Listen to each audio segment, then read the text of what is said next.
Welcome back to Worlds of Protheka audiobooks. And if this is your first time, be warned. Once you step into Protheka, you'll never want to leave. With beasts who will stop at nothing to protect the women they love, and women who are only just finding out what a real man can be, you'll lose yourself in the dark romance of these fantasy stories. To bring you these free full audiobooks, we have to listen to this platform's guidelines, and they say that Protheka's steamiest scenes aren't allowed. But you can still get them from the unabridged version of any Prothekan audiobook.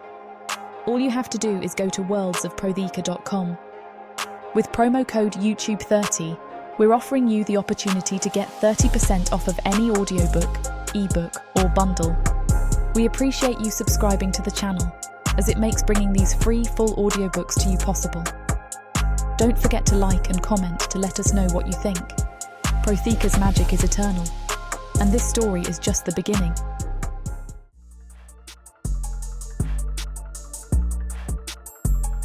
Chapter 1.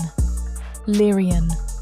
The leaves crunch beneath my feet as I navigate through the twisted roots and gnarled branches, each step carefully placed to avoid disturbing the delicate balance of power I sense in this sacred place. Moonlight filters through the canopy, casting strange shadows that dance across my path like spirits yearning to break free. A chorus of crickets fills the air, their song growing louder with each step, as if nature itself acknowledges my presence here. Perfect, I whisper, stepping into a small clearing where moonlight pools like liquid silver, exactly the kind of natural focal point my magic craves. My robes rustle against the dewy grass as I settle down, laying out my materials with practiced precision, crystals catching the light, herbs still fragrant from my garden, and the ancient tokens passed down through generations of my kind. I close my eyes, letting the night air fill my lungs, feeling the familiar tingle of power that always accompanies these midnight rituals. The wind carries the scent of damp earth and autumn leaves, whispering secrets only a Perna can understand. Something small, probably a field mouse, scurries through the underbrush nearby, and I smile at how even the smallest creatures seem drawn to the gathering energy of my workspace. Guardians of the North, keepers of earth and stone, I bid you welcome. My voice carries on the breeze as I place a chunk of obsidian in the northernmost point of my circle. Grant me your strength tonight. Turning clockwise, I face the next direction. Watchers of the East, masters of air and thought, join me in my purpose. A white feather floats from my fingers, settling perfectly in position. Spirits of the South, bearers of fire and passion. The candle I place flickers to life without a touch. Your warmth guides my path. And West, rulers of water and emotion, complete this sacred space. Water from a clear spring trickles from my vial onto the ground. My hands tremble slightly as I remove the final item from my bag, a dried nightshade flower, preserved from last summer's bloom. Its delicate petals still hold the deep purple hue that marks it as perfect for tonight's ritual, each velvety petal a testament to the poisonous power contained within. Valentia, I murmur, my voice carrying the weight of centuries of Perna wisdom, the name itself a whispered echo of ancient heartbreak. Valentia, you who gave everything for love, I continue, my voice stronger now, drawing on generations of witches who have called upon her tragic tale. Guide me to... The candle snuffs out. Darkness crashes down as clouds swallow the moon, plunging my sacred circle into an unnatural blackness that makes my skin crawl. My heart pounds against my ribs as the magic surges, twisting into something wrong, something unplanned, a perversion of the careful weaving I've spent hours crafting. The air grows thick with the metallic taste of corrupted power, and I feel the carefully placed wards beginning to strain against an unseen force. A flash of steel catches what little light remains. Pain explodes across my cheek, hot and sharp. I stumble backward, my hand coming away wet with blood. Stop! I throw myself to the side as another strike whistles past my ear. Please, you don't understand. His blade catches my sleeve, tearing through fabric. In the darkness, his eyes burn with a feral intensity I've never seen before. He moves like a predator, all controlled grace and deadly purpose. Stop it! My voice cracks as I scramble away, nearly tripping over my own robes. The summoning circle's power holds him here, but it won't protect me from his blade. He lunges forward, sword arcing through the air where my throat had been a heartbeat before. My back hits a tree trunk, trapped. Please, I gasp, raising my hands. Blood trickles down my neck from the cut on my cheek. Moonlight floods the clearing like a silver tide, revealing my attacker frozen mid-strike. His blade hovers inches from my throat, muscles straining against invisible bonds. Dark tattoos wind up his arms, disappearing beneath leather armour that's seen better days. A war cry tears from his throat as he fights against the magic holding him. The blade trembles, inching closer, but something pulls taut in my chest, like a string being plucked. The sensation spreads through my limbs, tingling and warm. His attack stops dead. By the deceiver, what sorcery is this? His accent is thick, unfamiliar. Stop this! I press myself against the tree trunk, heart hammering. This isn't what I wanted. This isn't what I planned. The magic binding us pulses with each breath, a constant reminder of what I've done. I can't. What? Speak. His eyes narrow to dangerous slits. Why can't I kill you? What have you done to me? Where am I? The questions rapid fire from him like arrows. My fingers trace the cut on my cheek, coming away sticky with blood. I'm so sorry, I manage. I must have summoned you by accident. Accident? He spits the word like poison. You tear me from my battle, poisoned me with your foul magic, and claim it was an accident. I was trying to... I stop myself.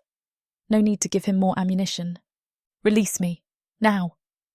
Each word drips with barely contained fury. I told you, I can't. The binding, it's... I gesture helplessly between us. It's already taken hold. His response is a stream of curses in what I assume is his native tongue. The magic holds him firmly in place, but his rage fills the clearing like a physical presence. The binding responds to emotions, I explain, keeping my voice steady despite the fear fluttering in my chest. The more agitated you are, the tighter it holds. If you want to move again, you'll need to calm down. His jaw clenches. You expect me to be calm when you've summoned me to the middle of nowhere? I expect you to be practical, unless you'd prefer to stay frozen like that all night. Seconds tick by. The muscles in his neck gradually relax, and his breathing evens out. The magical bonds loosen their grip, allowing him to lower his sword. There, better, isn't it? I brush dirt from my robes, trying to project more confidence than I feel. I'm Lyrian, by the way. Demon spawn, he growls, but at least he's not trying to kill me anymore. What manner of hell creature are you? A laugh bubbles up before I can stop it. Hell creature, please. I'm as human as any other. I gesture to my face, then immediately regret drawing attention to the cut he gave me. Well, mostly. I'm what's called a purner. We can tap into Protheka's natural magic flows. Nothing demonic about it. He sheathes his sword with deliberate slowness, never taking his eyes off me. The motion reminds me of a cat putting away its claws, a temporary concession, not a surrender. Did that make sense? I tuck a strand of hair behind my ear, wincing as my fingers brush against the cut. And you are. He crosses his arms, radiating suspicion. After a long pause, Darak. Just Darak. That's all you need to know, demon. Darak spins on his heel and stalks away through the trees, his long strides eating up the ground. My heart leaps into my throat. Wait! I gather my robes and scramble after him, ducking under low-hanging branches. Where are you going? He doesn't even look back. Away from you. Home. You don't even know where you are. Leaves and twigs crunch under my feet as I try to keep pace. This is leagues from any settlement, and even if you did know the way, I'll figure it out. His voice drips with disdain. A root catches my toe and I stumble. The bond between us tugs at my chest, a constant reminder. The binding spell won't let you get far. We're tethered now, whether you like it or not. He whirls around so fast I nearly crash into him. His crimson eyes flash with fury in the darkness. What did you say? I take a step back, hands raised. The ritual created a magical bond. If you try to leave, it'll just pull you back. But listen. You dare to chain me like some common beast. His voice rises to a roar that sends birds scattering from nearby trees. I know where to go to break it. The words tumble out in a rush. If we get to a coven, their elder will have the power that I don't. He looms over me, teeth bared. And I should trust you because I want this fixed as much as you do. This wasn't supposed to happen. The silence stretches between us, broken only by the whisper of wind through leaves and my own rapid breathing. Finally, his shoulders drop a fraction. How far? I'm not sure, I murmur, but I do know the way and I can get you there. Please. He stalks forward, pointing a finger at me, probably because he knows he can't use his blade. You better not be lying. I shake my head frantically. Dropping his hand, he huffs. Fine. Chapter 2. Darak. Through the dense tree line, I watch the Perna demon struggle with the flint, cursing under her breath as sparks refuse to catch.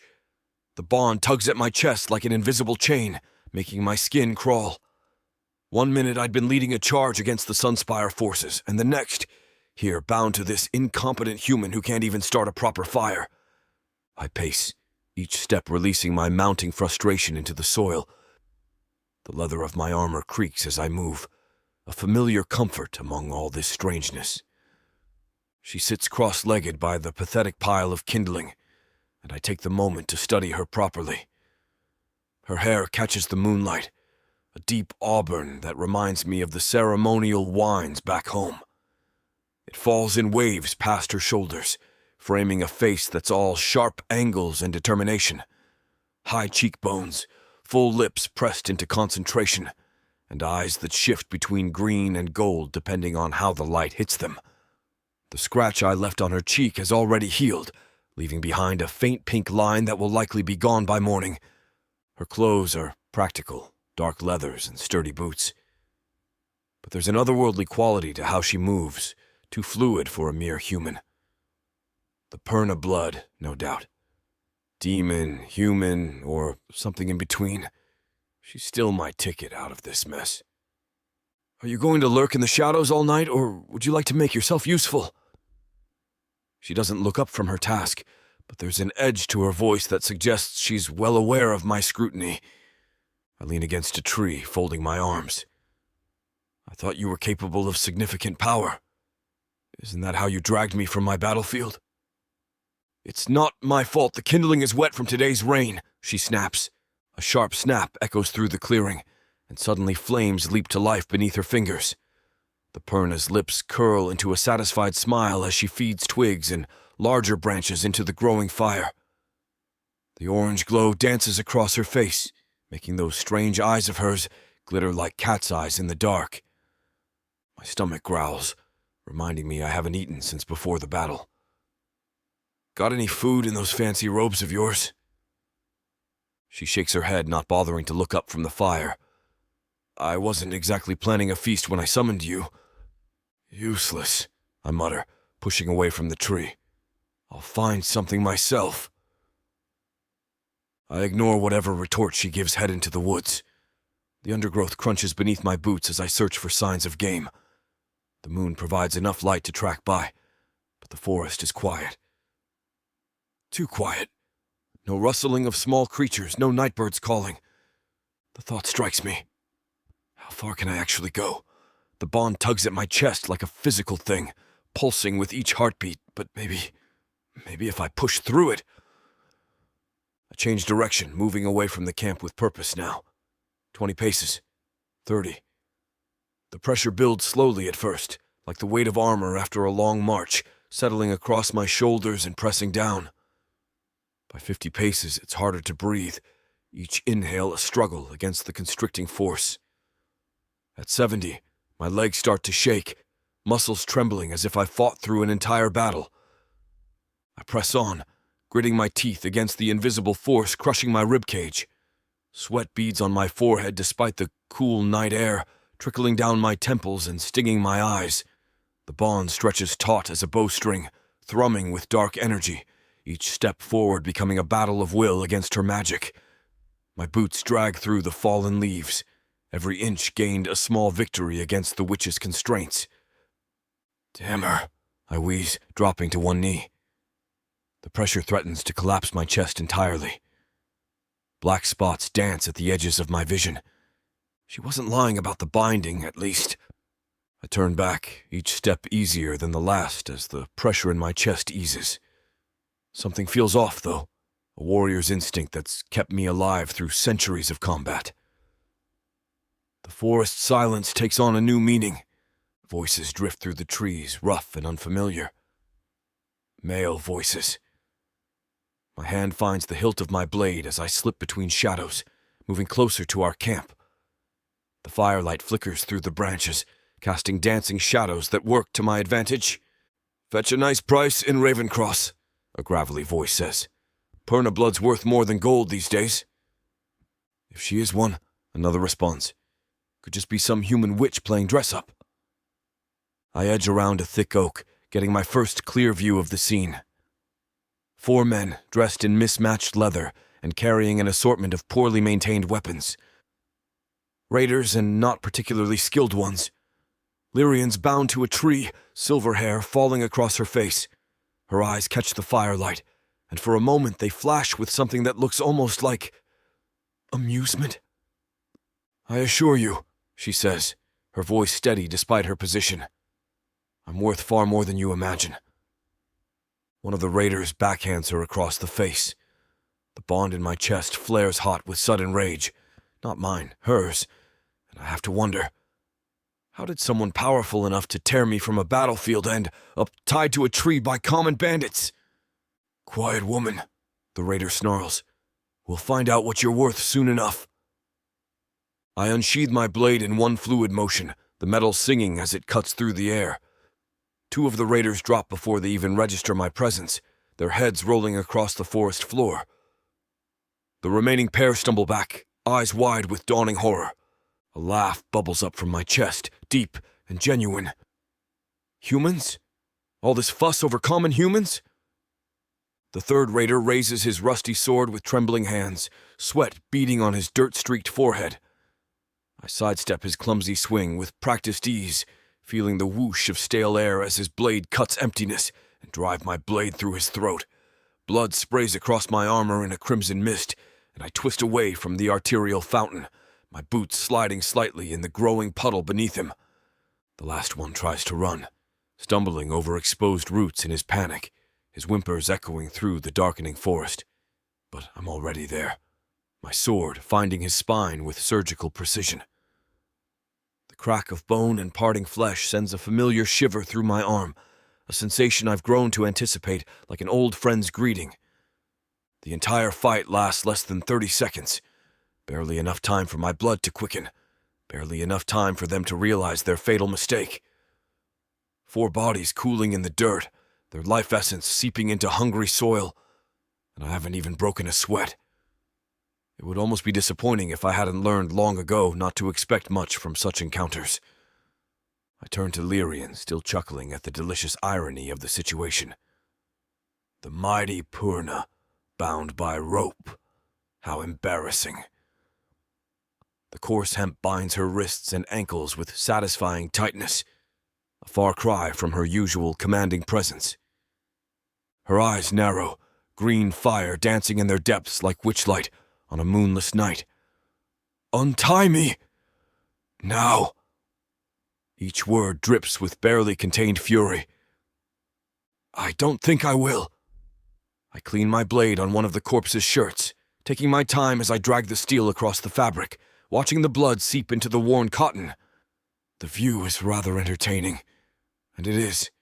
Seeing her brought so low feeds something dark and pleased inside me. You insufferable bastard, when I get free, You'll what?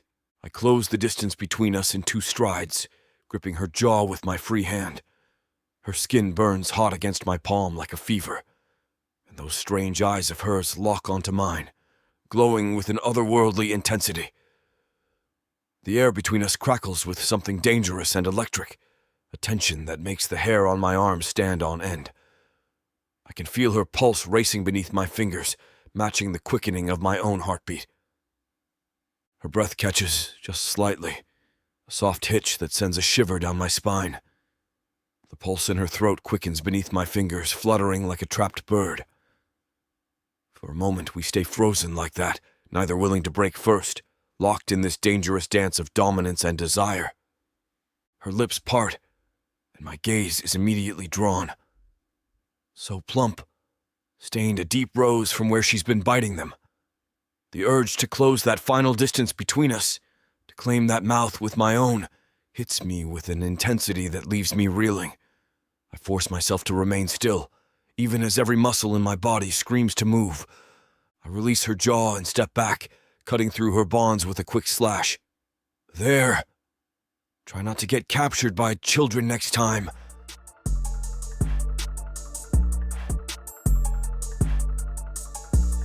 Chapter 3.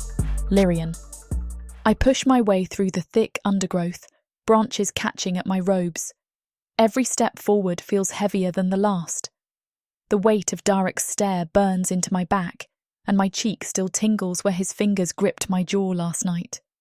Reaching up, I gather my hair, twisting it away from my neck. The silver ribbon slides through my fingers as I secure it, but my hands shake slightly. That moment by the tree replays in my mind. The heat of his palm, the intensity in those crimson eyes, the way his gaze dropped to my mouth. The bond pulses between us, stronger than it should be this early. Each beat matches my quickening heart. The forest grows denser, shadows deepening unnaturally. Branches twist overhead, blocking out more light with each step. The air grows thick, almost syrupy. Stop. Darak's command cuts through the heavy silence. What game are you playing? The sun's still high. This darkness isn't natural. I turn to face him, careful to keep my expression neutral despite the flutter in my stomach. Very observant. Don't patronize me. Answer the question. We're entering Cantorak. I gesture to the darkening woods. It's a cursed forest. His hand tightens on his sword hilt. And why exactly are we entering somewhere that is cursed? I turn around, fixing him with a glare. Do you want to get rid of this bond or not? But something aches as I say the words. His silence weighs heavier than any curse. I push forward, leaves crunching beneath my feet, trying to ignore the void where his response should be. The bond thrums between us, a constant reminder of his presence and his distrust. My arms wrap around my middle, fighting off the creeping cold that has nothing to do with the forest's unnatural darkness. Each step feels like walking through molasses, the air thick with ancient magic that sets my teeth on edge. A shadow darts across the path, too fast, too fluid to be natural.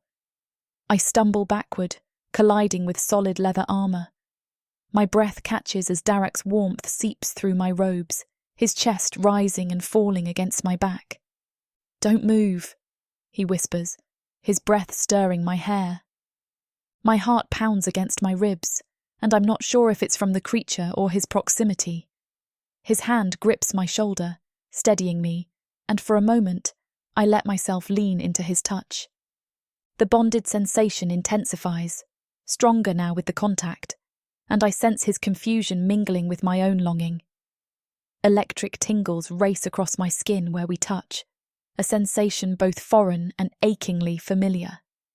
He releases me as if burned, and the loss of his touch stings more than it should, leaving a hollow ache in its wake. What was that? His voice is tight, controlled, but I catch the slight tremor beneath his usual stoic tone. His crimson eyes narrow as they scan the shadows, one hand already resting on the hilt of his curved blade.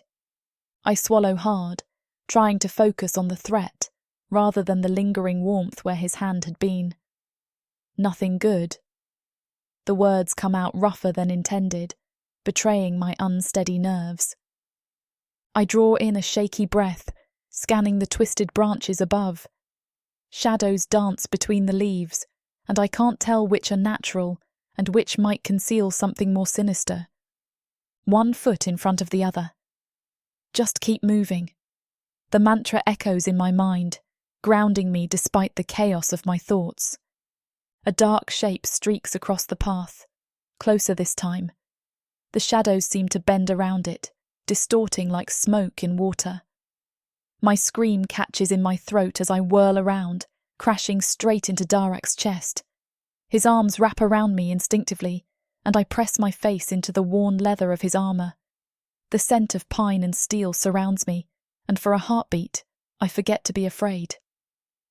The bond flares between us, bright and warm, before he shifts his stance. In one fluid motion, he pushes me behind him, his curved blade singing as it leaves its sheath. The metal gleams despite the darkness, those ancient elven runes catching what little light filters through the canopy. Did you get a good look at it? The doubt in his voice makes me bristle. I'm not imagining things. My fingers curl into the back of his armour. It's moving too fast, but it's big, and the shadows, they're wrong around it. Wrong how? His shoulders tense as another rustle sounds to our left. They bend, like they're being pulled. I peer around his arm, trying to track the creature's movement. I've never seen anything affect darkness that way, not even my magic. That's because shadow manipulation is precise. This is... He trails off as leaves crunch behind us. Hungry. The word sends ice down my spine, and I press closer to his back. The bond hums with shared tension. The shadows part like a curtain, and my breath catches in my throat. The creature emerges, massive, its body a writhing mass of darkness that seems to absorb what little light remains. Limbs stretch and twist impossibly, ending in curved claws that leave deep gouges in the earth. Darak moves like liquid shadow himself, his blades singing through the air. The creature's claws whistle past his head as he ducks and weaves. His sword finds flesh, or what passes for it, but the wound seals instantly, darkness flowing back together like oil. Quite the welcoming party you've brought us to, he grunts, rolling beneath another vicious swipe that whistles through the air where his head had been. His blade flashes again in the dim light, catching the creature's foreleg with a sound like metal striking frozen water. Any helpful insights, demon? I back against a tree, feeling the rough bark dig into my spine as my fingers tremble with the effort of reaching for my magic. The power feels slippery, hard to grasp in the face of such overwhelming darkness. Working on it. He pivots with preternatural grace, but not quite fast enough. The creature's claws rake across his leather armour with devastating force, and the screech of torn material fills the air like a dying animal's cry. A flash of pain echoes through our bond. Work faster. My heart pounds as Darak launches himself forward, his sword a blur of motion. The creature howls, a sound that vibrates in my bones, but doesn't slow. Each strike seems to pass through it like water, leaving no lasting damage.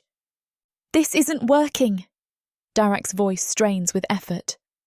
The bond weighs with his exhaustion, his growing desperation. I close my eyes, reaching deep inside where my magic coils like a serpent. The power burns as I grab hold, yanking it upward.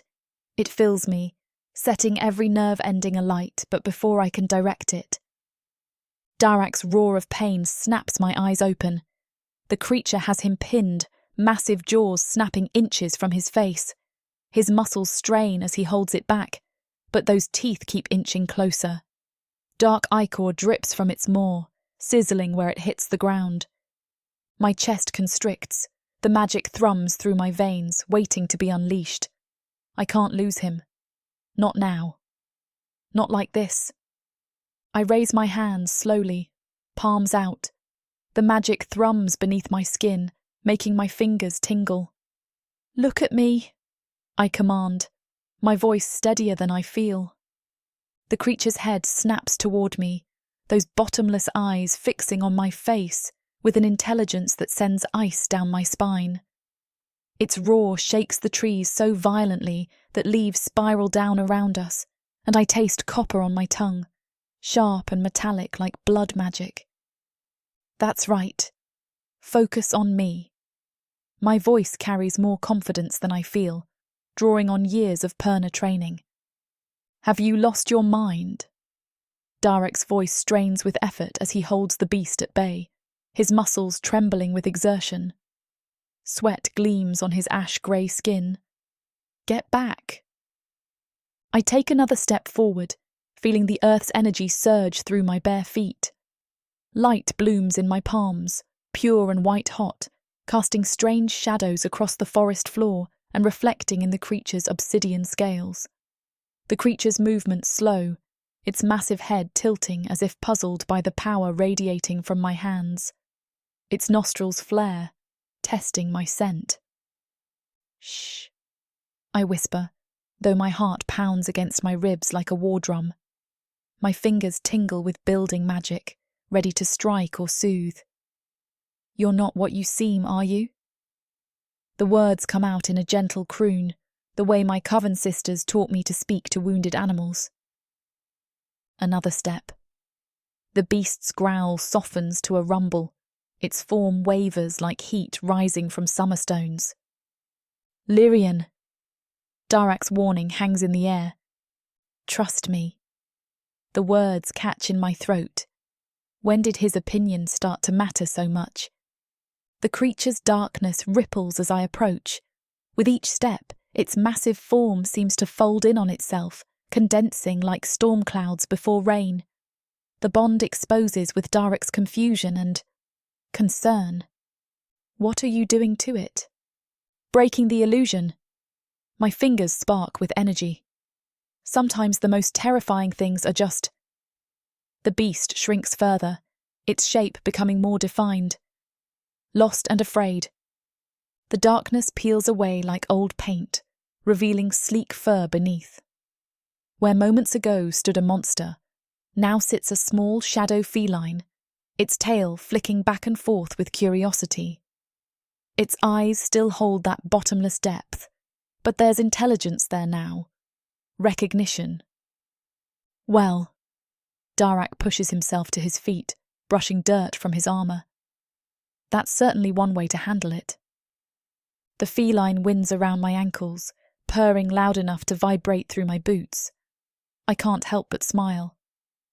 Sometimes the best way to fight darkness is to understand it. Darak meets my gaze, a silent intrigue passing from him to me. I stand straight and offer him my hand. Of course, he doesn't take it, but I can feel that we've made progress despite that.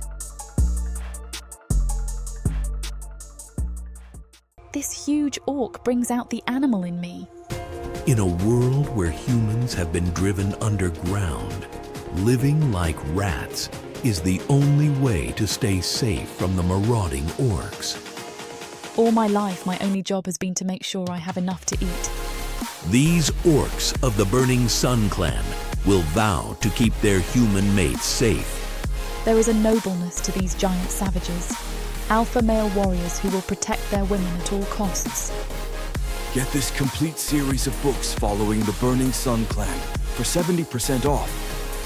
Each book is a full-length monster romance that features a giant orc with eyes for his beloved, curvy human, happily ever after guaranteed. Protheka's magic is eternal. This bundle will show you that size really does matter.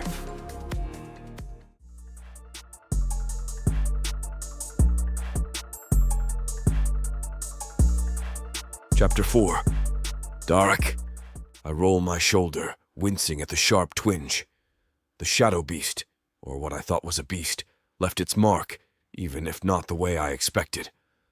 The leather of my armor creaks as I stretch, checking for other injuries. Behind us, padded footsteps and a rumbling purr follow in our wake. The small shadow feline trots after Lyrian like a devoted pet, its dark fur rippling with each graceful movement. Made yourself a friend, I see. Jealous? Lyrian glances over her shoulder, a knowing smile playing at her lips. I scoff, but the memory of that moment floods back unbidden. When she faced down the creature, something shifted. The bond between us had surged with warmth, wrapping around my senses like a blanket fresh from summer sun. Comfort, peace. Everything she'd projected at the beast had washed over me too. That thing could have killed you. The words come out harsher than intended. But it didn't. She reaches down to scratch behind the feline's ears. Sometimes strength isn't about how hard you can swing a sword. My jaw clenches. She's right, and that irritates me more than it should. Just like this nagging desire to feel that warmth again, to let the bond fill with her magic and wash away decades of battle-worn edges. The bond, I say, keeping my voice neutral. It felt different when you were doing whatever you did. Did it? Her tone is light, but there's a weight to her gaze when she looks at me. I hadn't noticed. Liar. But I let it pass, focusing instead on scanning the twisted trees ahead. Anything to avoid dwelling on how much I want to chase that feeling again. The feline chirps, butting its head against Lyrian's leg, and I push down a surge of irrational jealousy. This is ridiculous. I'm a warrior, not some magic-starved child seeking comfort. But the memory of that warmth lingers, taunting me with what I'm missing. What I've been missing. A crumbling stone structure looms ahead, its partial roof promising shelter from the increasing chill. My skin prickles with an unmistakable sensation. Is that your magic I'm sensing? Lyrian shakes her head, silver hair catching the dying light. No, but you're not wrong about the magic. Old places like this hold on to power, like wet clothes hold water. She runs her fingers along the weathered stone. Seems this old shrine's been soaking it in for centuries. I gather fallen branches while she clears a space near the intact portion of the wall. The shadow feline curls up in a corner, watching us with gleaming eyes.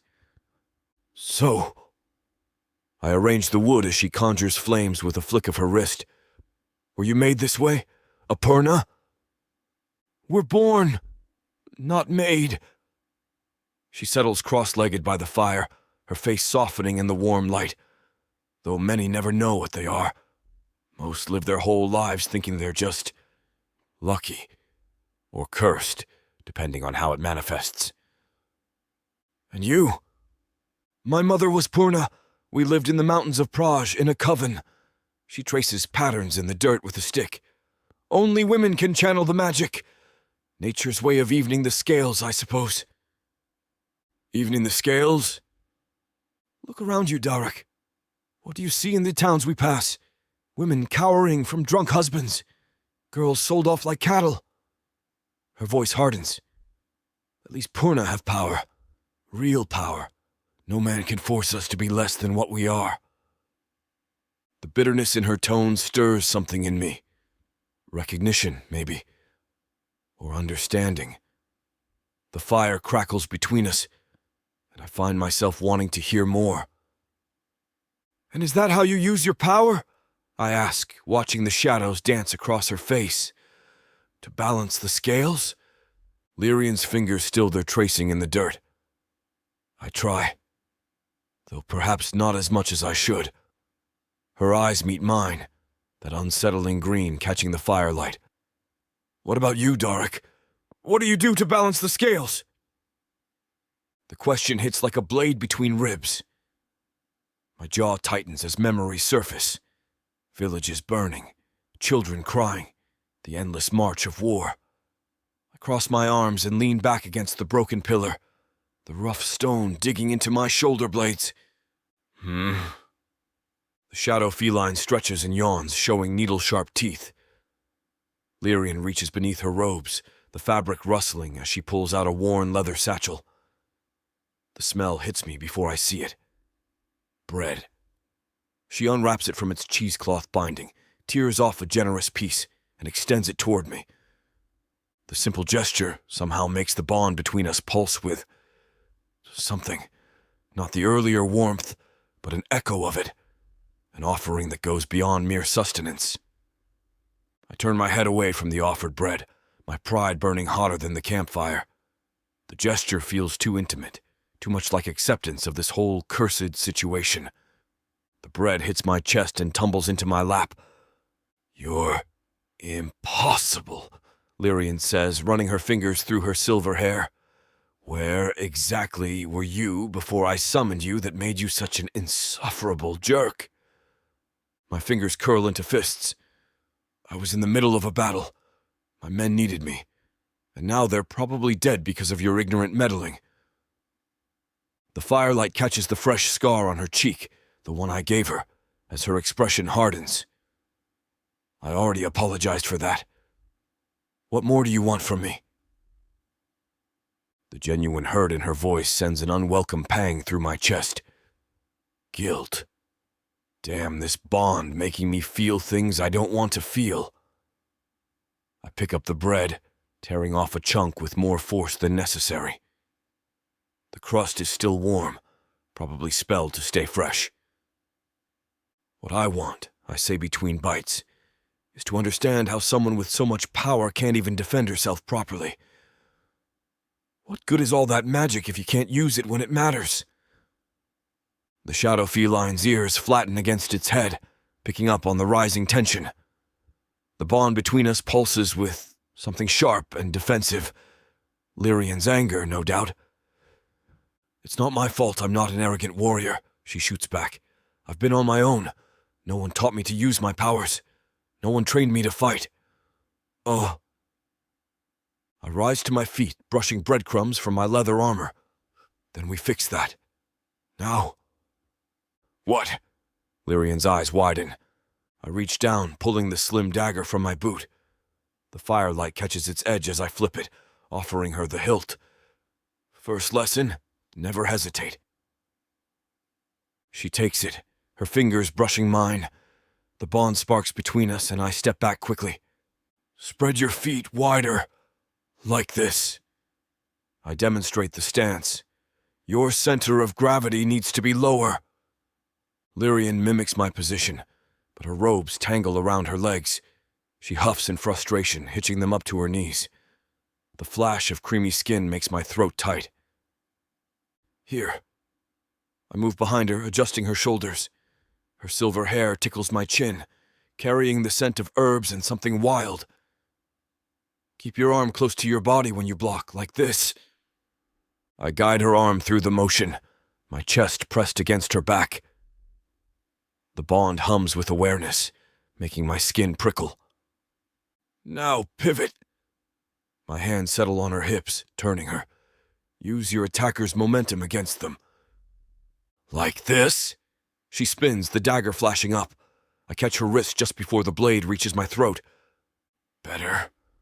My voice comes out rougher than intended. "But your grip is wrong." I slide my fingers over hers, repositioning them on the hilt.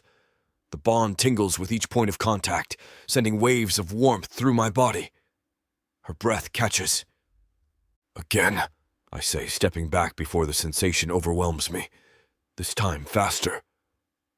She attacks and I deflect, our bodies moving in a deadly dance.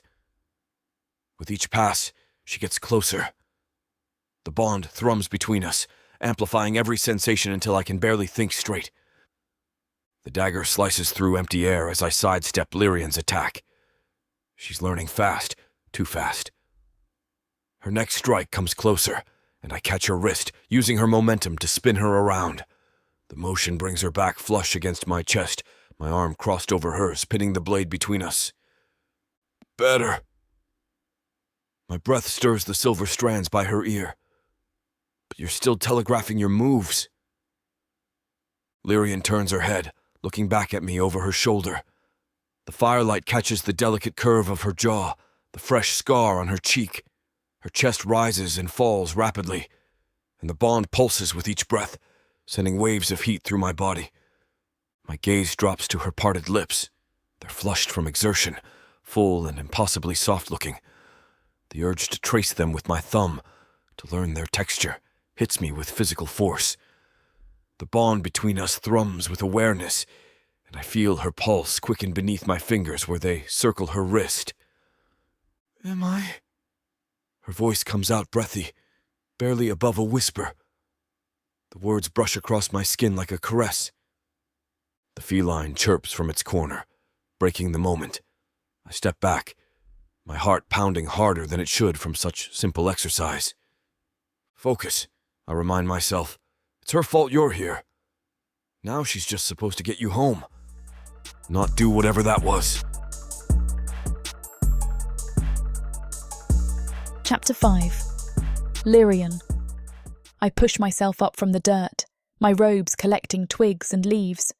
My muscles protest, but I refuse to show weakness. Let's go again. We continued sparring right after waking up, and despite fail after fail, I'm determined to keep this momentum going.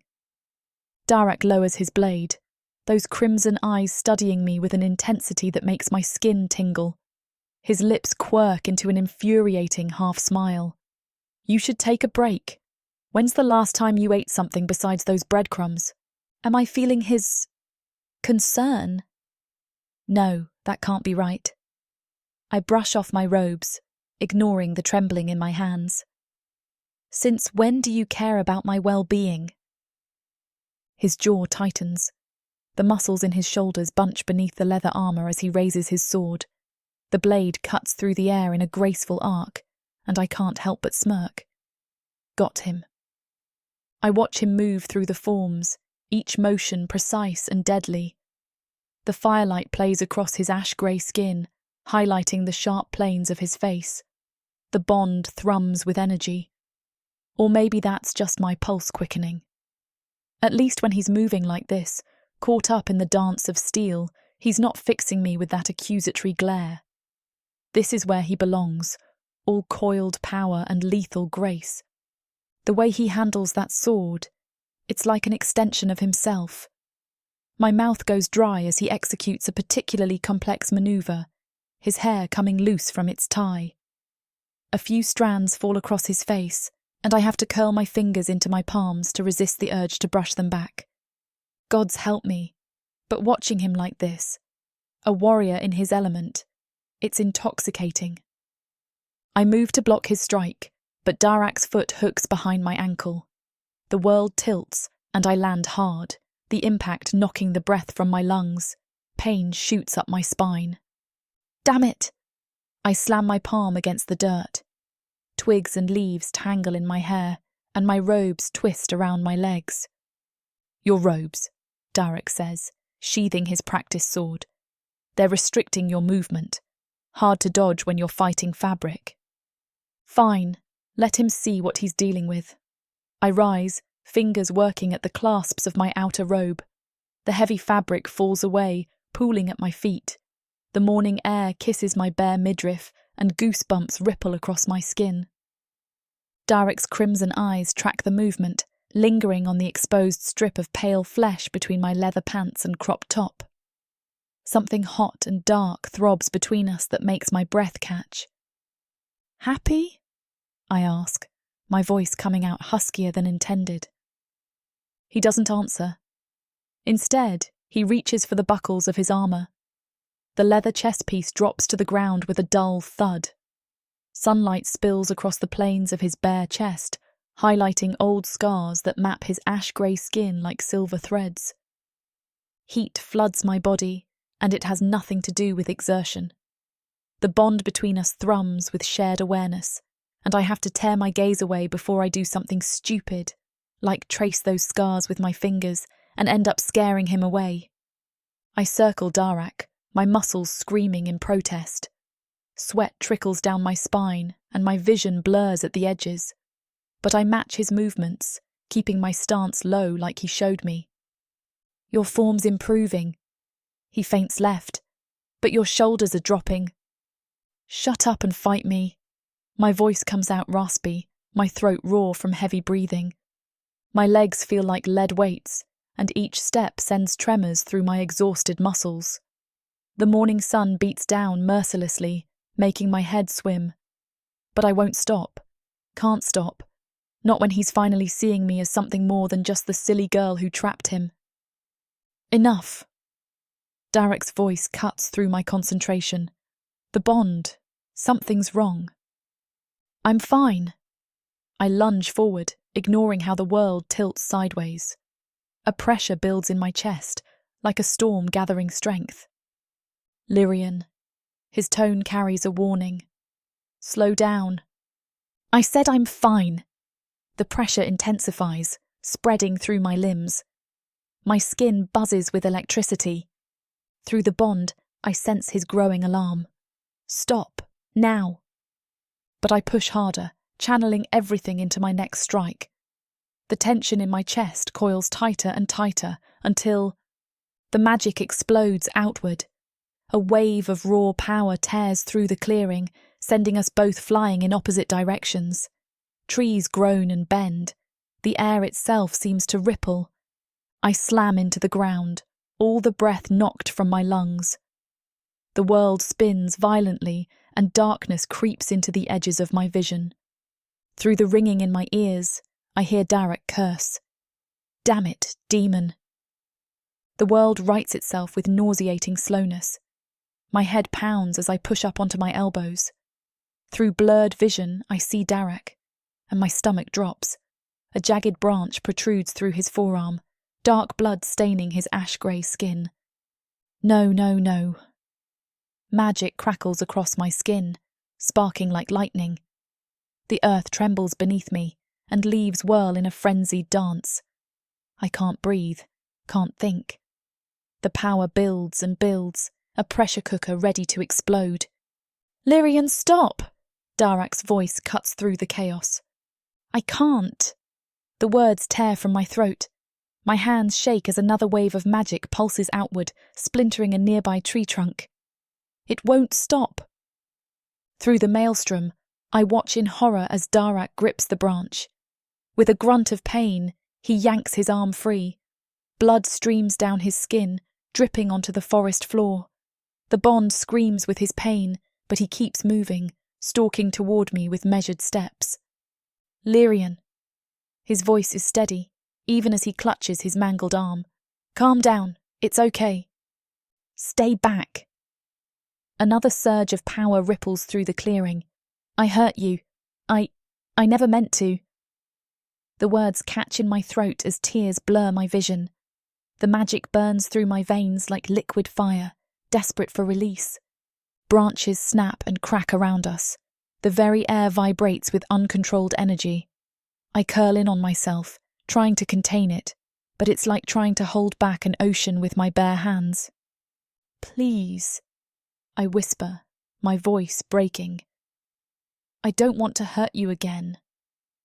I press myself against a tree, trying to contain the magic that threatens to tear me apart. But Darak, stupid stubborn elf, steps closer, blood still dripping from his wounded arm. Stay back! Another pulse of power cracks the ground between us. Leaves swirl in a violent dance around my feet. He takes another step. Not happening. Why won't you listen? My voice breaks as tears streak down my cheeks. The magic burns through my veins, desperate for release. I could kill you. You won't. His good arm reaches out, and I try to scramble away, but my legs won't cooperate. How can you know that? The words come out as a sob. Tree branches snap overhead, and the earth trembles beneath us. Because He closes the distance between us, his crimson eyes locked on mine. Blood seeps from his wound, but he doesn't even flinch. I know you didn't mean to. I can feel it through the bond. His hand finds my waist, warm and steady against my skin.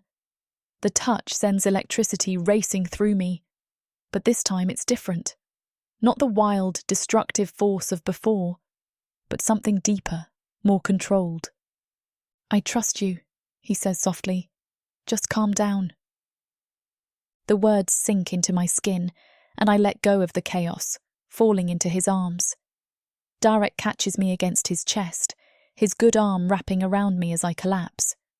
The scent of leather and pine fills my nose, and beneath it the metallic tang of his blood. There we go, he sighs, taking both of us to the ground. Is there something I can do to help you control your magic? I smile against his shoulder. Actually, there may be something, but I can't ask you to do that. Just tell me, he insists. I pull back, looking at him. I might be able to draw on some of your self-control, your strength, through the bond, but doing so could just solidify it more and make it more difficult to remove. He cocks his head to the side, regarding me studiously. Well, it'll be more difficult to remove it if we can't even make it to this coven, right? I shake my head. I can't do that. I won't. He opens his mouth to argue with me, so I redirect. But I can heal your arm. Let me see. Showing me the bloody wound, he hisses in pain when I grab it. With practiced precision, I let the warm, healing light spread from my fingers to his skin. Soon enough, his pain is gone. Wow, he says, inspecting my work. I've never seen a human do such a thing. I shrug, finally feeling the tension leave my body. I can show you a lot of things you've never seen. His eyes meet mine, and my breath hitches for a moment. His eyes are beautiful.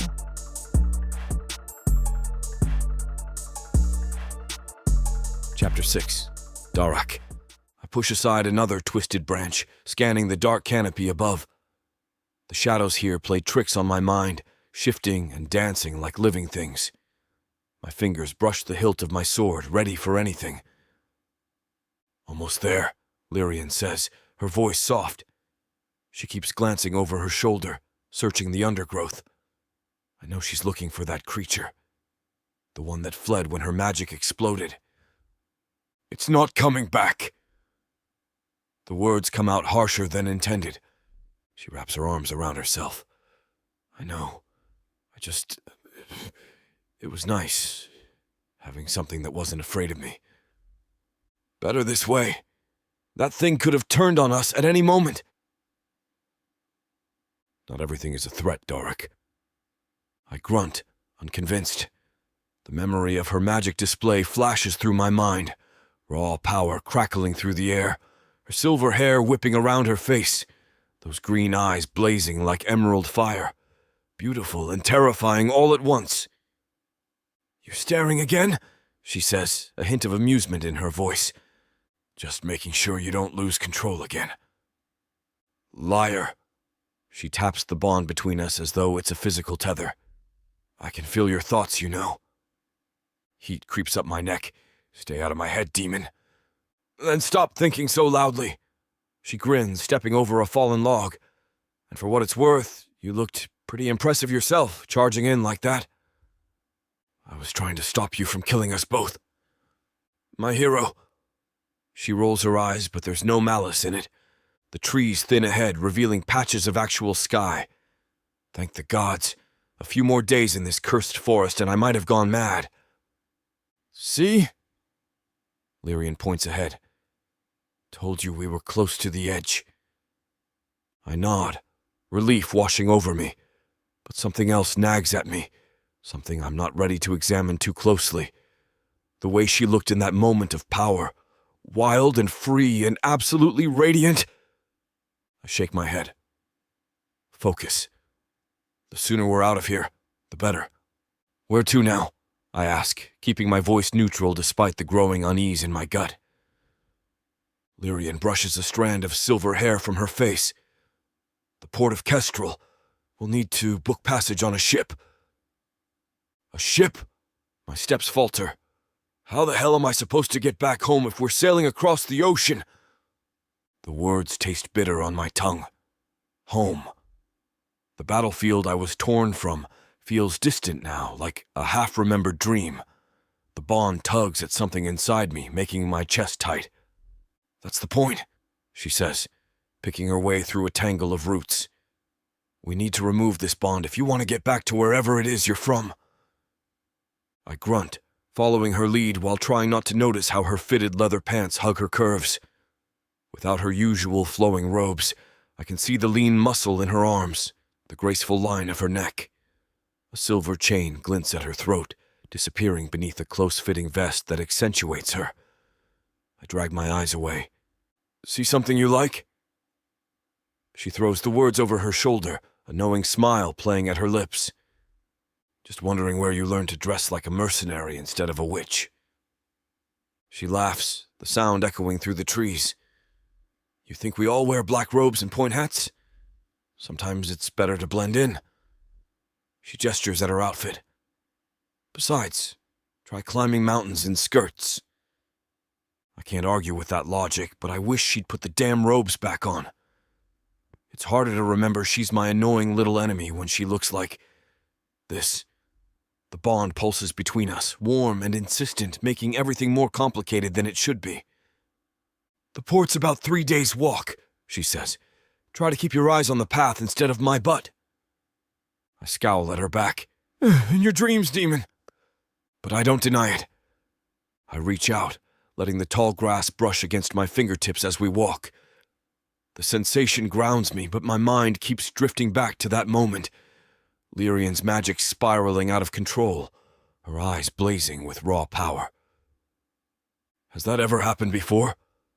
The question slips out before I can stop it. She slows her pace, shoulders tensing. A long breath escapes her. Yes. Why? Her fingers play with the silver chain at her neck. It's complicated. When my emotions get tangled up with someone, my magic becomes unpredictable. Like it has a mind of its own. The bond, you mean? The words taste bitter on my tongue. Of course. The magical tether binding us together must be affecting her control. She keeps walking, but I catch the slight shake of her head, the way her lips press together before answering. Sure. Something in her tone makes me wonder if there's more she isn't saying, but the bond between us has become stubbornly quiet. I watch her back as she picks up her pace, noting how her shoulders remain rigid. My fingers trace the healed skin on my arm, remembering the warmth of her magic seeping into my flesh. The memory of her words echoes in my mind. How she could use my strength to stabilize her powers, but won't. Something about consequences she refuses to face. With that thought, the bond gives a little tug between us. I watch her walking ahead, her silver hair catching the filtered sunlight. Raw power radiates from her in waves, untamed and dangerous. Like a weapon without a proper wielder. My jaw clenches. The irony of our situation isn't lost on me. She possessed enough strength to tear me from battle, to bind me to her will, yet she can't or won't harness that same power to fix what she's done. The forest around us holds countless dangers, and her lack of control could get us both killed before we reach this mysterious coven. The solution seems simple. Let her draw on my strength. But nothing about the situation is simple. The bond already feels like a living thing, growing stronger with each passing day. If we deepen it further, what then? Will this coven even be able to break something that powerful? Centuries of battle have taught me to recognize weakness. It gets you killed. But this is different. This isn't physical weakness. She has power in abundance. It's her ignorance that makes her dangerous. Like giving a master's blade to an untrained recruit. The scar on her cheek catches my eye, the mark I left when we first met. It's been mere days, but it feels like weeks.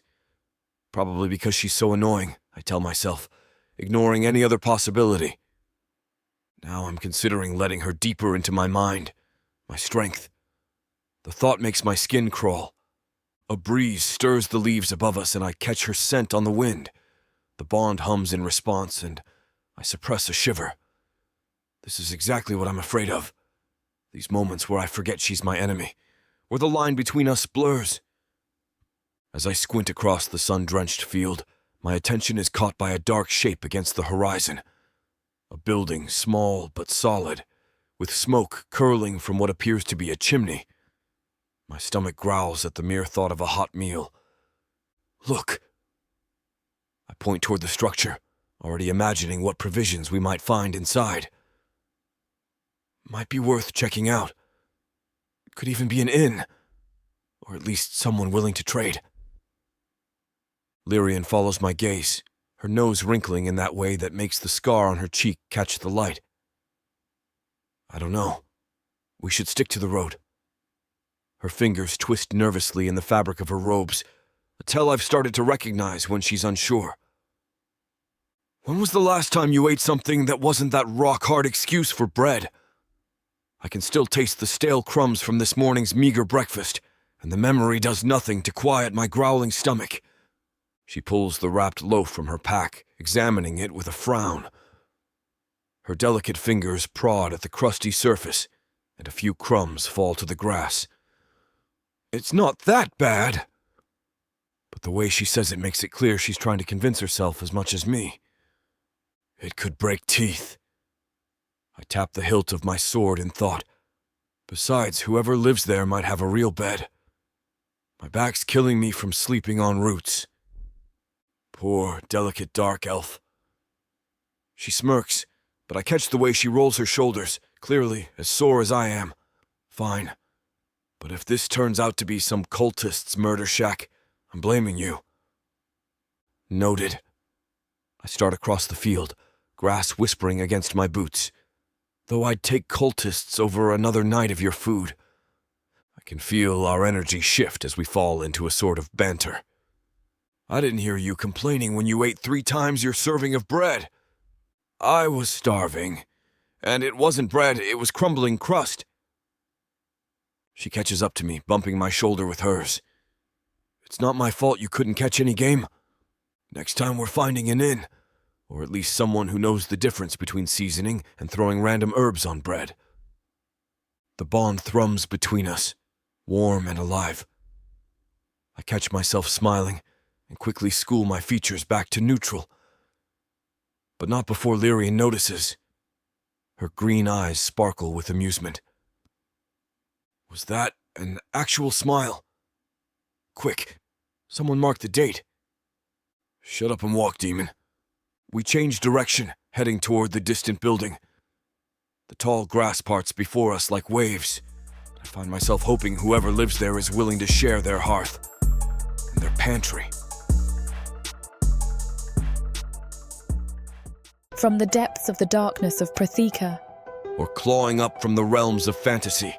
come the most fearsome beasts you have ever seen. These monsters are done watching from the shadows. Now, as they step into the light, something unexpected grips them. Something even they can't fight off. Love, Vampires. demons, Dark elves. gods. Minotaurs. Creatures of light and dark. They will protect their mates. Do whatever needs to be done. Morally grey heroes who will burn the world to protect the women who love them. 10 audiobooks. Fall into over 60 hours of fantasy romance. 20 ebooks. Over 1 million words of these brutes who will protect their women. Even if they might destroy themselves in the process. Get the immersive Protheka fantasy romance bundle. For 80% off, right now, dive into Protheka at a once-in-a-lifetime discount. The first bundle to offer both ebooks and audiobooks on worldsofprotheka.com. Protheka's magic is eternal, and this romantasy bundle will make it endless.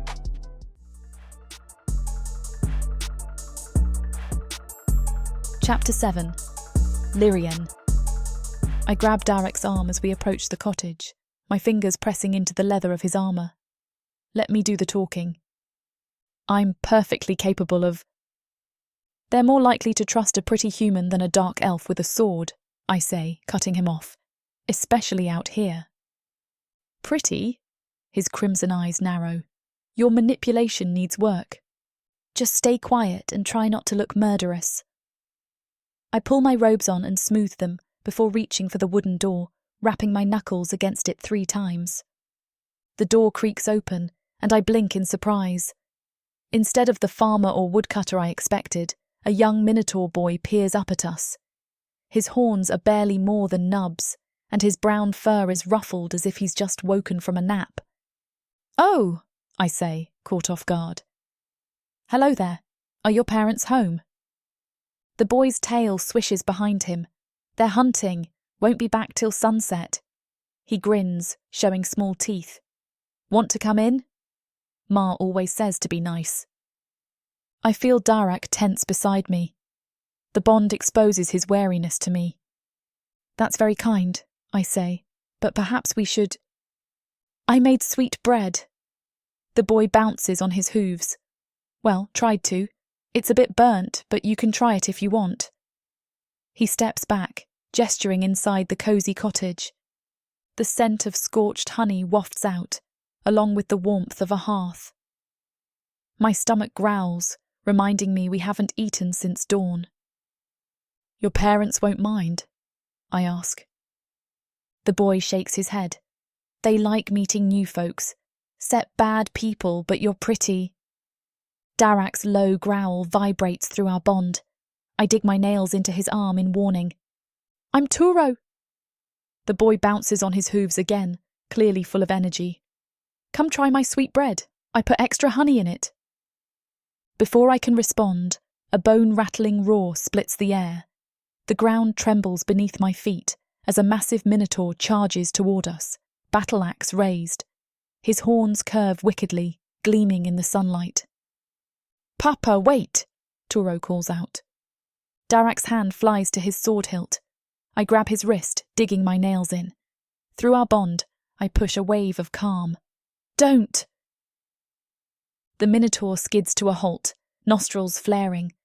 His eyes lock onto Darak, muscles bunching beneath his leather vest. "Who are you? Who sent you? How did you find us?" "We're travellers." I step forward, keeping my voice steady despite my racing heart. "I'm Lyrian, and this is my brother Darak." The lie tastes strange on my tongue, noticing his skepticism. "He's adopted, obviously." "Adopted," the Minotaur repeats flatly. "My parents took him in when his family fled the Dark Elf territories." I continue. "We're seeking shelter from the forest. Nothing more." "Papa, they were going to try my sweet bread." Turo tugs at his father's vest. The Minotaur's grip on his axe loosens slightly. "A dark elf, adopted by humans." "Strange times make for strange families," I say, forcing a smile. I feel Darak's irritation at playing along, but also his grudging appreciation for my quick thinking. "And you're travellers?" The Minotaur's grip tightens on his axe. "Yes." I brush leaves from my robe, playing up our dishevelled state. We just emerged from Cantorak Forest. Through our bond, I feel Darak's approval at weaving truth into the lie. "We're seeking shelter for the night, if you'd be so kind." "The forest?" The Minotaur's nostrils flare. "No one survives." "Rook, stop terrorising our guests." A tall woman emerges from behind him, her presence both commanding and gentle. My eyes snap up and then quickly away from her impressive chest, which is exactly at my eye level. She wears a simple dress that does little to contain her body, and her honey-coloured hair falls in thick waves past her shoulders. "I'm Sarah." She places a calming hand on the Minotaur's arm. "This suspicious brute is Rook. I help raise Turo." Her warm smile reaches her eyes. "Did you say Cantorak?" "My, you must be exhausted. Come inside before you fall over." Through our bond, I feel Darak's tension ease slightly at Sarah's genuine warmth. I also feel something else that makes me want to punch him in the throat. "That's very kind," I say, my teeth clenched in a forced smile. We'd be grateful. And you can still try my sweet bread. Turo bounces between us, his tail swishing with excitement. Sarah laughs. Oh dear, is that what I smell burning? The cottage interior welcomes us with warmth and the lingering scent of burnt honey. Wooden beams stretch overhead, accommodating Rook's impressive height. Dried herbs hang from the rafters, their earthy aroma mixing with wood smoke from the hearth. Sarah gestures to the oak table. Please sit. Water? She pours from an earthenware pitcher, her movements graceful. You must be parched after travelling through that dreadful forest. Thank you, I say, but Sarah's attention has already shifted to Darak. She hands him his cup first, her fingers brushing his as she releases it. I've never met a dark elf who lived among humans, she says, leaning against the counter. How fascinating. Your features are so striking. Those eyes, they're like garnets. I grip my cup tighter. How long have you two been on the road? A week almost, Darak answers before I can stop him. His voice carries that low rumble that makes my stomach flip. Through our bond, I sense his amusement at Sarah's attention, and it mingles with my obvious irritation. My, Sarah's eyes widen. You poor things, and through such dangerous territory, you must be quite the warrior to protect your sister. I take a long drink of water to keep from correcting her assumption about our relationship. Our connection pulses with Darak's silent laughter. I manage, he says dryly. Oh, I can tell. Sarah leans forward, giving Darak an excellent view of her considerable assets. Those scars on your armour tell quite a tale. My water suddenly tastes bitter. Through our bond, I send Darak a sharp jab of annoyance. He responds with a wave of smug satisfaction that makes me want to hex him. Rook's hooves thud against the wooden floor as he steps into the kitchen, seeming equally unimpressed with the direction of the conversation. You're running from something. His nostrils flare. I won't have danger brought to my door. We've encountered many on the road, I say, keeping my voice steady. But we're not running. We're travelling to meet family in the northern provinces. Family? Rook's tail lashes. I still find it hard to believe a human family would take in one of them. He jabs a thick finger toward Darak. Dark elves don't make for loving siblings even among their own kind. Perfect. I lean forward, a sweet smile playing on my lips. Oh, you should have seen him when he first arrived, all that posturing and those fancy elf manners. I wave my hand dismissively. Mother had to teach him how to eat with actual utensils, instead of just magicking everything into his mouth like a lazy noble. Darak's annoyance burns into me like acid. I ignore it. And the preening, hours spent arranging his hair just so. Your brother's hair is quite magnificent, Sarah cuts in, her knife sliding expertly through the rabbit's hide. The blade moves with practiced precision, separating flesh from fur in smooth strokes. Such a lovely shade of black, like raven's wings in moonlight. I grip my cup harder, watching her hands work. The way she handles that knife speaks of far more than simple hunting skills. Besides, Sarah continues, anyone who leaves their people behind shows true courage, especially a dark elf. She flashes Darak another smile. It must have been quite the adjustment. Oh, you should hear about the time little Lyri decided she wanted to be a boy, Darak says, his deep voice carrying that infuriating hint of amusement. I can feel his satisfaction at getting even. Sarah leans forward, her ample chest practically resting on the table. Do tell. My fingers twitch toward my satchel, one pinch of nightshade in her water. She was, 12? Darak continues, ignoring my mental daggers. Decided she'd prove herself by climbing the tallest oak in the village. Got halfway up before her dress caught on a branch. No, Sarah gasps, hanging on his every word. Oh yes, hung there upside down, screaming about how dresses were stupid and boys had it easier. His crimson eyes gleam. Mother had to hire the baker's son to climb up and cut her down. Sarah's laughter rings through the cottage. Even Rook's stern expression cracks, a low chuckle rumbling in his broad chest. I still have the scar from where that idiot dropped me, I say through gritted teeth. The lie comes easily. Anything to stop Darak's story before he embellishes further. Husband and wife. I should have said husband and wife. Then maybe this cow would stop batting her eyelashes at him every time she refills his cup. I feel Darak's smug satisfaction peak as Sarah touches his arm while laughing. My magic stirs beneath my skin, responding to my irritation. I take a deep breath, forcing it down.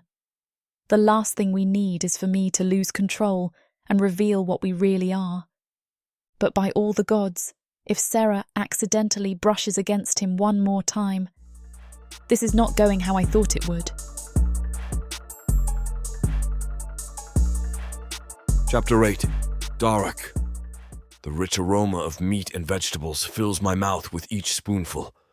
After weeks of stale bread and dried meat, this stew might as well be a feast fit for an elven king. I scrape the bottom of the bowl, savoring every last morsel. My goodness, Sarah laughs, her hand brushing my arm. You remind me of little Turo when he skips his afternoon snack. Always acts like he hasn't eaten in days. Can you blame me? I wipe my mouth with the back of my hand. My darling sister here thinks moldy bread counts as a proper meal. I've had better rations during sieges. The bond is filled with a surge of heat. Lyrian's spoon clatters against her barely touched bowl. Perhaps if someone helped gather supplies instead of brooding in corners. Now, Sarah cuts in, rising to collect the empty dishes. There's plenty more if anyone wants seconds.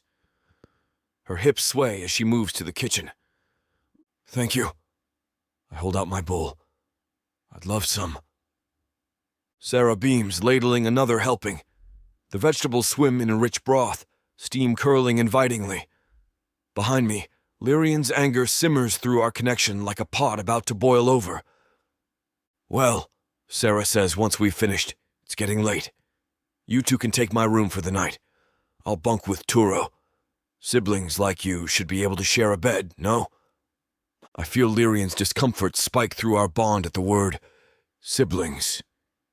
The lie tastes bitter, but it's safer than the truth, especially here. A low rumble fills the room as Rook crosses his massive arms, his shadow looming over the table like a storm cloud. His hooves scrape against the wooden floor as he shifts his weight. I didn't agree to any of this. They've eaten. Time for them to move on. Of course. Lyrian pushes back from the table, her chair scraping softly. We wouldn't want to impose. Nonsense! Sarah's voice cuts through the tension like a knife, her earlier warmth hardening into something more commanding. I won't hear of sending travelers out into Turak at night. What kind of hosts would we be? The Minotaur's nostrils flare, and I catch the slight twitch of his fingers toward the war axe mounted on the wall, a massive weapon that could cleave a man in two. His eyes bore into me with ancient hatred, generations of conflict between our peoples written in that single, burning glare. The kind that value their family's safety, he rumbles, each word dripping with barely contained violence. They're staying, Sarah says with finality, already gathering linens from a nearby chest. Her movements are quick, deliberate, as if rushing to defuse the situation. This way, you two. The room's just down the hall. I follow, my eyes drawn to the gentle sway of her hips, when a sudden irritation fills me. Lyrian's emotions bleeding through again, sharp and jealous. The binding spell connecting us pulses with her displeasure, and I clench my jaw against the unwanted intrusion into my thoughts. Sarah pushes open a wooden door. It's not much, but the bed's comfortable enough. Oh! She taps her chin. We don't have a proper washing basin, but there's a lovely lake just beyond those trees. Perfect for a late-night bath if you're interested. She smiles. The water's quite warm this time of year.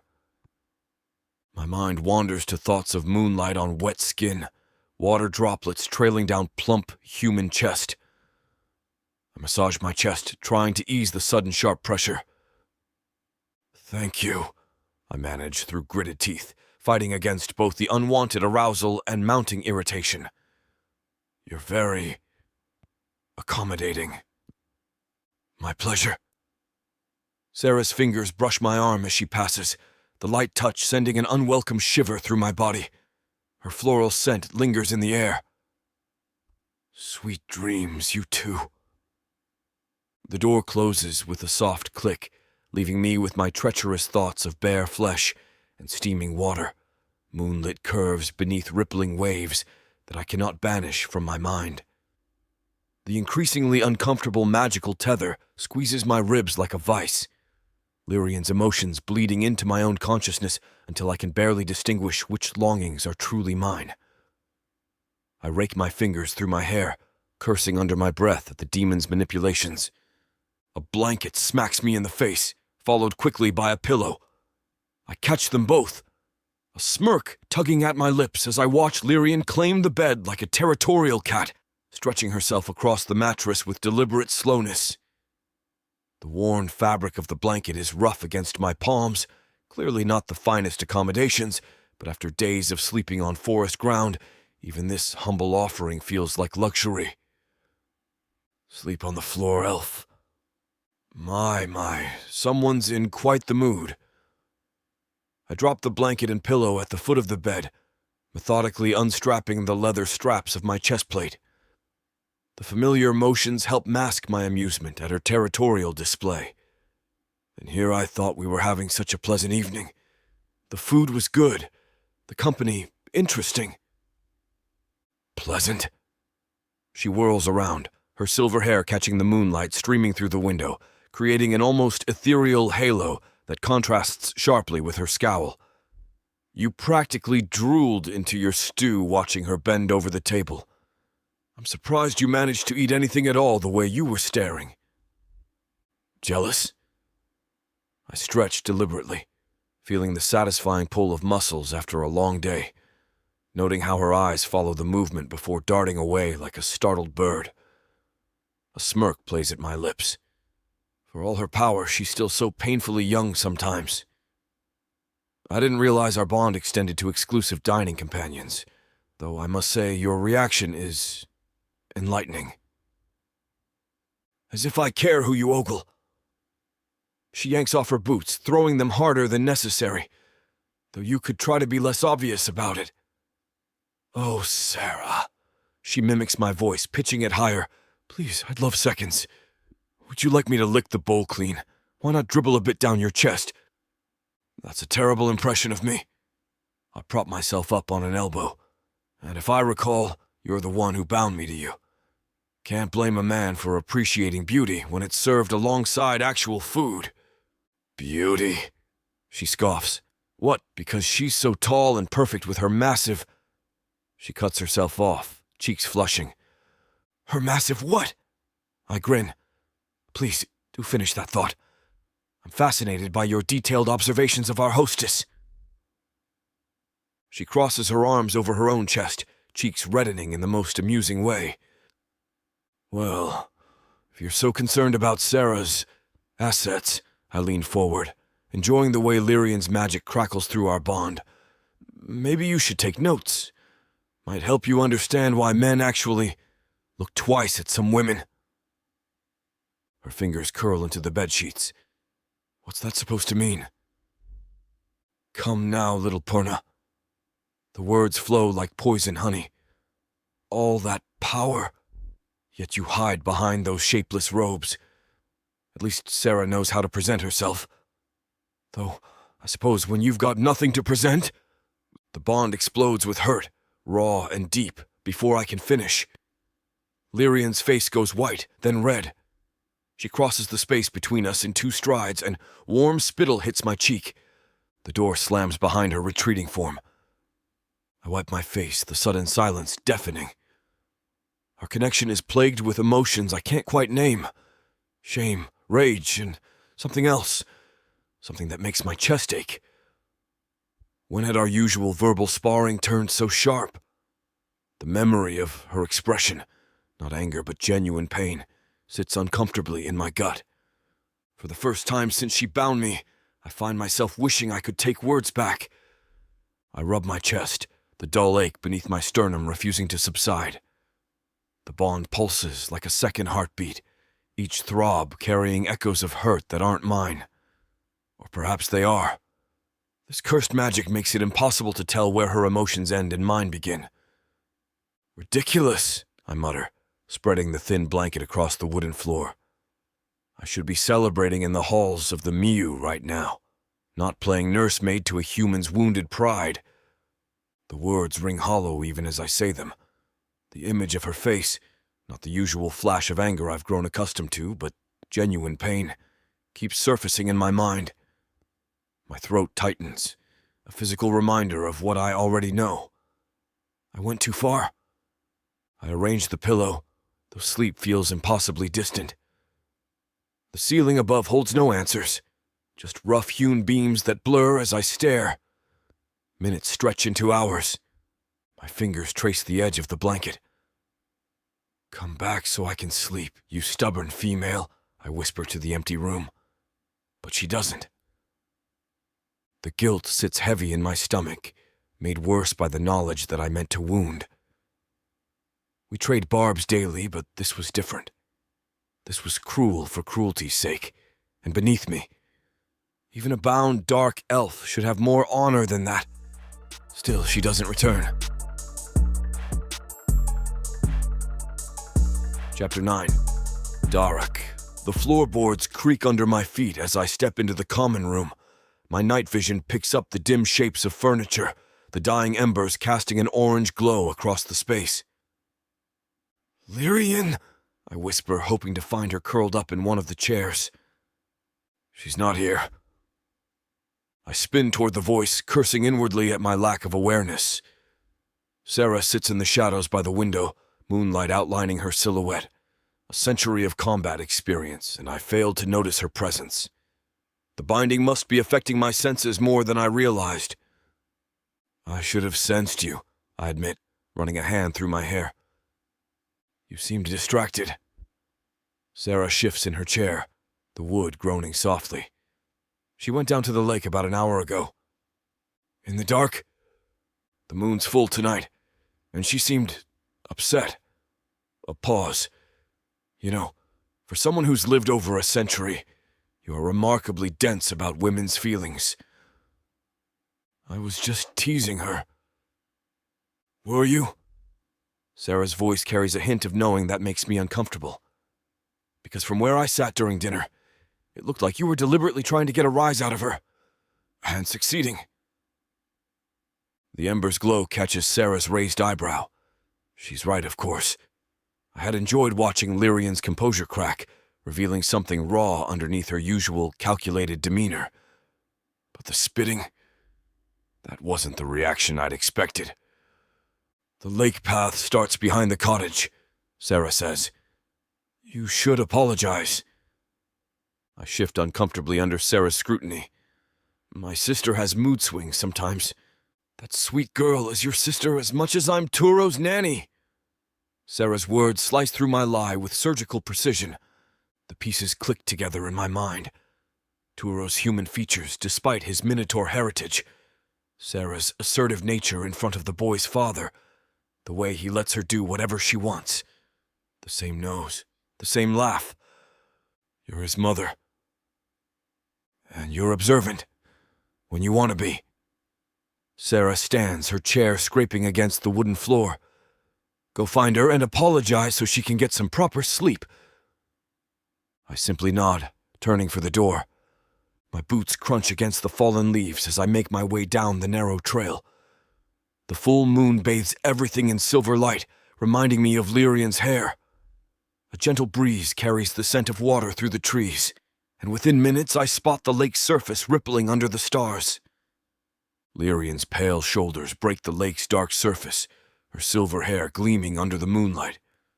My mouth goes dry at the realization she's bathing. The water ripples around her bare skin, and I force my gaze upward, focusing on the back of her head. I should have known better before all of this. Her voice cuts through the night air, sharp as a blade.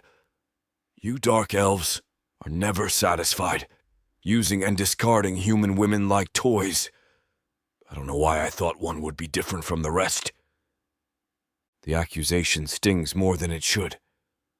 I've never used you, Lyrian. Water laps against the shore. Crickets chirp in the darkness. She doesn't respond, doesn't even acknowledge my words. Come back to the house. The words come out gruffer than intended. You need sleep. More silence. The bond between us pulses with a cold emptiness that makes my chest ache. The water continues its gentle rhythm against the shore, and somewhere in the distance an owl calls out into the night. Her continued silence weighs on me, heavy as armor. The moonlight catches the droplets on her shoulders, making them shimmer like scattered stars. I let out a deep sigh and drop my sword onto the bank. The water laps at my feet as I wade in, my trousers growing heavy with each step. The moonlight catches the ripples spreading out from where I disturb the surface, creating dancing patterns across Lyrian's bare shoulders.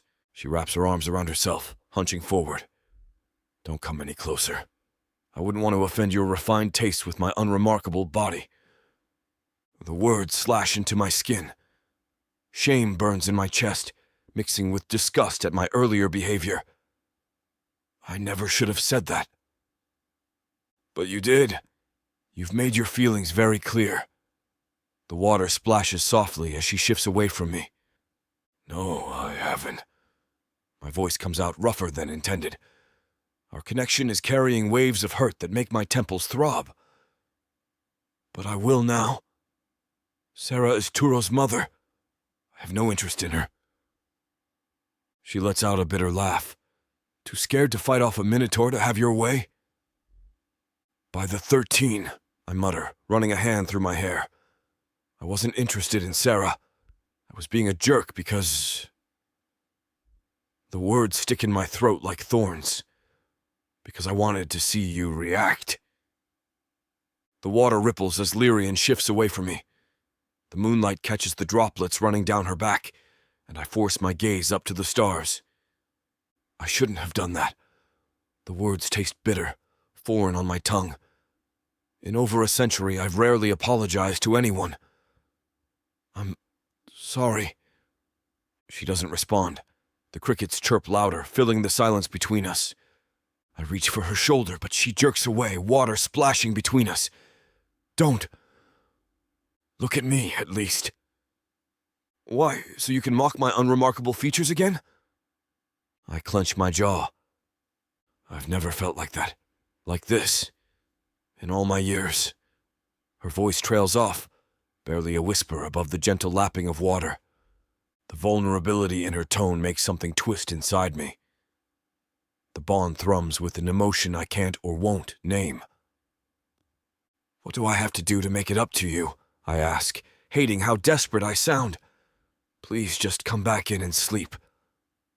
The moonlight casts silver ribbons across the water as Lyrian shakes her head, refusing to look at me. My chest tightens at her silence.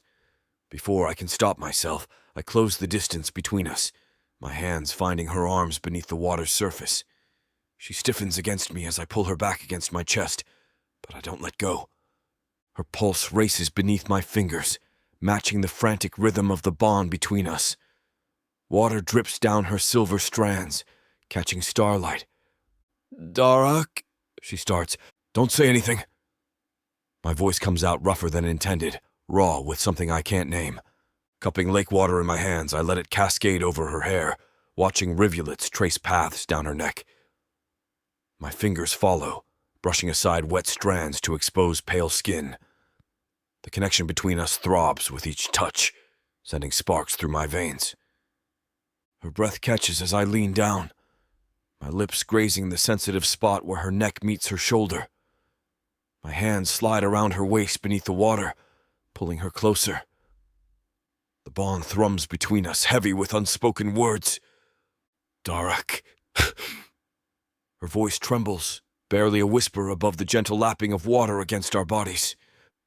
What are you doing? I trace down her spine beneath the water. Apologizing. Bull. Lyrian snaps, but her voice catches, betraying her. I spin her around to face me, water splashing between us. Her bare skin presses against my body, and desire floods through me like wildfire. Our shared heat begins making my head swim.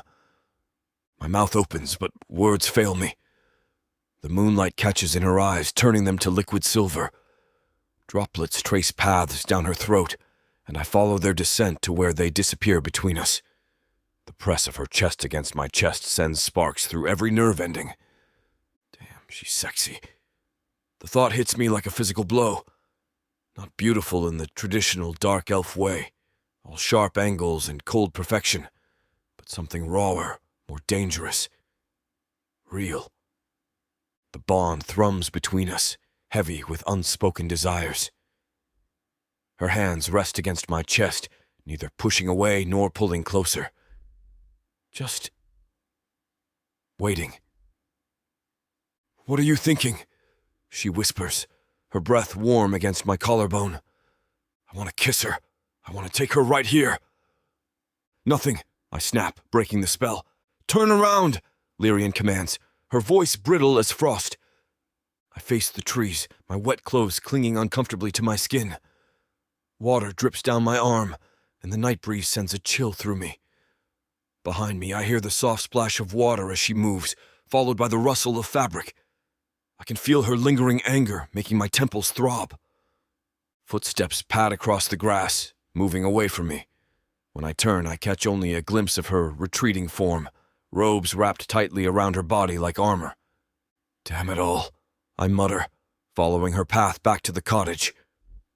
My soaked trousers leave dark spots on the wooden floor as I trudge after her.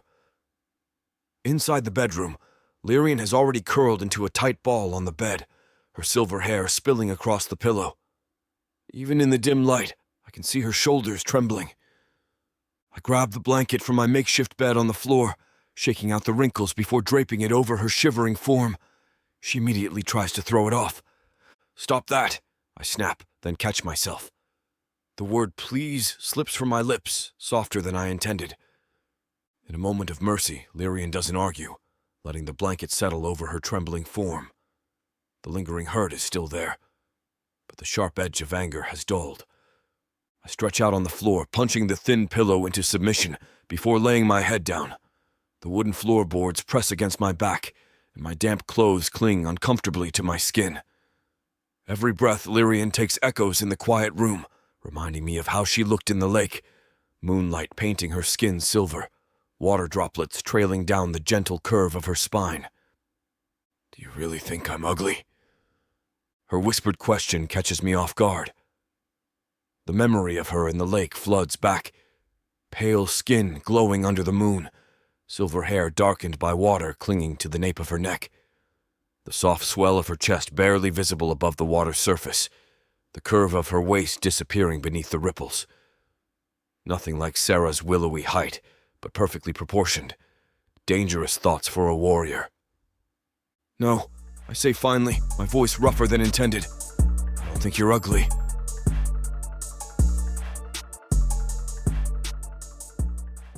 Protheka is a dark and dangerous world. My parents sold me to the dark market. I am the avatar of chaos, and nothing will stop me from fulfilling the prophecy. And the quest for godhood has made it even darker. Looks like you're the only one left. Take a step forward. Delia only seeks her freedom. A gilded cage is still a cage. But Thorn has something else in mind for her. It's her. She's the woman from the prophecy. My key to godhood. Will they be able to escape their fate? Get every episode from worldsofprotheka.com right now. Get the series bundle and score a 70% discount. Protheka's magic is eternal, and this series is just the beginning.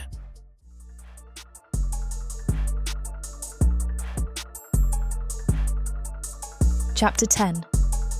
Lyrian. I wake to sunlight streaming through threadbare curtains. my body instinctively sitting upright to peer down toward the foot of the bed.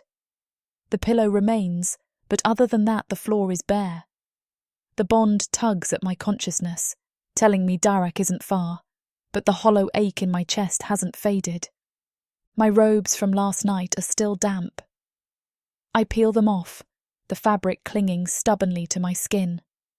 My regular clothes help, though they can't wash away the memory of standing exposed in the lake, Darak's presence burning against my body.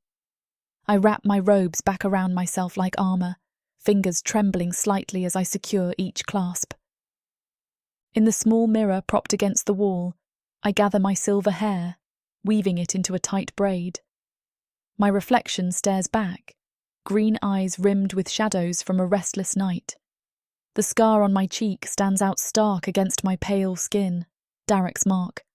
I touch it briefly before turning away with a sigh. The main room bustles with morning activity. Sarah stands at the hearth, stirring something that smells of cinnamon and honey. Rook's massive form fills a corner, carefully whittling what looks like a toy horse. The domestic scene makes my chest tighten with an emotion I refuse to name. Miss Lyrian! Turo bounds toward me, his hooves clattering against the wooden floor.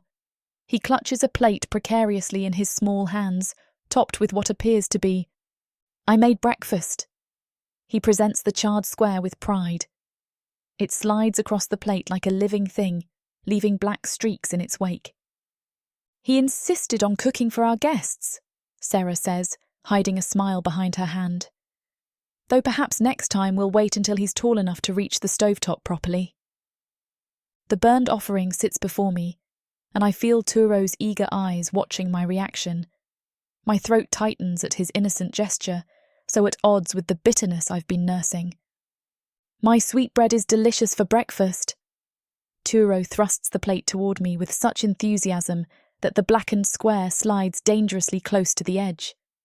His small hands tremble with excitement, and I catch myself reaching out to steady the plate before disaster strikes. Turo's eyes, wide and hopeful, fix on my face. His tail swishes back and forth, betraying his nervousness. The charred creation looks more like something I'd use in a banishing ritual than breakfast, but his eager expression melts my resolve. I take the bread, its surface crumbling at my touch. "Thank you, Turo. This is very thoughtful." "Take a bite." He bounces on his hooves. "I made it all by myself." The first bite is interesting. The texture reminds me of sun-dried clay, and it takes considerable effort not to cough as chalky crumbs coat my tongue. But I manage to swallow, forcing my lips into what I hope passes for a pleased smile. "It's wonderful," I lie, patting his head. "You have quite the talent." "Good morning, dear." Sarah's voice carries from the kitchen area. She's arranging various items on the wooden counter. Dried meat, fruit, what looks like fresh bread. "I'm putting together some provisions for your journey." "Oh, that's not—" I start to protest, but she waves off my objection. "Nonsense. The next town is at least 2 days' walk, and I won't have you surviving on whatever meagre supplies you're carrying." She continues packing, her movements efficient and purposeful. "Besides, I insist on sending you with some proper bread after what my boy just served you." Turo beams, completely missing the gentle criticism in her words. The door creaks open, and my heart stutters as Darak steps in, arms laden with split logs. His crimson eyes lock with mine for a heartbeat before I turn back to Turo's charred creation, forcing myself to take another bite. The memory of Darak in the lake, bare-chested, his hands on my body. My cheeks turn to fire. He was so sexy, so raw, but he's still a jerk. I can't stop my mind from replaying that moment, the way the water had rolled down his ash-grey skin, how his muscles had tensed beneath my fingers, the intensity in those crimson eyes when he'd pulled me close. Even now, my skin tingles where he touched me. But I force the thoughts away, reminding myself of his arrogance, his stubborn pride. No matter how attractive he might be, He's still the same insufferable dark elf who's made this journey so much more complicated than it should be. Love, could you grab the dried herbs from up there? Sarah's voice draws my attention. She slides past Rook in the cramped kitchen space, her fingers trailing down his muscled forearm. The Minotaur shifts, uncomfortable, but doesn't move away completely. Rook reaches up, his massive frame easily spanning the distance to the top shelf. Sarah rises on her toes, pressing a kiss to his lips in thanks. He startles, nearly dropping the herbs as he jerks backward, his eyes darting nervously between Darak and me. It's all right, Sarah soothes, placing her palm against his broad chest. They figured it out last night, didn't you? The tension bleeds from Rook's shoulders as Sarah's words sink in. His tail swishes once, twice, before settling. I don't judge love, I say softly, the words tasting less bitter than expected. Not when it's real. Darak's presence burns against my awareness as he sets the firewood down, each log placed with deliberate care. The sound echoes in the sudden quiet. Besides, Sarah adds, who are we to cast stones? A dark elf and a human travelling together isn't exactly conventional either. I bite back a response, the reminder of last night's vulnerability stinging fresh. Beside me, Turo happily munches on his own creation, oblivious to the undercurrents of adult tension swirling around him. I clear my throat, standing abruptly. We should get moving. We've wasted too much daylight already. Sarah nods, her hands busy wrapping chunks of bread and dried meat in cloth. She tucks them into a worn leather sack, along with several apples and what looks like dried herbs. The bread should last you a few days if you're careful with it. Her eyes catch mine. Real bread, not Turo's creation.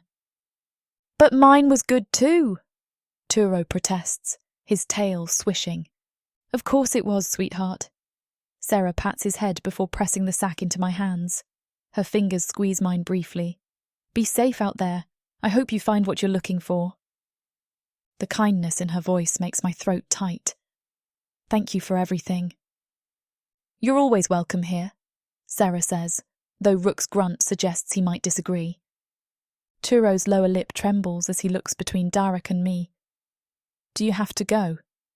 You could stay, and I could make more sweetbread. I kneel down, meeting his earnest gaze. That's very tempting, but we have important things we need to do.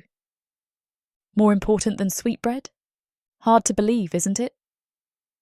I ruffle the fur between his horns. Darak bows slightly to Sarah and Rook, his movements carrying that inherent dark elven grace. Your hospitality won't be forgotten. Coming from him, I know it's more than mere courtesy. Darak doesn't give praise lightly, or ever. Turo charges forward with all the boundless energy of youth, wrapping his arms around my waist in a fierce hug that nearly knocks me over. His small horns bump against my stomach, and I catch a whiff of sweetbread and childhood innocence. I'll miss you. I'll miss you too, I say, surprised to find I mean it with every fibre of my being. I've never been interested in children. They're usually more useful as bargaining chips than companions. But this little tot, with his eager smile and endless enthusiasm for baking, holds a special place in my heart. It's almost frightening how quickly he wormed his way past my defences. The morning sun warms my face as we step outside. Behind us, Turo waves until we disappear over the hill, his small figure growing smaller with each step. How long until we reach the port? Darak's voice breaks through my brooding thoughts. I adjust my robes, keeping my eyes fixed on the dirt path ahead. Kestrel's only a couple days' walk from here if we follow this road. The leather sack shifts against my shoulder as we walk, the sound of Sarah's carefully packed provisions rustling with each step. His words from last night echo in my mind. At least Sarah knows how to present herself, though I suppose when you've got nothing to present. The early afternoon sun beats down on us as we trudge forward in silence. I touch the scar on my cheek absently, remembering how he'd tried to salvage the situation later. "You're not ugly." The words stick in my throat like Turo's charred breakfast. Not ugly. What a ringing endorsement. The sack of food suddenly lifts from my shoulder. I blink, startled from my thoughts as Darak swings it over his own. The gesture catches me off guard. Too gentle for someone who'd cut me down so easily with his words last night, too familiar for the uneasy tension between us. I sneak a glance at his profile, trying to decode the meaning behind this small act of… what? Kindness? Pity? The bond pulses between us, offering no answers, just the constant reminder of his forced connection to me. Without it, he probably would never have bothered to notice me. Chapter 11. Darak. The sun hangs low in the sky, painting everything in shades of amber and crimson that remind me too much of blood on battlefield snow. My feet ache from the endless walking, muscles protesting each step across the uneven terrain. But Lyrian pushes forward like a woman possessed. She hasn't spoken more than 3 words to me since we left the cottage this morning, and her silence weighs heavier than my sword. "We need to make camp." The words fall into empty air as she continues walking, her dark robes billowing around her ankles. Lyrian. She doesn't even turn her head. The silver strands of her hair whip in the wind, catching the dying sunlight like strands of precious metal. Those cursed charms she weaves into it chime softly with each determined step. "The sun's setting, unless you plan to navigate in the dark." I let the threat of night predators hang unspoken between us, knowing she understands the dangers as well as I do. "I can conjure light," she snaps, that faint green glow already beginning to pulse around her fingertips. My fingers flex at my sides. "And waste your energy when we could just stop and rest." She keeps walking.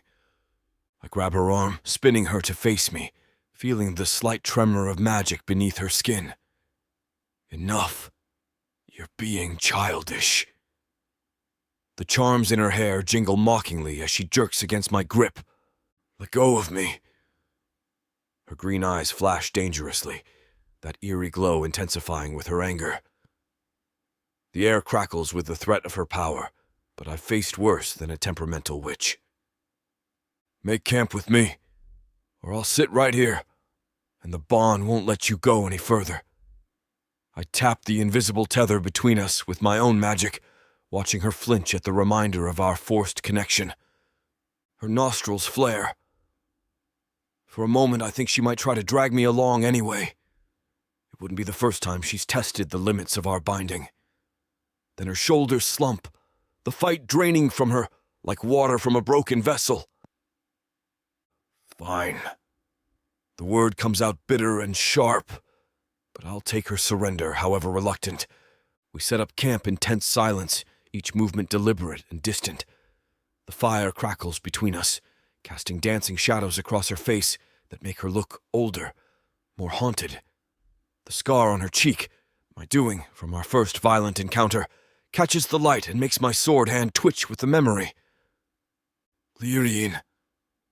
I wait until she looks up from where she's methodically arranging her herbs, those unsettling green eyes fixing on me like a predator's.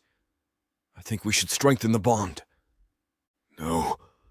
My jaw tightens until I can feel the muscle jumping beneath my skin.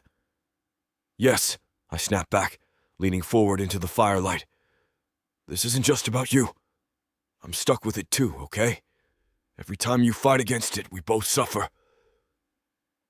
She whirls toward me, her silver hair catching the firelight like liquid moonlight, those cursed charms tinkling with the sudden movement. "I get it! You don't have to keep rubbing it in my face that this bond is the worst damn thing to happen to you."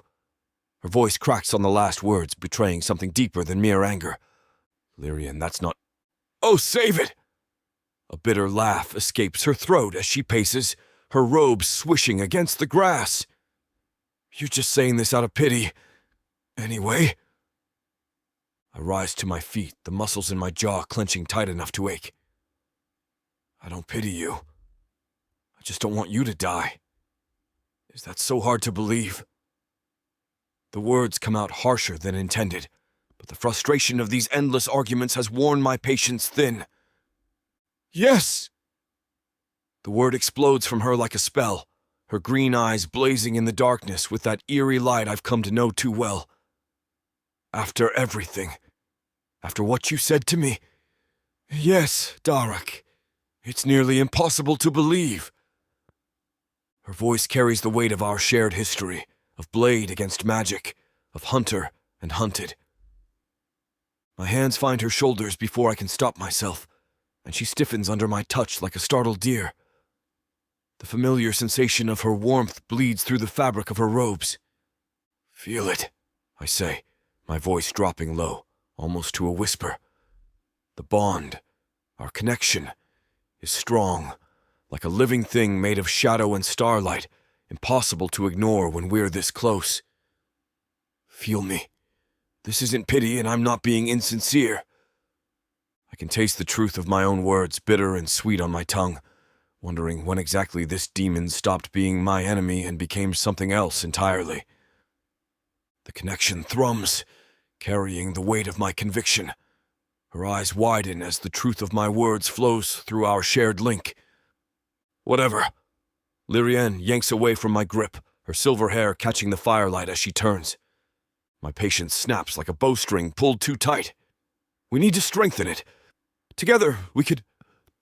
No. She wraps her arms around herself, shoulders hunched. Why not? The words come out harder than intended, echoing in the night air. The fire pops, sending sparks dancing between us. She spins to face me, green eyes bright with unshed tears. Because there's a chance that it won't be able to be removed, and then you'll be miserable with me for the rest of your life. Her voice cracks on the last word, and something in my chest breaks with it. The self-loathing in her voice ignites something primal in me, a fury that anyone, even herself, would dare think so little of her worth. Before I can think better of it, I cross the distance between us in 2 determined strides. My hands find her waist, fingers pressing into the soft fabric of her robes as I pull her against me. Her eyes widen, green irises flaring bright with magic, lips parting in surprise at my sudden boldness. I capture those lips with mine, swallowing her gasp of protest or pleasure. I'm not sure which. The bond flares between us like a struck match, hot and bright as summer lightning, crackling with an intensity that makes my skin tingle. Her mouth is soft, her lips as plump as they look, tasting faintly of the herbal tea she favors. The scent of her, wild herbs and moonflower, fills my senses. I pull back, my heart thundering against my ribs like a war drum as I meet her startled gaze. The bond has shifted between us, alive with something new and dangerous, something that threatens to consume us both. Her silver hair has come loose from its careful arrangement, and my fingers itch to run through it, to pull her close another time. Are you going to spit on me again? Her lips, still pink from our kiss, part and close like a fish out of water. I haven't decided yet. She touches her bottom lip with trembling fingers. Why did you do that? The bond hums, electric and insistent. I ignore her question because, honestly, I don't have an answer I'm ready to give. Strengthen the bond with me. Fine. She drops her hand, reaching for her pack. But I need materials. The firelight catches the silver in her hair as she pulls out several white candles. She arranges them in a circle around us, her movements precise and practiced.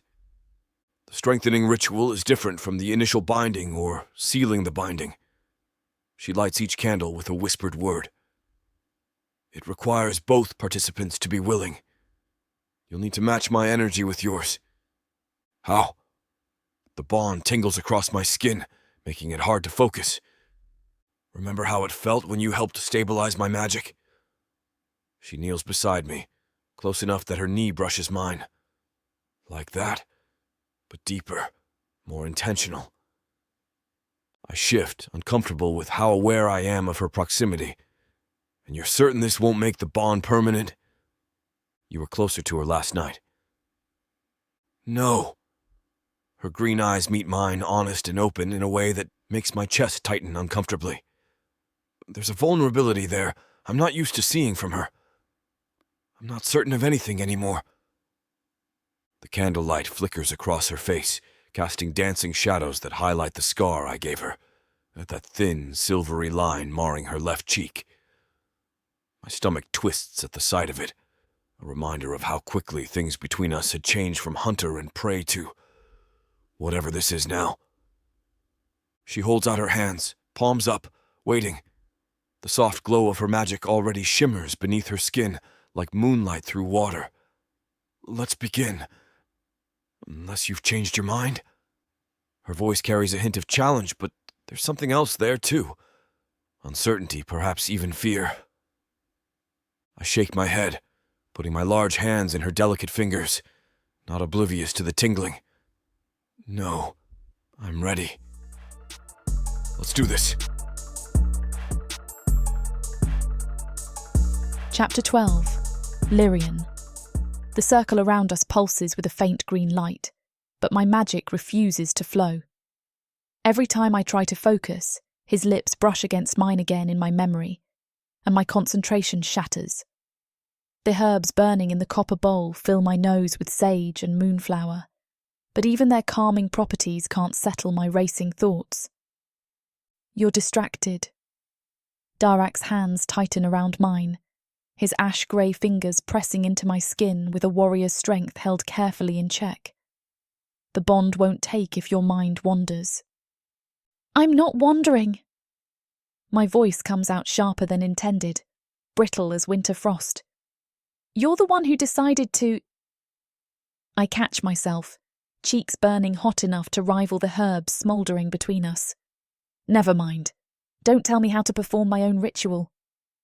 To kiss you? Is that what you were going to say? His thumb traces circles on my palm, each movement sending shivers up my arm and making the magical circle's light flicker erratically. Would you prefer I hadn't? There's a hint of challenge in his voice, those crimson eyes studying me with an intensity that makes focusing on the ritual nearly impossible. I'd prefer you pick a side and stick to it. The words tumble out before I can stop them, sharp and bitter as nightshade on my tongue.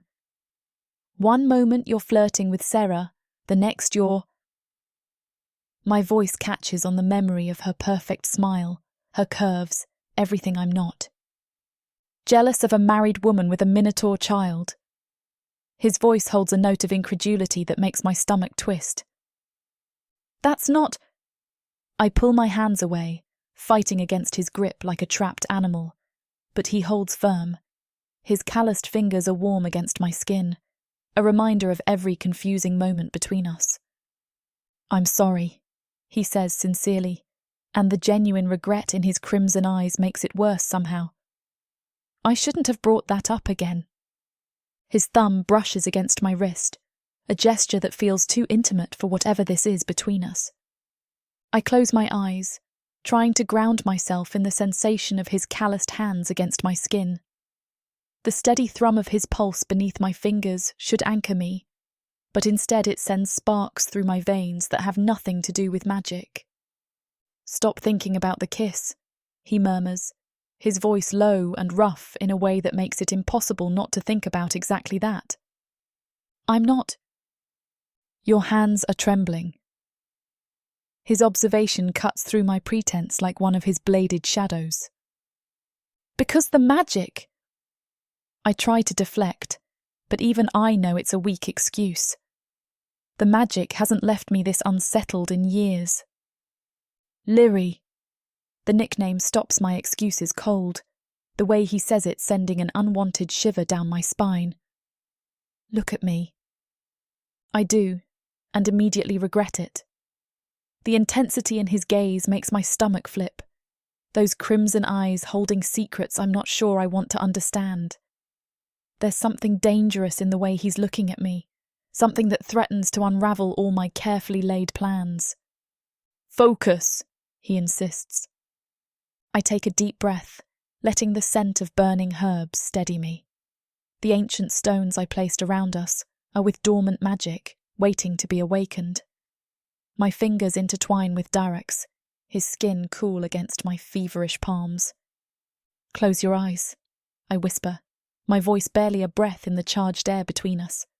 "Let the magic flow through you, like water through a stream." The words of power spill from my lips, ancient and familiar, each syllable igniting the runes carved in the stones with precise intention. Green light spirals up our arms, weaving between us like living vines searching for purchase. The magic pulses with my heartbeat, growing stronger with each passing moment. Darak's breath catches as my magic seeps into him, testing the boundaries of his natural resistance. "Don't fight it," I murmur, squeezing his fingers gently. "Let it in. Trust me. Just this once." His shadows respond to my call, writhing and stretching along the edges of my light like curious serpents. Where they meet, sparks of silver burst like tiny stars in a midnight sky, beautiful and dangerous all at once. The bond between us stretches, transforms, deepens, more intimate than any physical touch could be. I can feel the echo of his power resonating with mine, wild and untamed, yet somehow perfectly matched to my own. My heart pounds against my ribs as his essence mingles with mine. Strength floods my limbs, his strength, while my magic surges through his veins. For a moment I can feel everything: his pulse, his breath, the steady drum of his warrior's heart. Even the ancient scars that mark his soul become known to me, each one a testament to battles fought and survived. The runes flare brilliant white, casting sharp shadows across his ash-grey features. Power crashes through us like a wave, and I gasp as the strengthened bond snaps into place, burning like liquid silver in my blood. Darak's hands tighten on mine, steadying me as the magic settles, his calloused fingers surprisingly gentle against my trembling ones. The air around us crackles with residual energy, making my skin tingle where we touch. "It's done," I say, opening my eyes to find him watching me with an expression I can't quite read. Something flickers in those crimson depths, uncertainty perhaps, or a reluctant fascination that mirrors my own swirling emotions, and possibility, I realise with a sinking heart, is exactly what I should fear. "How do you feel?" I ask, keeping my voice carefully neutral despite the way my heart hammers against my ribs. The residual magic still tingles across my skin, but his expression remains frustratingly unreadable. Darak rolls his shoulders and scratches his head. "Not much different, actually." His brow furrows. "Should I?" The copper bowl tips as I reach for it, spilling ash across the ground. Maybe that's for the best, then. My fingers shake as I pack away the herbs and ceremonial items. The moonflower stems crumble in my grip, their petals scattering across my lap. Each one represents hours of careful preparation, now wasted. Or perhaps not wasted. Perhaps this is exactly what I should have expected. The bond feels hollow, empty, like a door that should have opened but remained firmly shut. "Did it work?" Darak asks, still sitting cross-legged in the circle. I stuff the bowl into my satchel without cleaning it. The runes activated, the magic took hold. But did it really? The possibility I'd felt moments ago seems to mock me now, slipping through my fingers like smoke. "You're upset." "I'm thinking." I gather the rest of my supplies, not meeting his eyes. The ritual changed nothing for him. No new awareness, no deeper connection. Just the same old binding that keeps him tethered to me against his will. My chest aches as I close my satchel. What was I expecting? That strengthening the bond would somehow make him number. Better not to finish that thought. I watch Darak gather leaves and moss, arranging them into a makeshift bed. His movements are precise, methodical, just like everything else he does. You don't have to do that, I say, wrapping my arms around myself against the evening chill. The ground's too hard here. He pats down another layer of moss. You'll wake up sore. Since when do you care if I'm sore? He glances up, crimson eyes reflecting the dying firelight. Since you stopped being just my captor.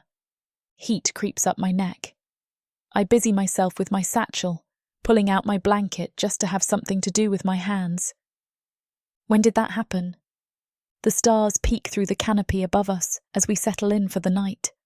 Darak lies just a foot away, close enough that I can hear his steady breathing. The fire crackles softly, casting dancing shadows across his sharp features. My mind drifts to the kiss, to his hand on my waist, steadying me. The press of his lips against mine, gentle at first, then hungry. The way his fingers felt against my face. What are you thinking about? His voice cuts through my thoughts. I swallow hard, grateful for the darkness hiding my flushed cheeks. The port. We should reach it tomorrow night if we keep this pace. He shifts, and I can feel his gaze on me. Is that all? What else would I be thinking about? He doesn't answer, but I swear I can hear him smiling. The night wraps around us like a thick blanket, stars peeking through gaps in the canopy above. My muscles ache from the ritual, but sleep refuses to come. What were you doing that night? Darak's voice breaks through the darkness. In the forest, when you summoned me? I tense, waiting for the anger that usually accompanies any mention of his summoning. Are we really doing this now? I'm just curious. The leaves rustle as he shifts beside me. No accusations this time. Promise. My fingers trace the edge of my blanket. You'll think it's foolish. Try me. I take a deep breath, inhaling the crisp night air. Have you ever heard of Valentia? Can't say that I have. She was a Perna centuries ago. The words come easier than expected, memories of the stories I grew up with flooding back. They say she loved so deeply, so completely, that she gave her life to save not one, but several men she cherished. Her magic couldn't choose between them, so she chose all of them, even though it meant her death. That sounds... Darak pauses. Impractical. A laugh bubbles up unexpectedly. Of course you'd say that. I roll onto my side, facing him in the darkness. But every year I go to where she made her sacrifice. It's tradition, at least for me. The day of Valentia can be celebrated anywhere, but I prefer to honour her here, where it happened. And that's when you snatched me, so to say? That's when I performed the ritual, yes. I leave out the rest. Some truths are better left in darkness. You really believe in all that? Love powerful enough to die for? I believe in her. My voice comes out softer than intended. Sometimes that's enough. Earth is pretty much a desolate wasteland since the orcs came over from Protheka, and being a woman, the best you can hope is to be someone's property. Now, after my curvy body catches Korthar's eye, he'll claim me, and I'll serve him, in any way he pleases. You're mine now. Listen to this story and more when you get the complete Orc Warriors of Protheka audiobook and ebook bundle. 40 books, 19 audiobooks, 19 ebooks. You even get 1 free novella and 1 free audiobook. All for a shocking 90% off. Protheka's magic is eternal, and the complete Orc Warriors of Protheka bundle will bring over 100 hours of that magic to you.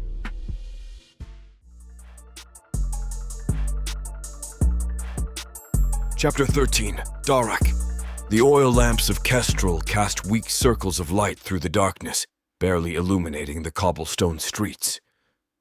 Lyrian stumbles beside me, her footsteps growing heavier with each passing moment. We need to find somewhere to rest, I say, watching her sway slightly. her silver hair catching the dim lamplight as she stumbles. The night's events have clearly taken their toll. "I'm fine." Her words slur together, her usually sharp tongue dulled by fatigue. "We should keep moving." "You can barely walk straight." I keep my voice low, though there's no one else on these darkened streets to hear us. "I said I'm—" She trips over an uneven stone, and I catch her elbow, my leather-clad fingers wrapping firmly around her arm. A small victory blooms in my chest at her exhaustion-induced compliance. After weeks of her relentless resistance, seeing the proud witch finally yield to necessity brings a grim satisfaction. "Look at that. For once you're not arguing with me." I can't help the smirk that tugs at my lips, even as I maintain my steadying grip on her arm. "Shut up." But there's no bite to her words, her usual venom replaced by weary resignation. "Let's just find an inn." Her glowing eyes have dimmed to barely a flicker, another tell of her depleted state. The sound of boots scraping stone catches my attention. My hand moves to my sword hilt as 5 figures materialize from the shadows between buildings. Their ash-gray skin marks them as my kin, but the gleam in their eyes speaks of desperation rather than nobility. "Well, what do we have here?" The leader steps forward, twirling a dagger. "A Mew and his little human pet?" "Walk away," I warn, pushing Lyrian behind me. "You're outmatched." Another thief circles to our left. 5 against 2? I like those odds. Your math skills need work. I draw my blade. It's 5 against 1 Mew warrior. The human is just here to watch. Lyrian's fingers dig into my arm. I can still fight. "You can barely stand." The thieves charge before she can argue further, their blades glinting in the lamplight. DFM cast by their untrained movements, the lowest of our kind, scraping by on petty crime and violence. Still dangerous in numbers, but nothing compared to battlefield combat. Their stance betrays their lack of formal training, the way they grip their weapons like common thugs rather than warriors. I parry the first attacker's blade with practiced ease, the familiar ring of steel against steel echoing through the alley as I drive him back with a swift counter. His eyes widen with the realization that he's facing a true Mew warrior. Behind me, Lyrian's magic sputters and fades like a dying candle, her exhaustion evident in her trembling hands. The usual ethereal glow of her spells flickers weakly, barely illuminating her pale features. "Use the bond," I command, ducking under a wild swing that whistles past my ear. The fool overextended himself, leaving his flank exposed. "Draw from my strength." "I can't focus." Lyrian's voice cracks with strain, her usual confidence shattered. "Yes, you can. Take what you need." I feel the familiar tug of our connection, like an invisible thread pulled taut between us. As a Maiao warrior, sharing power isn't natural to me, but I've learned to suppress my instinctive resistance to her magic. The connection between us blazes to life for the first time since the ritual. Power surges through my veins as Lyrian's consciousness brushes against mine. Her magic flows through me, amplified by my own vitality, creating something entirely new. My blade moves faster, stronger. Each strike carries the weight of both our abilities. 2 of the thieves fall, their weapons clattering against stone. Lyrian's magic erupts behind me, no longer weak or uncontrolled. Green light pulses through the street as she pins one attacker to a wall. The air crackles with energy that tastes like lightning and feels like victory. "On your left!" she calls. I spin, catching the 4th thief's blade inches from my throat. The bond thrums between us, and I can feel Lyrian's presence directing my movements. We move as one entity, her magic extending my reach while my strength steadies her casting. One of them breaks and runs. The remaining thief follows, leaving their unconscious companions behind. My blood sings with borrowed power. Every sensation intensifies. The cool night air, the rough grip of my sword. The the steady beat of Lyrian's heart through our connection. The rush is intoxicating. That was... Lyrian sways, but her eyes are bright with wonder. I catch her elbow again, steadying her. Incredible. The bond is alive, reinvigorated from the strengthened connection finally seeming to take place. We should find that inn. Lyrian murmurs, but she doesn't pull away from my touch. The bond is lightened with an unfamiliar warmth, and my chest tightens as I watch Lyrian steady herself against a wall. Her silver hair catches the lamplight, and something shifts inside me, a protective instinct that goes beyond our magical connection. You're right about finding that inn, I say, but hold up a hand. Wait here a moment. I kneel beside the thieves, methodically checking their pockets. My fingers brush against leather pouches heavy with coin, enough to afford us decent lodging for once. A glint of metal catches my eye. I extract a silver ring from the leader's vest, turning it over in my palm. Delicate vines wrap around the band, meeting at a small green stone that reminds me of Lyrian's eyes. The craftsmanship is too fine for common thieves, likely stolen from some merchant's daughter. Standing, I turn to face Lyrian. The ring looks even more striking held up between us, the stone catching the weak lamplight. Here. Her eyes widen as I offer it to her. Seriously? Would you prefer I leave it with the thieves? I'd prefer you not loot unconscious bodies like a common criminal. They attacked us first. I step closer, still holding out the ring.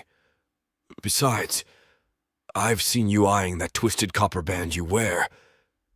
This is better crafted. She crosses her arms. And that makes stealing it right? Consider it payment for services rendered. Your magic did half the work tonight. Our magic, she corrects, but her fingers twitch toward the ring. The bond made it stronger. Then take it as a symbol of that. The words slip out before I can stop them, heavy with meaning I'm not ready to examine. I take her delicate hand in mine, ignoring her protests as I slide the ring onto her middle finger. The green stone catches the lamplight, matching the spark of irritation in her eyes. My thumb brushes across her knuckles as I turn her hand, admiring how the silver vines wrap around her finger like they were crafted for her. Perfect fit. The words are carrying an undercurrent of emotions I can't quite decipher. Lyrian yanks her hand back, tucking a wayward strand of silver hair behind her ear. The motion draws attention to the scar on her cheek. The one I gave her. Strange how that mark now fills me with regret rather than satisfaction. Come on, she says, swaying slightly. I really am tired, you know. A smirk tugs at my lips. The exhaustion in her voice brings out my teasing nature. Want me to carry you?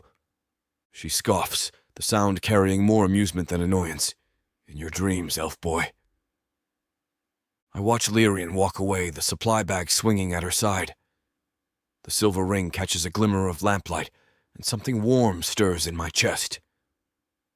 Every night, I mutter, shaking my head at our familiar pattern of bickering. The words echo in my mind, and I freeze. Every night. The phrase sits heavy in my stomach as realization dawns. I've fallen into a routine with her. These little moments, the teasing, the way she pretends to be annoyed while fighting back a smile. The strengthened bond wavers between us, and I can feel her exhaustion mingling with my own thoughts. This connection, it's more intimate than I expected, more dangerous. My fingers brush the hilt of my sword, a warrior's comfort gesture. What have I done? A Mew warrior bound to a human witch. And now I'm giving her jewelry, like some lovesick merchant's son. The bond was meant to be tactical, nothing more. But I can feel her presence in my mind, warm and familiar, like coming home after battle. The thought sends a chill down my spine.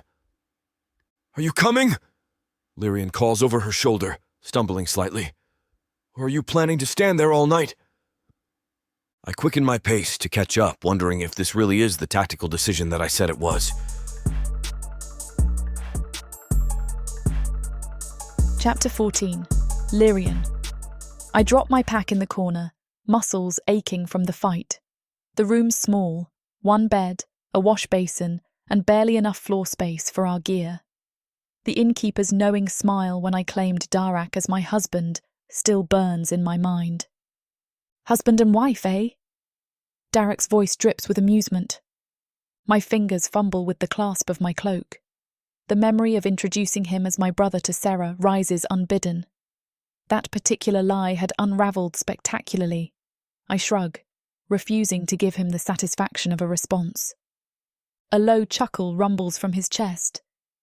Care to bathe first? I shake my head, focusing on arranging my belongings. There is no denying that our bond is stronger now after the ritual and activating it during our scuffle, making it harder to ignore his presence. To ignore the way his crimson eyes follow my movements. Suit yourself, dear. The way he drawls the endearment makes my skin prickle. His leather armour hits the floor piece by piece as he heads for the washroom, if you can call it that, with a partition not tall enough to cover the top of his head being the wall, each thud marking another layer shed. I press my palm against the rough wooden wall, steadying myself. The strengthened bond thrums with his satisfaction, his amusement, his... something else I can't quite name. Won't name. I can hear the splash of water as he climbs into the basin, the mental image of his bare body haunting me with every blink. I sink onto the bed, running my fingers through my tangled hair. At least, husband should keep the innkeeper from asking questions about a man and woman travelling together. Even if Darak is a dark elf, I'm sure she's seen plenty of interesting pairings around here. Lucky our friends were so generous with their coin purse. Darak's voice carries over the partition, followed by more water splashing. How exactly were you planning to book passage on a ship? I dig my thumbs into my aching feet, wincing at the tender spots. I would have figured something out. The words come out sharper than intended. My boots lie discarded on the floor, the leather worn thin from weeks of walking. Purple bruises mottle my skin where the straps cut in, and blisters have formed over older calluses. Of course you would have. The amusement in his tone makes my jaw clench. Just like you figured out that ritual that got us here in the first place. Water sloshes against the basin's sides as he moves. I try not to picture it, focusing instead on massaging my abused feet. The pain helps ground me, keeps my thoughts from straying to his words at the lake. I was being a jerk because I wanted to see you react. My hands still. The memory of his voice, low and sincere, sends a shiver down my spine that has nothing to do with the evening chill. I shrug off my outer robes, laying them across the narrow bed. The fabric is travel-stained and torn in places, a far cry from the elegant garments I once wore. My neck aches from tension, and I press my fingers into the rigid muscles. More splashing sounds from behind the partition. Our fortified connection is carrying echoes of his satisfaction, his warmth, his... I drop my hands to my lap. This isn't helping. My eyes trace the design of the ring he gave me. Are you nearly finished? I ask, desperate to break the loaded silence. Missing me already, wife? I throw my boot at the partition. His laugh echoes off the wooden walls as water splashes back into the basin. I focus intently on my feet, pretending the sound of his movements doesn't send shivers down my spine. The gentle sloshing of fresh water being poured tells me he's refilling the basin. For me, the consideration behind this simple act catches me off guard. My breath hitches when he rounds the partition. Droplets of water trace paths down his ash-grey skin, following the contours of well-defined muscles earned through centuries of warfare. His long dark hair, usually tied back, falls loose and wet against his shoulders. Battle scars mark his chest and arms, some fresh, others faded to silvery lines that catch the dim lamplight. The towel sits dangerously low on his hips, revealing the sharp cut of muscle disappearing beneath the fabric. I look away, suddenly aware that I'm sitting here in just my clothes, which reveal more than I'm comfortable with. There is no mistaking the hints of his satisfaction at my reaction. See something you like? His crimson eyes gleam with mischief. I see an elf who needs to learn about proper clothing. I turn away, cheeks burning. And boundaries. Boundaries? He steps closer, water still beading on his skin. Interesting concept from someone who magically bound me to her. I press my lips together, refusing to rise to his bait. The bond thrums with something deeper than mere amusement now, something that makes my pulse quicken. I snatch my robes, wrapping them tightly around myself like armour. The fabric's familiar weight offers little comfort against Darak's scrutiny. His words from earlier, about Sarah's perfect body, about my unremarkable form, echo in my mind, stinging fresh as salt in a wound. Move. I try to slide past him, keeping my eyes fixed on the partition. His hand catches my arm, grip firm but not painful. Water still beads on his skin, and the contact sends electricity through my nerves. Take them off. What? I jerk back, pulse thundering. No. Lyrian. Frustration colours his tone. I already told you you're not ugly. I wrench my arm free, stepping back until my legs hit the bed. Anger burns hot in my chest, mixing with humiliation. Not ugly? That's what you think counts as a compliment? Through our strengthened bond, I feel his confusion warring with irritation. Of course he doesn't understand. He's a dark elf warrior who's probably never questioned his worth a day in his life. You made it perfectly clear what you think of me. My fingers clutch the robes tighter. How I pale in comparison to Sarah's perfect form. Being not ugly isn't exactly high praise, Darak. His crimson eyes narrow. That's not... Don't. I raise my chin, meeting his gaze with all the fury I can muster. Just don't. I gasp as Darak yanks my robes away, my protests dying in my throat as his crimson eyes lock with mine. My skin prickles with goosebumps, from the cool air or his intense gaze, I'm not sure which. I can feel the sensation of something raw and unfamiliar as it travels between us. Stop, I whisper, but there's no force behind it. My arms move to cover my exposed midriff, where my cropped travelling shirt ends just below my ribs. His finger traces my collarbone, leaving a trail of fire and ice, as conflicting as my choice is turning out to be. The calluses on his hands catch slightly against my skin as he follows the line of my shoulder, down my arm. My breath hitches when his touch skims the edge of my shirt, lingering at the strip of bare skin above my waistband. The bond floods with his emotions. Appreciation, desire, and something deeper that makes my heart race. I can't look away from his face as his eyes travel the length of my body, taking in every detail. The lean muscles earned from years of spellcasting, the faint scars from failed rituals, the curves that never quite filled out like Sarah's. You're not ugly, Leary. His voice is rough, barely above a whisper. The use of my nickname sends a shiver down my spine.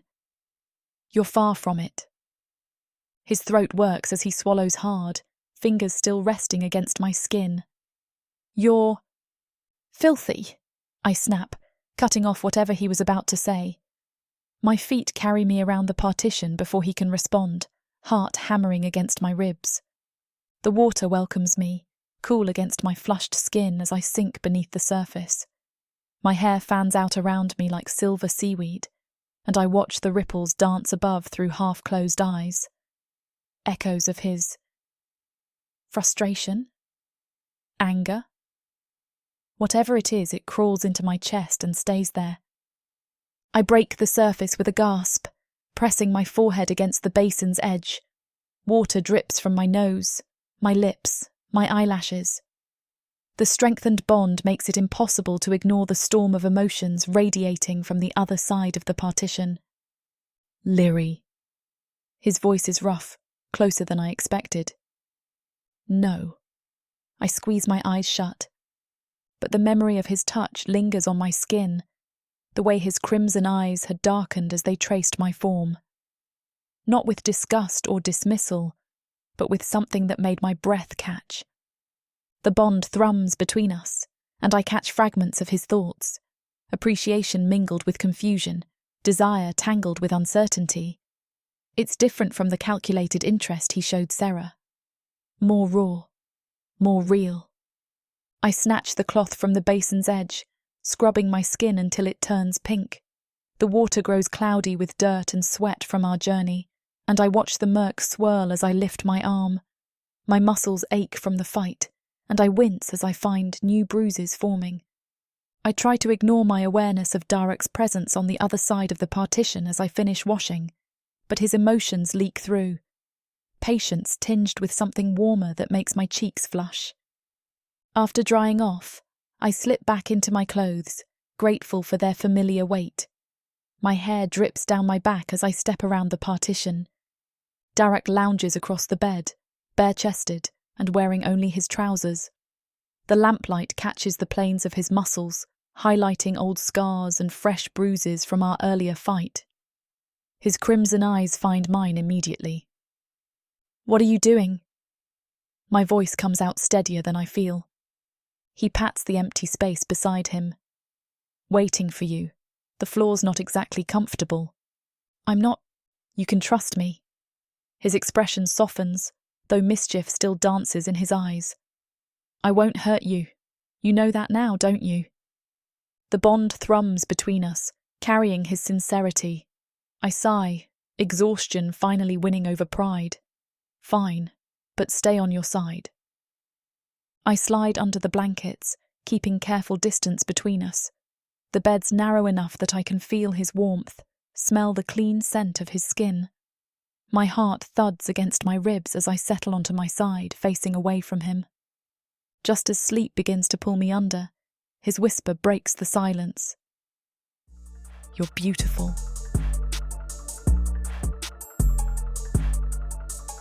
Chapter 15. Darak. The stench of fish and salt air assaults my nose as we make our way down the narrow corridor of the ship. Our meager coin only bought us passage and steerage, and my jaw clenches at the thought of sharing space with others, especially a human. "This is it." The first mate points to a cramped cabin. "Bunkroom 6. My shoulders barely fit through the doorway. Inside, 3 men look up from their belongings. 2 dark elves and a human, just as promised. The space between the bunks is hardly wide enough for me to turn around. No. I grab Lyrian's arm, ready to drag her back to the purser's office. "We'll find another way." "We can't afford another way," Lyrian whispers, her fingers pressing into my forearm. "This is fine. It's not fine." The human's gaze lingers too long on Lyrian, and the dark elf's expressions shift from dismissive to interested at the sight of her. My blood burns. "Take the top bunk." I guide her to the ladder of the nearest bed. When she hesitates, I grip her waist and lift her up myself, ignoring her squeak of surprise. "I can climb perfectly well on my own," she hisses down at me. I pass up our bags, making sure to block the other's view of her with my body. "Just stay up there." The 2 dark elves spring up from their bunks, all smiles and predatory grace. The shorter one, dressed in a docker's rough clothes, extends his hand. "Vex," he says. "And this is my brother Karn. We're headed to the eastern ports." I give his hand the briefest shake possible. "Darak." "A warrior caste," Karn notes, eyeing my blade. "What brings you down here with us common folk?"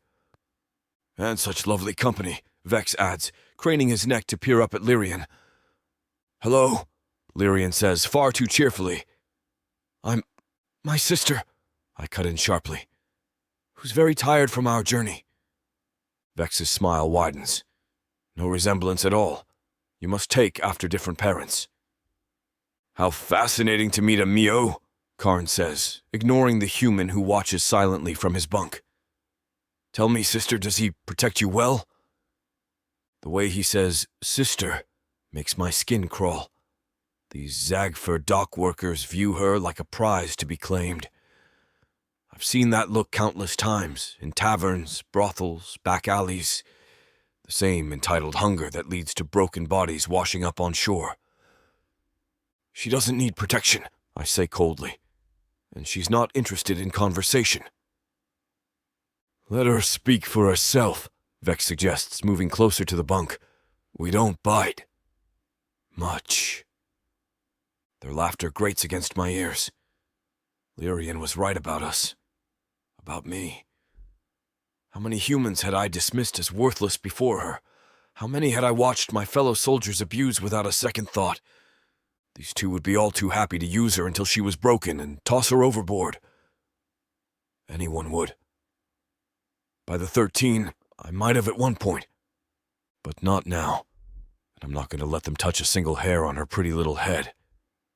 The ship creaks and groans around us as I lean against the wall beside our bunk, watching Vex and Karn play cards with the human. 3 days of this, and my patience wears thinner by the hour. Every laugh, every sideways glance at Lyrian's bunk makes my hand itch for my sword. Lyrian shifts above me, her arm dangling over the edge. The sleeve of her robe slides down, revealing the pale skin of her wrist. Karn's eyes dart to it immediately. I clear my throat, and she withdraws her arm.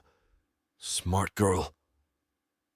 Your sister's awful quiet up there, Vex says, not looking up from his cards.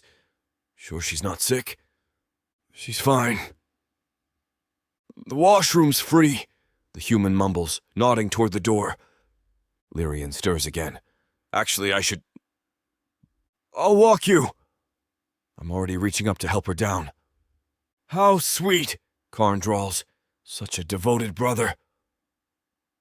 I ignore him, keeping my body between them and Lyrian as we exit. The narrow corridor rocks with the waves, forcing her to steady herself against my chest. The contact sends warmth spreading through me, reminding me of nights spent holding her close.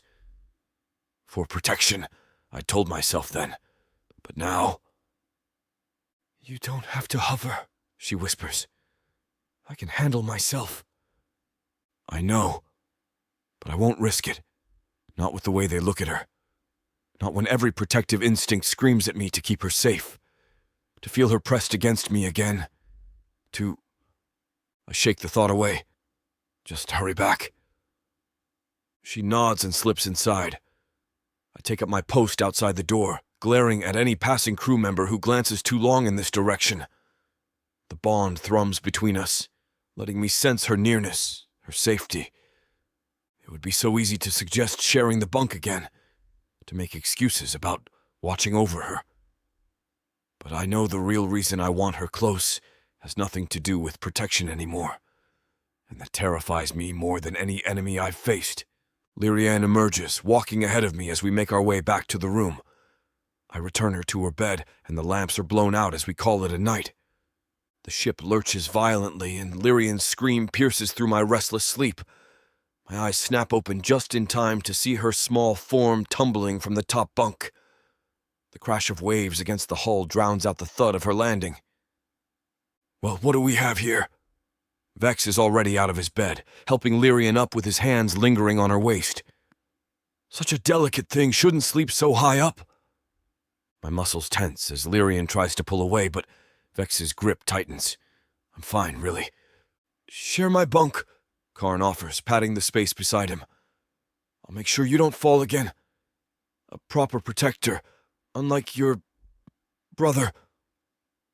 The way his tongue wraps around that last word makes my blood boil.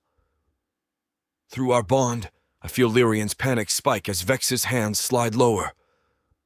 Let go! My voice cuts through the darkness like steel. Vex's smile doesn't waver. Just helping the lady. I'm across the small space in one stride. My fingers wrap around his wrist, applying just enough pressure to make him wince.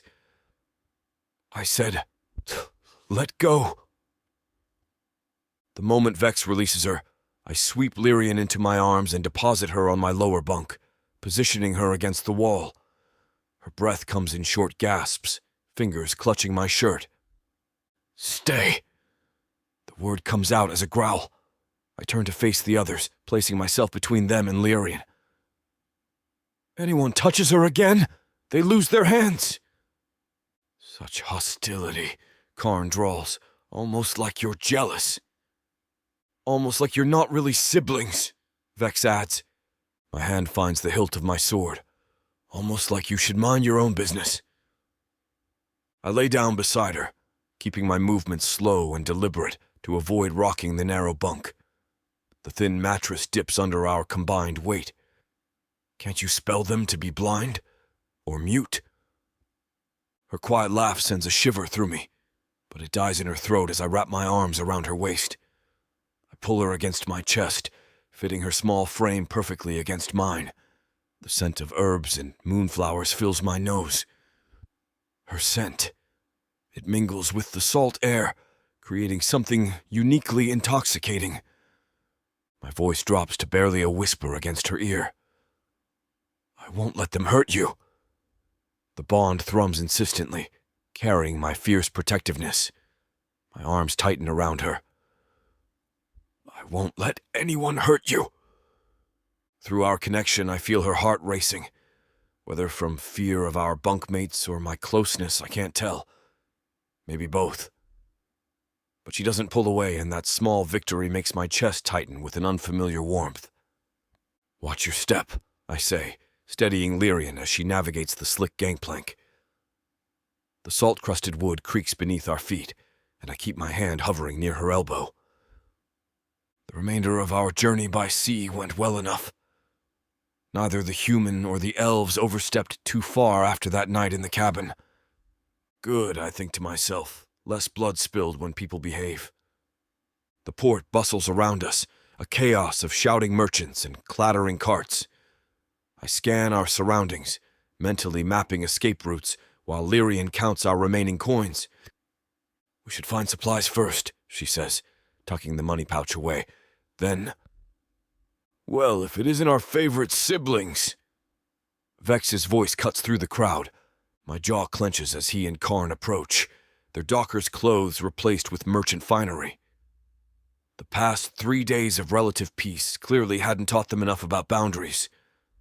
We're opening a shop just down the street, Karn says, pointing toward a row of storefronts, importing exotic goods from the eastern ports. Lyrian's laugh sparkles in the morning air. How wonderful for you both. You must visit us, Vex purrs, stepping closer. We could use some entertainment. I'm sure your brother wouldn't mind sharing, Karn adds with a wink. It's not hard to miss Lyrian's amusement at their obvious ploy, but my patience snaps like a bowstring. In one fluid motion, I sweep her over my shoulder, ignoring her surprised yelp. Darak! She pounds her fists against my back. I stride away from the docks, leaving the Zagfor merchants' laughter behind us.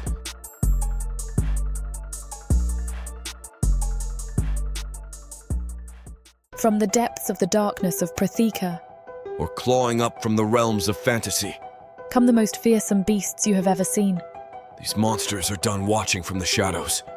Now, as they step into the light, something unexpected grips them. Something even they can't fight off. Love, Vampires. demons, Dark elves. gods. Minotaurs. Creatures of light and dark. They will protect their mates. Do whatever needs to be done. Morally grey heroes who will burn the world to protect the women who love them. 10 audiobooks. Fall into over 60 hours of fantasy romance. 20 ebooks. Over 1 million words of these brutes who will protect their women. Even if they might destroy themselves in the process. Get the immersive Protheka fantasy romance bundle. For 80% off, right now, dive into Protheka at a once-in-a-lifetime discount. The first bundle to offer both ebooks and audiobooks on worldsofprotheka.com. Protheka's magic is eternal, and this romantasy bundle will make it endless.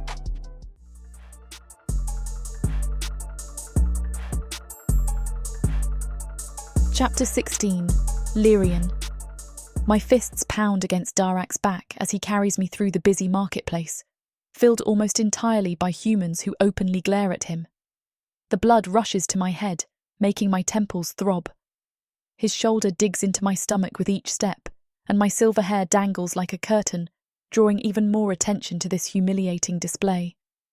Put me down this instant. I smack his leather armour again, knowing it won't hurt him but hoping to make my point. No. His grip on my legs tightens. A group of merchants pause their haggling to stare. A child points and giggles. My cheeks burn hot enough to rival the summer sun beating down on us. I mean it, Darak, this is ridiculous. You're the one making a scene. His voice carries that infuriating hint of amusement. If you'd stopped struggling 5 minutes ago, we'd be halfway there by now. I go limp across his shoulder, exhausted from the futile resistance. Why are you doing this? I saw what your feet looked like last night. His voice softens, losing its teasing edge. Just get comfortable. The gentle concern in his words spreads warmth through my chest, different from my earlier embarrassment. Darak freezes mid-step, and my stomach lurches against his shoulder. Through my curtain of silver hair, I spot 3 men blocking our path, their faces hard with determination. One holds a pitchfork, another a woodcutter's axe. Humans have made camps here in Praj, and so dark elves don't find any value of travelling here. That, and seeing one of them cart a human woman around like a sack of flour, has probably ruffled their feathers. Put her down! The tallest one demands, his voice trembling despite his stern expression. Your kind aren't in charge around here. Move. Darak's tone carries that dangerous edge I've come to recognise. His muscles tense beneath me, and I can feel him shifting his weight, ready to reach for his sword. My heart races. These men don't understand. They think they're helping, but they'll only get themselves killed. I've seen what Darak can do to trained warriors. These farmers wouldn't stand a chance. I said put her... Hi there. I twist around, flashing my brightest smile at the group.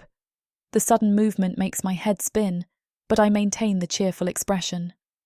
Sorry for all the ruckus. This is my husband's way of trying to keep me off my feet. The men exchange confused glances. The one with the pitchfork lowers it slightly. Your husband? The tall one's eyes narrow as he studies Darak's ash-grey skin and crimson eyes. Yes, I say quickly, patting Darak's back.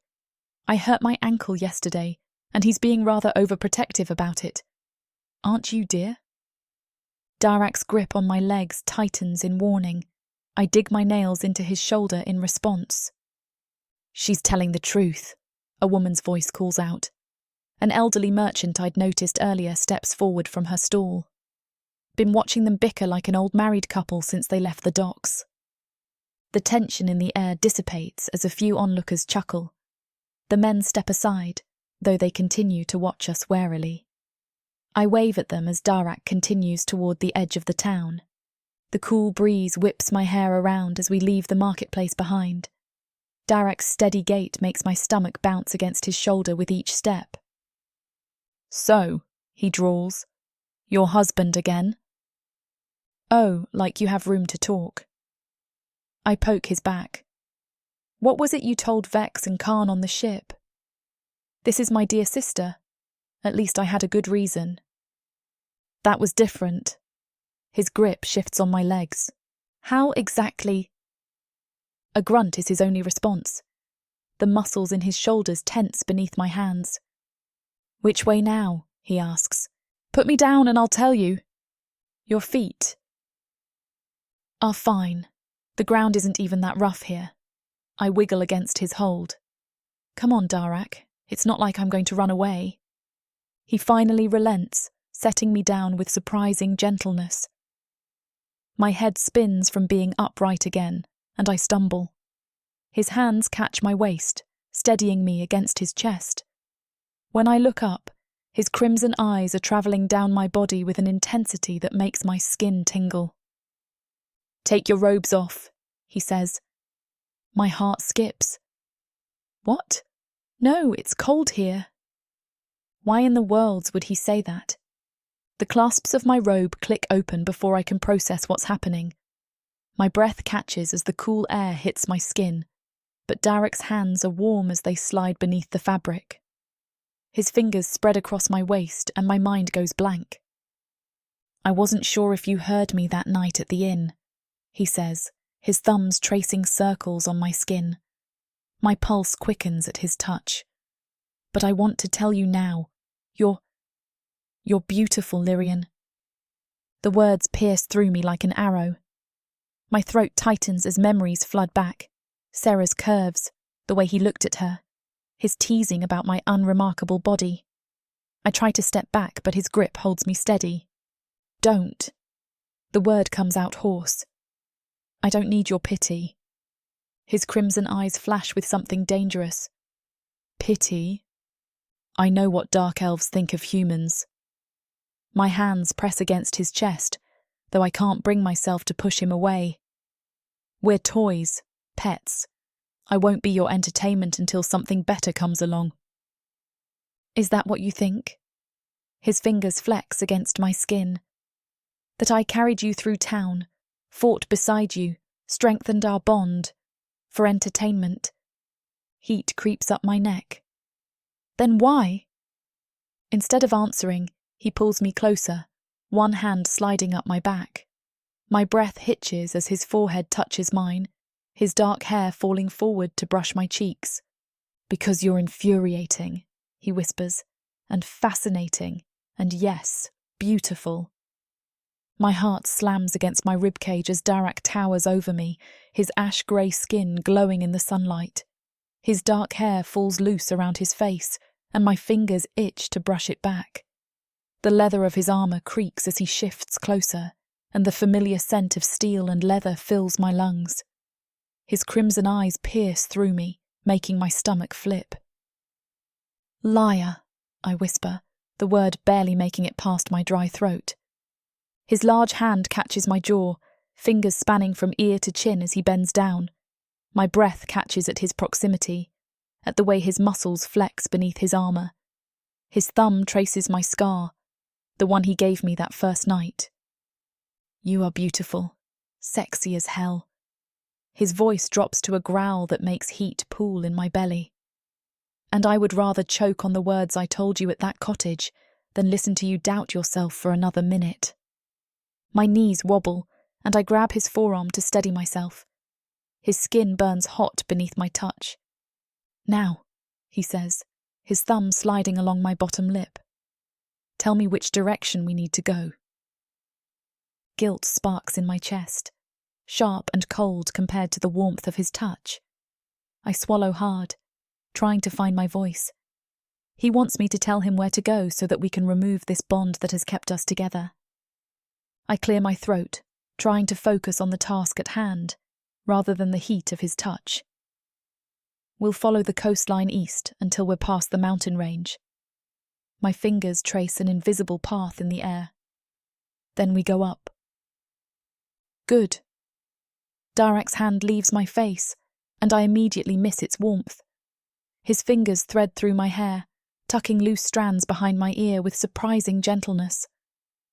The motion draws my gaze up to his face, and my breath catches at the intensity in his crimson eyes as they fix on my lips. My heart hammers against my ribs as he wraps my robes back around me, his knuckles brushing against my collarbone as he fastens the clasps. Each touch sends sparks through my skin. "Already tired of looking at me?" The words tumble out before I can stop them, aiming for playful but landing somewhere closer to vulnerable. His hands pause at the final clasp. "If I had my way," he says, his voice dropping to that deep rumble that makes my knees weak, "you'd be wearing considerably less." His fingers brush my neck as he secures the last clasp. "But you were right about one thing. It is cold here." A laugh bubbles up from my chest, breaking the tension. The sea breeze whips around us, as if emphasizing his point, and I pull my robes tighter around myself. I adjust the strap of my satchel as Darak hoists our belongings onto his broad shoulders. The weight doesn't seem to bother him at all, another reminder of his inhuman strength. His crimson eyes catch mine, and that familiar heat spreads through my chest. "Lead the way," he says, gesturing ahead with an exaggerated bow. I narrow my eyes, studying his too innocent expression. "You're just wanting to look at my butt, aren't you?" The corner of his mouth twitches up into that infuriating half-smile that makes my stomach flip. He arches one dark eyebrow, not bothering to deny it. "Shameless," I mutter, but I can't keep the smile from my voice. The sea breeze whips my hair around my face as I turn and start walking, my boots crunching on the rocky path. "I prefer appreciative," he drawls from behind me. A laugh bubbles up from my chest, light and free in a way I haven't felt since the start of all this. The warmth in my chest grows, spreading through my limbs like sunshine. Something has shifted between us, some invisible wall crumbling away with each step we take. I hear him chuckle behind me, the sound deep and rich. My heart swells, and for the first time since I cast that spell, I feel we're truly ready for what comes next.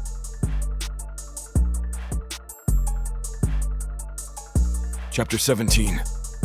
Darak. I watch Lyrian's hips sway as she walks ahead of me, my mind drifting to earlier when I'd asked her to remove her robes again. The way her skin had flushed, how her breath caught. I shake my head, trying to focus on our surroundings instead. "Tell me about your life before," she says, glancing back at me. "How did you become a warrior?" "Started young. Most of us do." The memories surface like old wounds. My father handed me my first sword when I was 7. By 12, I'd killed my first man.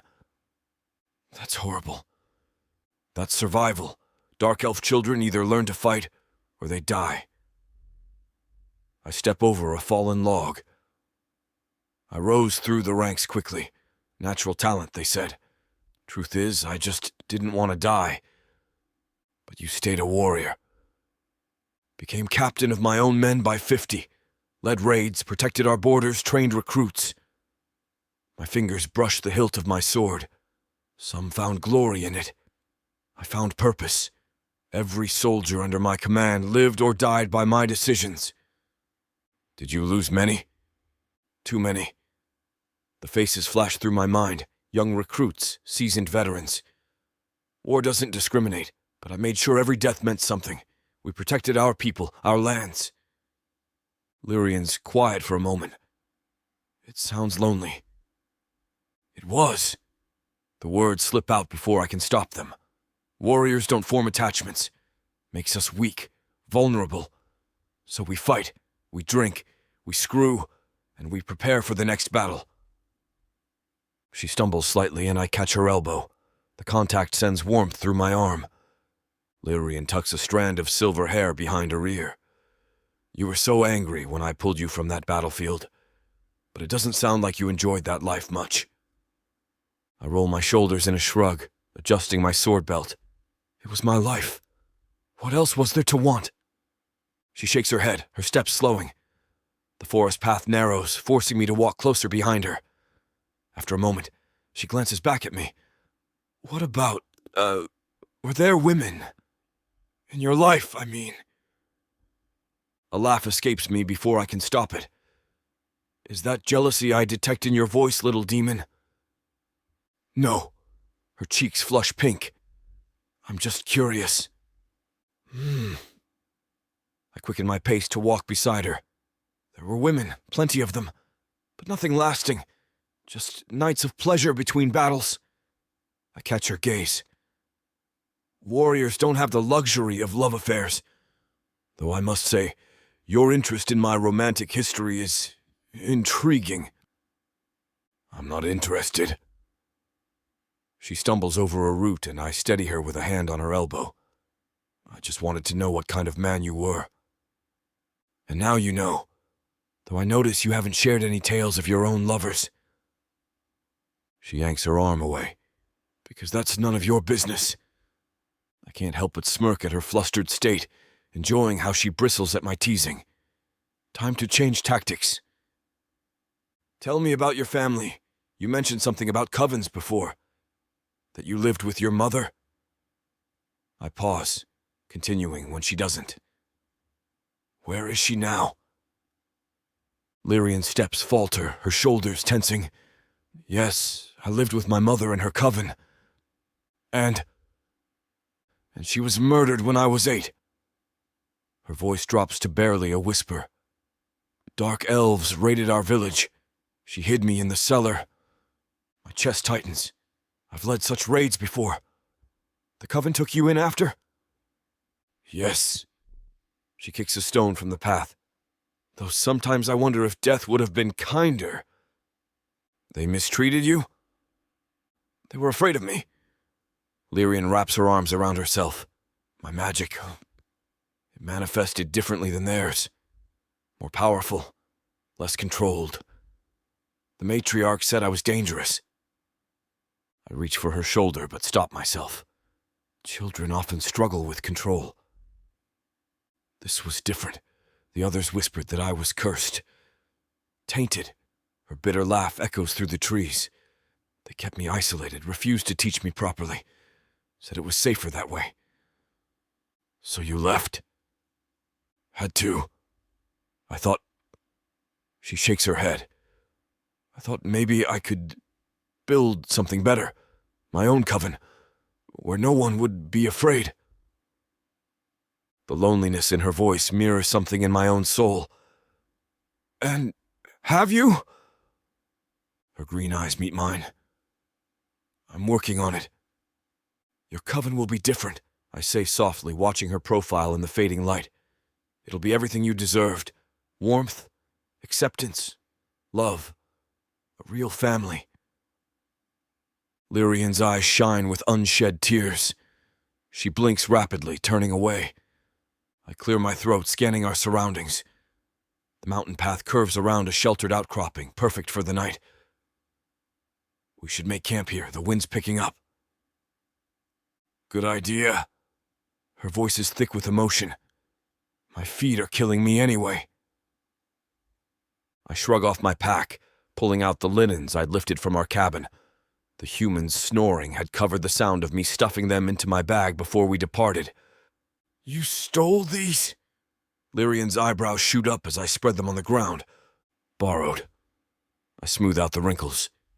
Besides, they owed us for those roommates. She laughs, the sound warming my chest. With a casual wave of her hand, she ignites a pile of kindling I hadn't even noticed her gathering.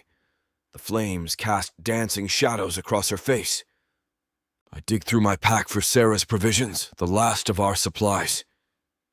Breaking the bread in half, I offer Lyrian the larger portion. Split it evenly, she protests. I did. I take a bite of my piece to prove the point. She narrows her eyes. Liar. Just eat, little demon. I push the bread closer. You need your strength more than I do. We both know that's not true. But she takes it anyway, tearing off a small piece. When she tries to hand me the rest, I shake my head. Finish it. Darak! Please. I meet her gaze. For me. She sighs but takes another bite, and I ignore how my heart leaps at the small victory. The mountain air bites through my armor as darkness creeps in. Lyrian shivers, her thin robes offering little protection against the cold. Come here, I say, patting the space beside me on our makeshift bed of stolen linens. She hesitates, teeth chattering. I'm fine. You're freezing. I arch an eyebrow. Unless you'd prefer to freeze to death on this mountain. Always so dramatic. But she moves closer, settling down beside me. I wrap an arm around her waist, pulling her back against my chest. Her body tenses for a moment before relaxing into my warmth. The curve of her backside presses against me, and my breath catches. Heat pools in my core, desire coursing through my veins. Without thinking, I brush her silver hair aside. My fingers trace the edge of her robe, sliding it down her shoulder. Her skin is like silk beneath my lips as I press a kiss to the exposed flesh. A shiver runs through her body. Don't, she whispers, reaching back to tug the fabric up. It's cold! Let me keep you warm, then. My voice comes out rougher than intended, betraying my need. The mountain air does nothing to cool the heat building inside me.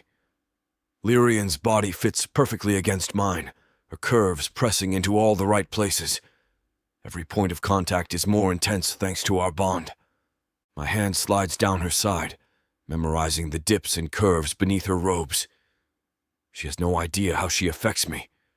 Ever since that day, I trained her to defend herself. I want to touch every inch of her, to worship her over and over again until she begs me to stop.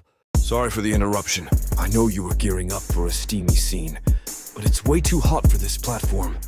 If we want to keep sharing our stories for free, we have to abide by this platform's guidelines. To get the full unabridged audiobook, go to worldsofprotheka.com. Browse through unabridged audiobooks, countless ebooks, and bundles offered at a discount. If the thought of me whispering all the dirty details into your ear isn't enticing enough, use discount code YouTube30 to get 30% off of all digital products. Story after story, audiobook after audiobook, the Worlds of Protheka are waiting for you. Protheka's magic is eternal. But unabridged, it's unforgettable.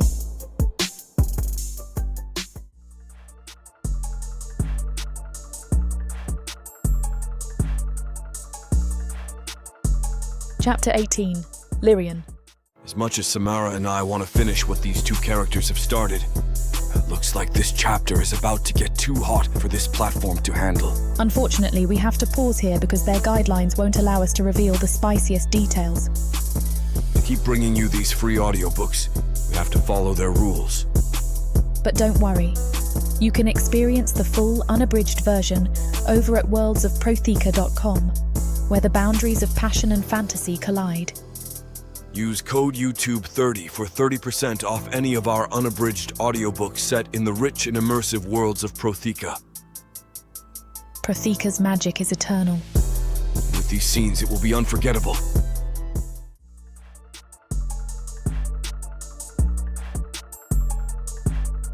Chapter 19, Darak. My feet crunch against loose rocks as I follow Lyrian up the mountain path. Her hips sway with each step, and the morning sunlight catches in her silver hair. The sight reminds me of how that hair felt wrapped around my fingers last night. The air's so clear up here. Lyrian pauses at a bend in the trail, stretching her arms above her head. Her robes pull tight across her chest. I'm not looking at the view she's pointing out, not even close. She turns, catching me staring. A blush spreads across her cheeks, but her smile is wicked. What was that? Just admiring the local wildlife. Oh, and what sort of creature are you tracking? A rare silver-haired demon, very dangerous, known to ensnare unsuspecting warriors. Unsuspecting? She laughs, the sound echoing off the rocks. I'd say you're quite suspecting now. I close the distance between us, running my thumb along the scar on her cheek. Who would have thought that mark I gave you would become one of my favorite features? You're getting soft, dark elf. She leans into my touch. Perhaps, for you. The words slip out before I can stop them. When did I start speaking without thinking? When did her presence become more intoxicating than wine? She continues up the path, throwing teasing glances over her shoulder. Each look sets my blood on fire. Beautiful view out here, isn't it? She gestures at the jagged peaks ahead. Hard to imagine growing up anywhere else. Best I've seen. My eyes haven't left the curve of her hips. Her laughter rings out again, pure joy in the sound. I can't remember the last time I felt this light, this free. When did everything change? When did this binding spell become something I never want broken? The realization hits me, a knife slicing into my chest as though I'm nothing more than a cloud, but burning like hell. Breaking the bond. That's why we're here, climbing this cursed mountain. My steps falter on the rocky path as memories of last night flood my mind. Her skin against mine, her silver hair spread across my chest, the way she said my name. Lyrian walks beside a cluster of pale mountain flowers, their petals swaying toward her fingertips as if drawn by her magic. The morning light catches her hair, making it shimmer like starlight. The sight of her steals my breath more effectively than the thin mountain air. Return to war? To endless battles and meaningless victories? The thought turns my stomach. When did killing lose its appeal? When did her smile become more valuable than glory? You all right back there? Lyrian's voice breaks through my spiraling thoughts. She turns, those green eyes finding mine with genuine concern. You've gone quiet. I force my lips into what I hope passes for a smile. She's suffered enough because of me. My initial rage, my stubborn pride, my slow acceptance of feelings I never thought possible. I won't burden her with these doubts. All good, I lie, the words tasting bitter on my tongue, just catching my breath. The bond hums warm and alive. How could I ever want to break something that feels this right? I'm that beautiful, am I? She teases, continuing on. The mountain path stretches endlessly before us, each step taking us closer to breaking this bond. My chest tightens at the thought. What kind of spell has she woven over me beyond the binding? The proud warrior in me rebels against these feelings, but they persist, growing stronger with each passing moment. We're out of food, Lyrian announces, patting the empty satchel at her hip. Sarah's provisions are gone. Thank the gods for the distraction. I'll handle dinner. The words come out rougher than intended, my warrior's pride surging forward. Oh. Lyrian stops walking, turning to face me with that knowing smile that makes my blood rush south. And how exactly do you plan to do that? You don't know these mountains or what game might be here, or if there is any game at all for that matter. I close the distance between us in 2 long strides, my hands finding her waist. The fabric of her robes is thin enough that I can feel her warmth beneath. She tilts her head back to maintain eye contact, that challenging smirk still playing on her lips. I could always... I lean down, my teeth grazing the sensitive spot just below her ear. Her breath catches. Devour you instead? Darak! She squirms in my grasp, but I feel her pulse quicken beneath my lips. You taste better than anything Sarah packed anyway. I nip at her neck again, harder this time, drawing a gasp from her throat. What's gotten into you? Lyrian's breath catches as I trail kisses down her neck, savoring the sweet taste of her skin. I'm looking at her, I growl against her throat, feeling her pulse quicken beneath my lips. My hands slide down her sides, pulling her closer. She reaches up, her delicate fingers tracing the hard angles of my face. The gentle touch sends electricity through my body. Her fingers are impossibly soft against my battle-weathered skin, and I lean into her caress like a starved man. Our eyes meet, and for a moment, the mountain air crackles with something deeper than desire. Her green eyes shine with an emotion I'm afraid to name. We should probably find actual food, she whispers, though she doesn't pull away. Already handled. I smirk, keeping one arm around her waist. Been tracking a herd of mountain goats since dawn. Their tracks lead northwest toward that ridge. Her eyes widen. You've been tracking this whole time? Some of us have skills beyond magic, little demon. She pushes against my chest playfully. I might make a man out of you yet. The way her hips sway as she continues up the path sets my blood on fire. I watch her walk ahead, silver hair catching the sunlight, and something settles in my chest. This, her teasing smile, the mountain air, the freedom to simply exist, this is what life should be. Not endless battles or hollow victories, but moments like these. My grin turns predatory as I stride after her. Perhaps I'll save the goat hunting for later. I have a different appetite to satisfy first. Darak, if you don't stop, you'll make me lose my concentration, Lyrian scolds, a smile playing at her lips. It didn't take much persuasion to convince Lyrian to stop and make camp for the night. She's proving to be far less stubborn now that she has that sexy, feline look in her eye when she gazes at me. And for all the protesting she's doing now, she seems rather inclined to rub back on me. My body is pressed right up against her back, hands on her waist as she makes another attempt at building a stone oven with the slabs of fallen rock she collected when we decided this on this spot. Comparatively, we're still at the bottom of the mountains, and she doesn't blame me for the lack of today's progress. I'm only trying to help. My hands slide lower on her hips as she attempts to position another stone. See? Supporting you. Supporting me right into dropping this rock on my foot. Lyrian's laugh vibrates through her back against my chest. And your help is making these stones more crooked than a merchant's ledger. I nip at her neck, savoring the way she shivers. My hands are quite steady. Steady at everything except helping me build this oven. She bumps her shoulder back into my chest. If you want to be useful, go get that goat you're so proud of catching, before it spoils. You seemed impressed enough when I brought it back. I graze my teeth along her ear, drinking in her soft gasp. Yes, you're very impressive with your hunting skills. She tries to sound dismissive, but I catch the breathiness in her voice. Now go prove how impressive you are at preparing it. As my lady commands. I release her with a final nibble to her earlobe, chuckling at her frustrated groan as another stone topples over. Moving to where I'd left the goat, I draw my knife and begin the familiar motions of skinning and cleaning. The blade slides smoothly through flesh and sinew, a task I've done countless times in my years of warfare. But this feels different. There's pride in providing this way, in seeing Lyrian's approving glance when she thinks I'm not looking. She bends to adjust another stone, silver hair falling forward to frame her face.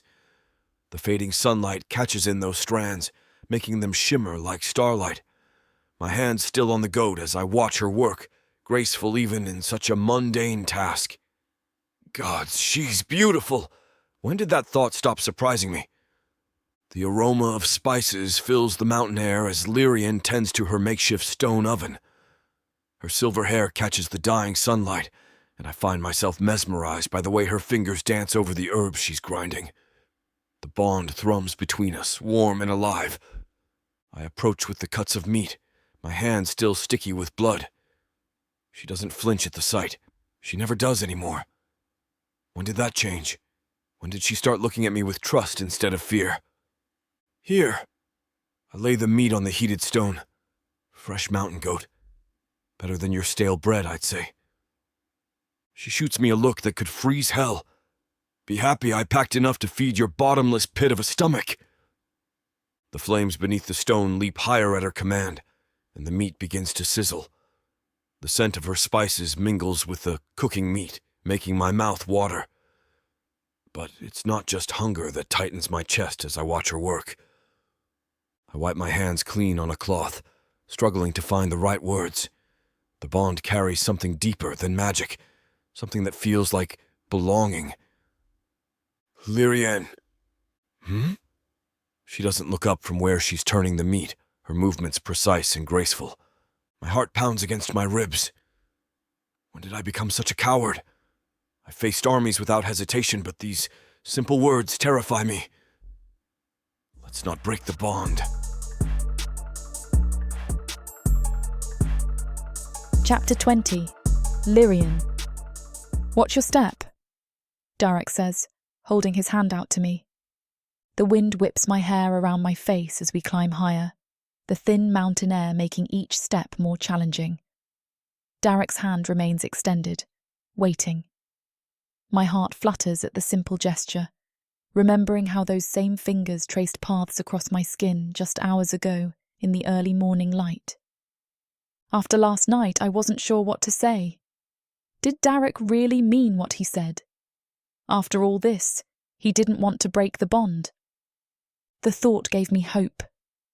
Too much hope. The kind that could shatter what little remained between us if I misinterpreted his words, if I let myself believe in something that wasn't there. My fingers absently traced the scar on my cheek, remembering how close we'd come to ending everything. So I simply hadn't said anything at all, and Darak hadn't pressed me to. his crimson eyes occasionally finding mine, but never demanding answers I wasn't ready to give. Perhaps he understood the weight of silence better than most. "I won't let you fall," he says, his voice barely carrying over the whistling wind. I take his hand, very aware of how perfectly mine fits within it. The rocks beneath my feet shift treacherously, but Darak's grip remains steady.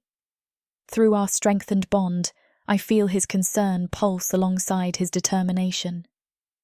"The path narrows ahead," he warns, pulling me closer to the mountain wall.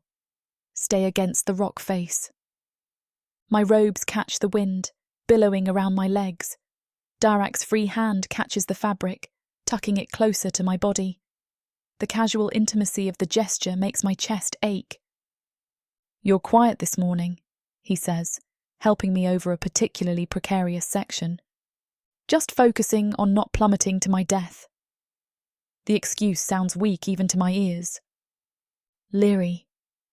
The nickname sends a shiver through me that has nothing to do with the cold. About last night.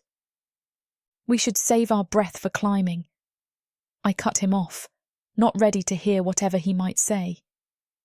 What if the bond is making him feel things that aren't real? What if when he learns the truth? His thumb strokes across my knuckles, and through our connection, I feel his frustration mixed with something warmer, something that terrifies me even more than the sheer drop beside us. He brings my hand up to his mouth and offers a kiss, his way of relenting. I offer a gentle smile in return. The mountain path widens enough for us to walk side by side, and Darak's hand shifts from helping me to simply holding mine. His thumb traces circles on my skin, sending tingles up my arm. "So, tell me about this coven of yours," he says, breaking our comfortable silence. My stomach twists. "It's small," I reply, keeping my eyes fixed on the path ahead. "That's it?" Darak's laugh echoes off the rocks. "I assume it's not your mother's coven, considering what you've told me about them." I shrug, adjusting my robes against a particularly strong gust of wind. "You'll see when we get there." Always so mysterious. His crimson eyes dance with amusement. He tugs me closer, his free hand brushing a strand of hair from my face. Though I suppose that's part of your charm. My charm? The word comes out with a rough laugh as his fingers linger on my cheek. Along with those pretty green eyes. He leans in, his breath warm against my ear. "And that delicious sound you made last night when I—" "Darak!" Heat floods my face as I push against his chest. I feel his satisfaction at my reaction. "You're so smug." "What? No one's around to hear." His grin turns wicked. "Unless you'd like to go another round." The worst part is how tempting the offer sounds. I roll my eyes instead, trying to ignore how his thumb has resumed its maddening circles on my palm. "Keep dreaming." "Oh, I will." Darak's voice drops to that dangerous purr that makes my skin tingle. His crimson eyes fix on me with predatory intent. "What happened to that appetite you mentioned? Wasn't it the size of an army?" A bold laugh escapes me, the tension in my chest finally easing. The cold mountain air nips at my face, but warmth spreads through my body from our strengthened bond. "You wouldn't survive my appetite no matter how hard you tried." This scene is about to get too steamy for this platform's comfort. As much as we'd love to keep going, the guidelines say we need to stop here. To continue releasing these free audiobooks on this platform, we've got to play by the rules. The passion doesn't end here. Visit worldsofprotheka.com to hear the full, uncut version of this fantasy romance, and every daring moment that YouTube can't handle. Use code YouTube30 for 30% off unabridged audiobooks in the Worlds of Protheka. Don't let YouTube hold you back. Immerse yourself in a world of magic, danger, and unfiltered passion. Protheka's magic is eternal. Listen unabridged and you'll never want to go back.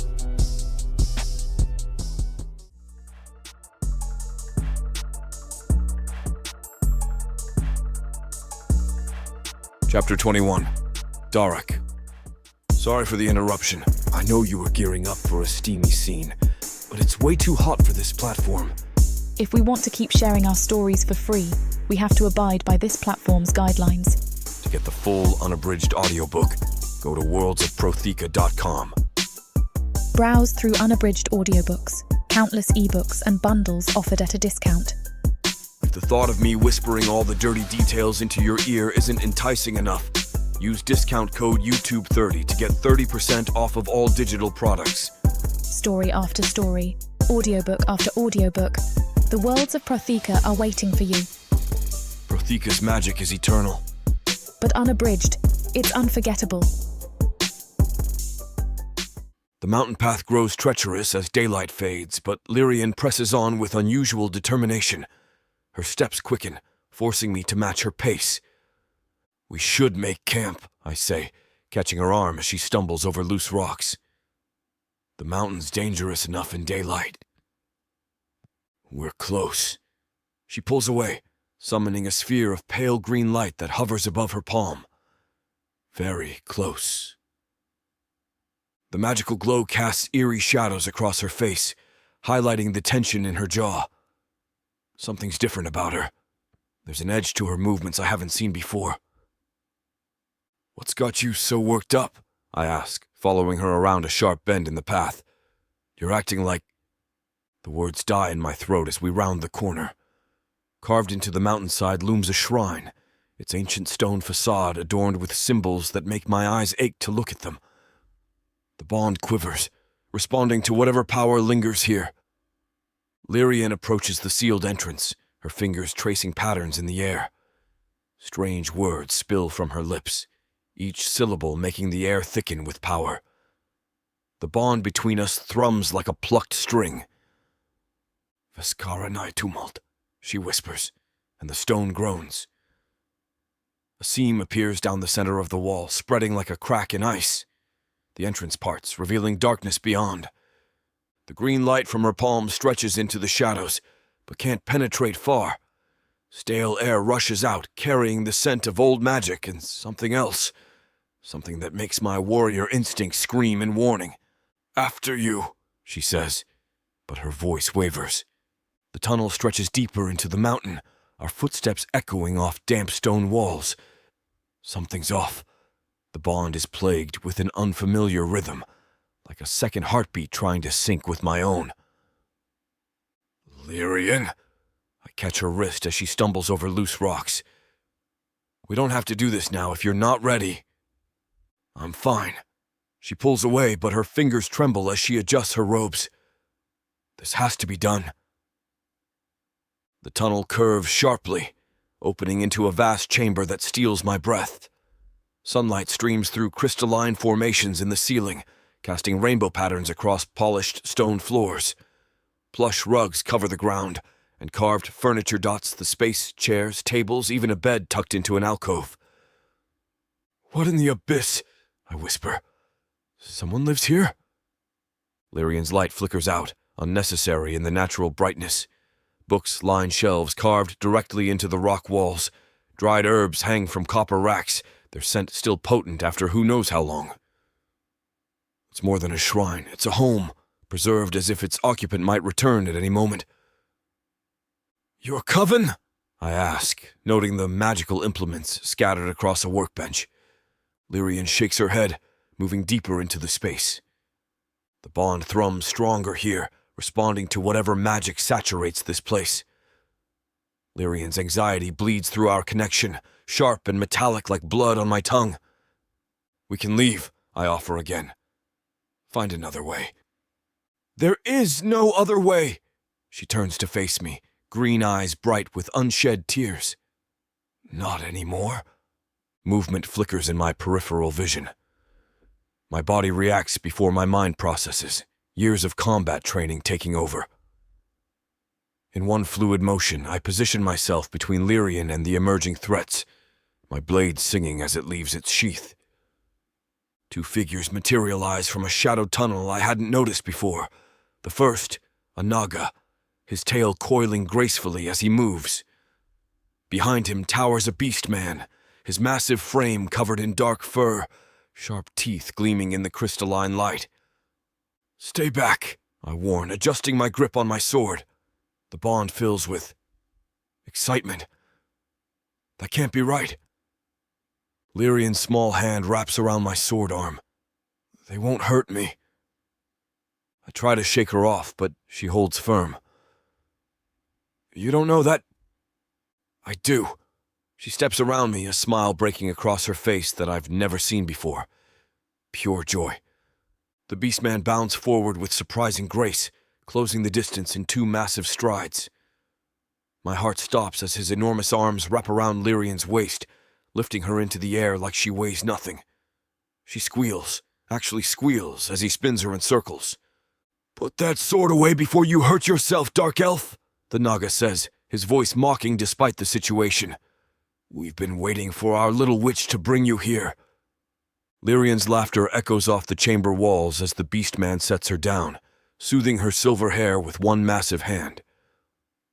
"You've grown even more beautiful, little human." I lower my blade slowly, mind racing to make sense of this scene. "Lyrian, what's going on?" She turns to me, cheeks flushed with happiness, but there's something else in her eyes now. Fear? Guilt? "Darak, I'd like you to meet my family." "Your family?" I repeat, the words tasting like ash in my mouth. The bond vibrates with a sickening rhythm as I watch the beastman's claws trail possessively over Lyrian's hip. "Oh, darling, did you bring home one even slower than that ugly beast?" The Naga's forked tongue flicks out as he laughs, his emerald scales catching the light. "How disappointing." The beastman rumbles with laughter, his massive hand still wandering over Lyrian's curves like he owns her. My grip tightens on my sword. "This is Sethris," Lyrian says, gesturing to the Naga. Her voice trembles slightly. "And Kaler, they're my—" Before she can finish, Sethris glides forward with predatory grace. His tail coils around her waist as he captures her mouth in a deep kiss, his tongue sliding between her lips. My stomach churns at the sight, rage building in my chest like molten steel. Lyrian breaks away with a gasp, her cheeks flushed. She glances at me, guilt written across her features. "I couldn't wait any longer, pet," Sethris purrs, his golden eyes fixed on me as he speaks. "It's been so long since I've tasted you." The bond screams with discord, and I taste blood in my mouth from biting my tongue. Everything, every touch, every kiss, every night we shared. It was all a lie. "No." Lyrian steps forward, her hand reaching for me. I jerk away from her touch. "It wasn't a lie. Everything that happened. It's true for me. It's as real as anything else." The bond reflects her sincerity, but I can't trust it anymore. Not when I'm watching the beastman's claws possessively trail along her hip. "Then who the hell are they?" I spit out, my knuckles white around my sword hilt. Because family doesn't stick their tongues down each other's throat. Lyrian shoots Sethris a withering look. Someone still hasn't figured out the art of patience or subtlety. She sighs, running a hand through her silver hair. "I apologize for his behavior. He's always been—" "Not sorry in the least," Sethris interrupts, his forked tongue flicking out as he smirks. "You've had your fun with our little pet. Did you really think you were special?" "Sethris," Lyrian warns, but her voice trembles. She takes a deep breath, meeting my eyes. "Darak, I'm bonded to both of them, the same way I'm bonded to you." The strange rhythm in our bond suddenly makes horrible sense. It wasn't discord, it was harmony. 3 separate pulses trying to sync with my own. What? Chapter 22. Lyrian. My heart races as I stand between my 2 bound companions, their familiar energies wrapping around me like a comforting blanket. The cold stone walls of the shrine press in, making the space feel smaller than it is. I've missed them so much. The journey has never been easy, but Darak was far more difficult than either of them. This love and affection pouring through me comes directly from them, strengthening me. Seth's scales shimmer in the dim light as he reaches out, his touch gentle as he tucks my windswept hair behind my ear. "Don't touch her," Darak snarls, his hand gripping his sword hilt. Seth's attention snaps to him. "She was mine first, elf." I smack him with the back of my hand. "Sethris, that's enough." He meets my gaze, holding it before bowing his head slightly in submission. "Someone better tell me what is going on." The words tear through me. I can feel his confusion, his anger, his betrayal through our bond. It mingles with Sethris's calculating affection and Kalor's wild devotion, creating a storm of emotions inside my chest that threatens to overwhelm me. I lift my chin, drawing strength from the familiar energies surrounding me. "Yes, I chose you specifically, Darak. I watched you for weeks before the summoning." Through our bond, his confusion crashes against me like waves. Valentia blessed me with this gift. Each year, at the sight of her sacrifice, I offer my devotion, and she rewards me with love. Seth's scales rustle as he shifts closer. "Tell him about us, pet, about how lost you were." "I was alone," I admit, my voice softening. "The first time, with Seth, I couldn't believe it had worked. I'd spent years being beaten down by my coven, told I was worthless, dangerous. But Seth..." I reach out, brushing my fingers against his scales. "He showed me everything I'd been missing, taught me what it meant to be wanted." "And then you bound another." Darak's voice is tight with anger. "The following year, yes, the bond with Seth was so beautiful, so perfect. I wanted more, needed more, and Seth encouraged me. I can feel his rage building through our connection, but I press on. Valentia understood. She gave me Kalor." Kalor growls softly, pressing his muzzle against my shoulder. The gesture is possessive, protective. I run my fingers through Kalor's coarse fur, drawing comfort from his familiar presence. With Kalor, everything was different. Seth had been my first, but bringing Kalor in meant adding to what we'd already built. My eyes drift to Seth, whose scales shimmer as he shifts closer. I wanted to be fair, to give him a real choice. "Humph," Kalor rumbles, nuzzling against my neck. His hot breath sends shivers down my spine, and I can't help but smile at the endearment. "I offered him freedom," I continue, meeting Darak's burning gaze. The chance to break the bond if it wasn't what he wanted, to walk away and never look back. Kalor's chest vibrates with a low growl, as if I would ever abandon such perfect prey. His claws trail gently down my arm, possessive but careful not to break skin. The love flowing through our bonds wraps around me like a warm blanket. "He chose to stay," I whisper, remembering the moment Kalor had sworn himself to me, to us. A harsh laugh cuts through the tender moment. "Choice?" Darak's voice drips with venom. "There is no choice when you've poisoned our minds with your magic, when you've twisted everything we are into this obsession." The accusation stings, but I hold my ground. His rage beats against our bond like a storm against glass, threatening to shatter everything we've built. "It's different with each of you," I explain, desperately willing Darak to understand.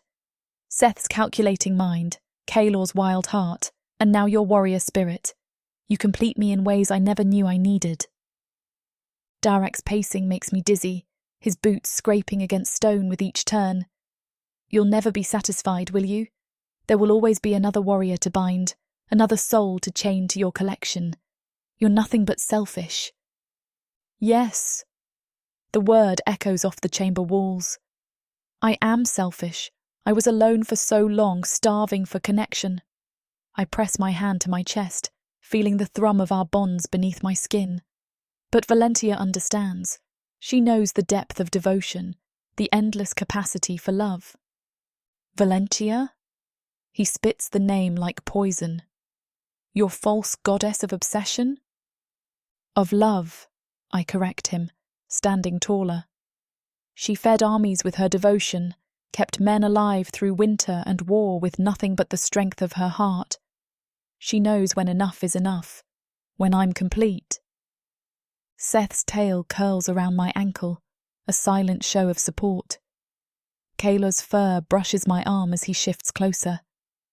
Darak stops his pacing, turning to face me with such raw pain in his eyes that it steals my breath. After everything, after all of this, I thought... His voice cracks. I thought I loved you. The words pierce my heart like arrows, but before I can respond, his face hardens. I was wrong. It was just your magic, your manipulation. No. I step forward, reaching for him through our bond. The magic doesn't create feelings, Darak. It only opens a connection to what's already there, lets us feel each other more completely. Bull! He spits. The tension in the shrine crackles like lightning as Seth glides forward, his scales catching the dim light. She's right, you know. His forked tongue flicks out as he tastes the air. The door's right there, elf. No one's stopping you from walking out. My breath catches as Seth's hand slides along my lower back, his touch familiar and possessive. Though I must say, your loss would be my considerable gain. More of our lovely Lyrian for me. Heat floods my cheeks at his words, memories of countless nights spent wrapped in his coils flooding through our bond. Seth's answering chuckle sends shivers down my spine as his fingers trace patterns against my skin. To my surprise, Kaylor's rough voice cuts through the tension. Stay for dinner at least. He shifts his massive form, amber eyes fixed on Darak. Even if you're fool enough to walk away from the best thing that'll ever happen to you, might as well eat first. I reach up to ruffle the coarse fur between his ears, earning a pleased rumble. Before I can respond, Kaylor's powerful arms wrap around me, pulling me into a deep, hungry kiss that steals my breath away. When he finally releases me, I'm dizzy with the force of his desire pulsing through our bond. Sorry, he growls, not sounding sorry at all. Been too long. Can I have another? A laugh bubbles up from my chest, gentle and genuine. Through our bonds, I feel Seth's amusement and Darak's simmering anger. Later, I promise, scratching behind Kaylor's ear. We have matters to settle first. I turn back to Darak, my heart constricting at the storm of emotions radiating through our bond. The shrine's cold stones press against my back as I lean against them for support. Don't do that. Darak cuts me off, his crimson eyes flashing. Through our connection, I feel him trying to shut down the wave of longing and need I'm projecting. I can't help what I feel. My fingers twist in the fabric of my robes. Do you know what it's like to grow up being told you're wrong? That your very existence is a mistake? The memories of my coven's cruel words rise up like bile.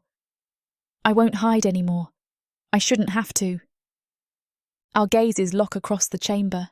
The torchlight catches the scar on his jaw, the one I traced with my fingers just nights ago. His jaw clenches as confusion and hurt war across his features.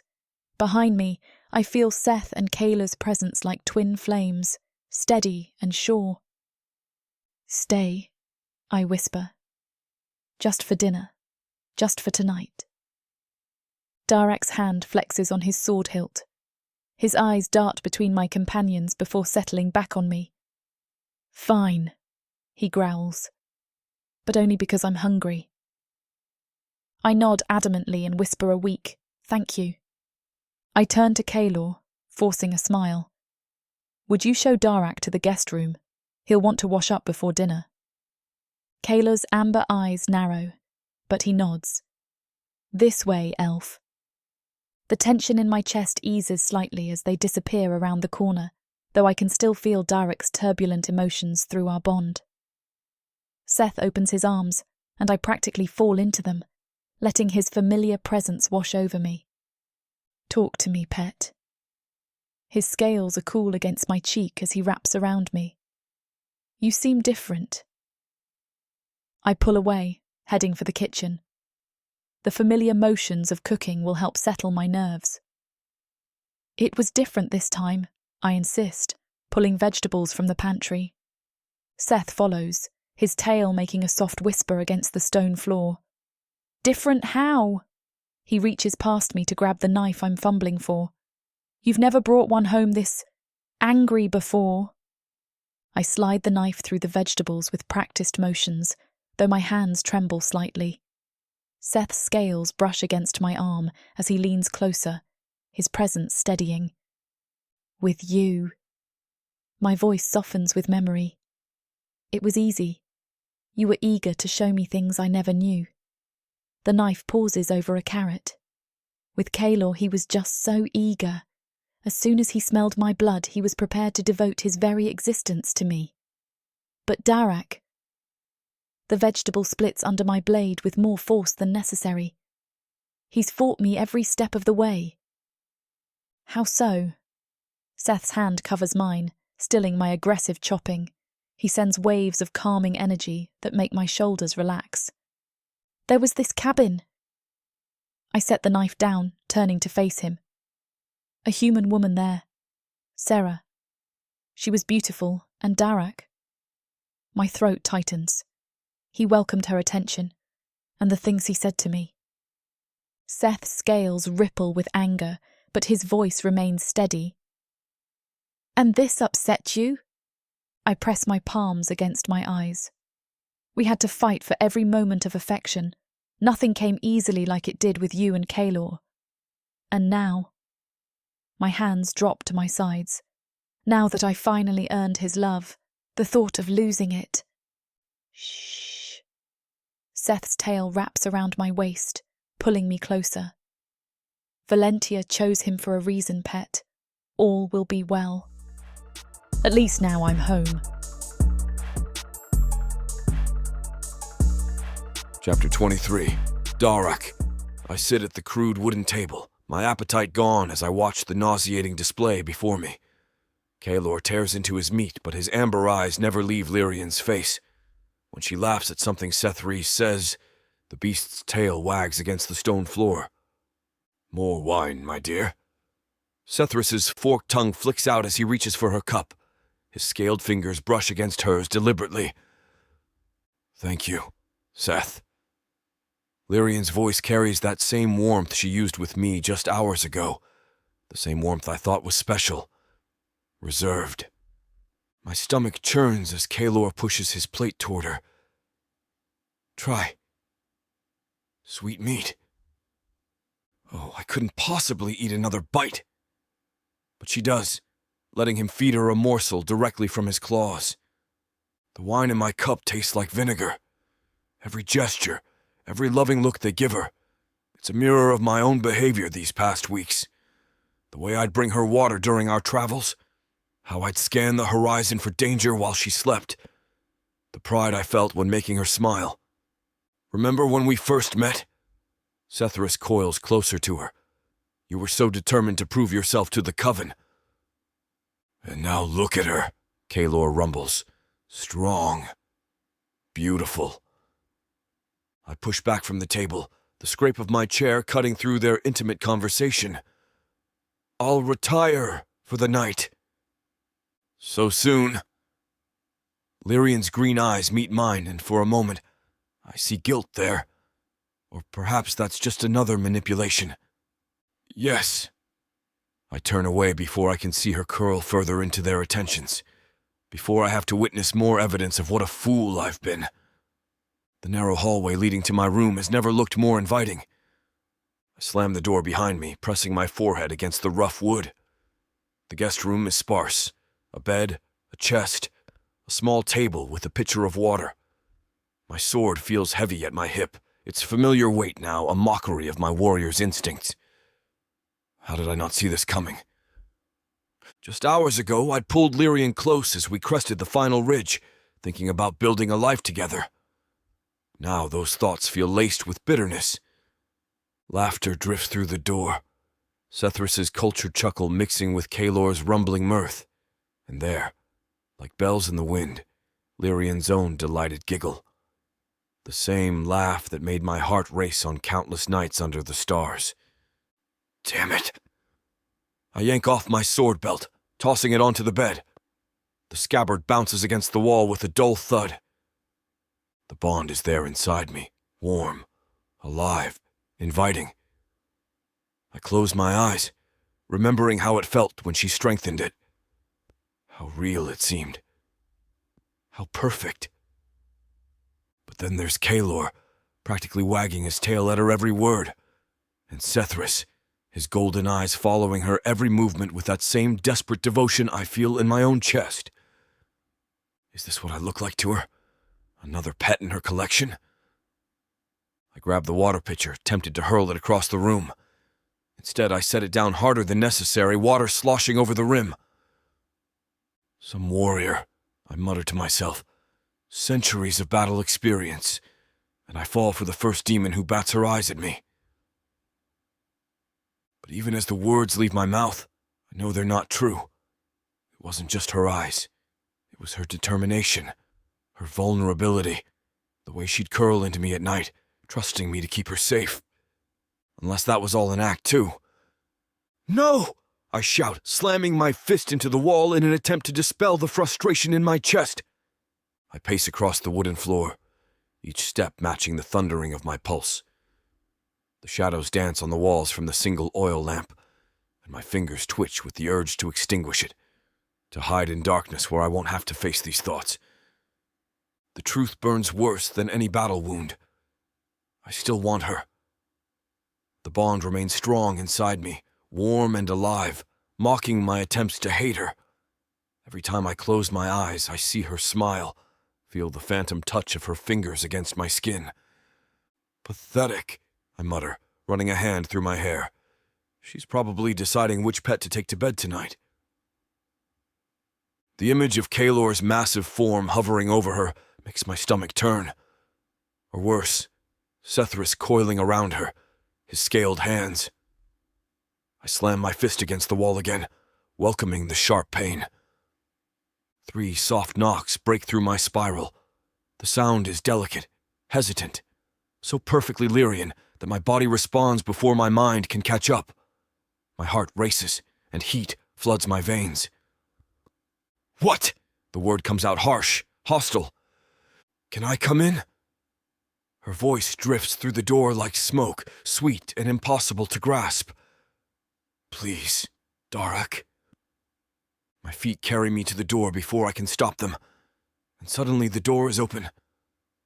I stare down at Lyrian, her green eyes wide and uncertain as they meet mine. I hate how my chest tightens at her proximity, how the bond mocks me in my attempts at ignoring it. Can we talk? Her voice is soft, barely above a whisper. The words hang in the air between us like a blade ready to fall. My jaw clenches as warring impulses tear through me. Part of me wants to roar at her to leave, to curse her for every manipulation. Another part aches to pull her close, to believe there's some explanation that will make this all make sense. I do neither. Instead, I step aside, giving her space to enter.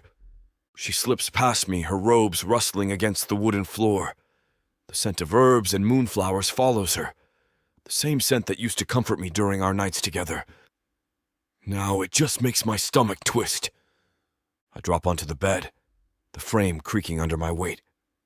Lyrian stands a few feet away, her fingers twisting together in that nervous habit I once found endearing. The silence stretches between us as she shifts her weight from foot to foot. I stare at my hands, unable to look at her. The bond makes my skin tingle with awareness of her presence. Her scent fills the room, herbs and moonlight, and I'm so used to it by now that it nearly smells like home. I should have told you, her voice wavers. Which part? The words taste like ash. The part where you collect men like trinkets? Or the part where none of this is real? It's not like that. She takes a step closer. I can feel the heat of her body, remember how it felt pressed against mine. The bond. It amplifies what's already there. It can't create feelings from nothing. I laugh, the sound harsh even to my own ears. Is that what you tell all of us? Sethris? Kalor? The bond doesn't create false emotions, Lyrian says, her fingers still twisting in her robes. It's like wine. It loosens what's already there, makes it stronger, more immediate. But it can't conjure feelings from nothing. And I'm supposed to believe that. I lean forward, resting my elbows on my knees.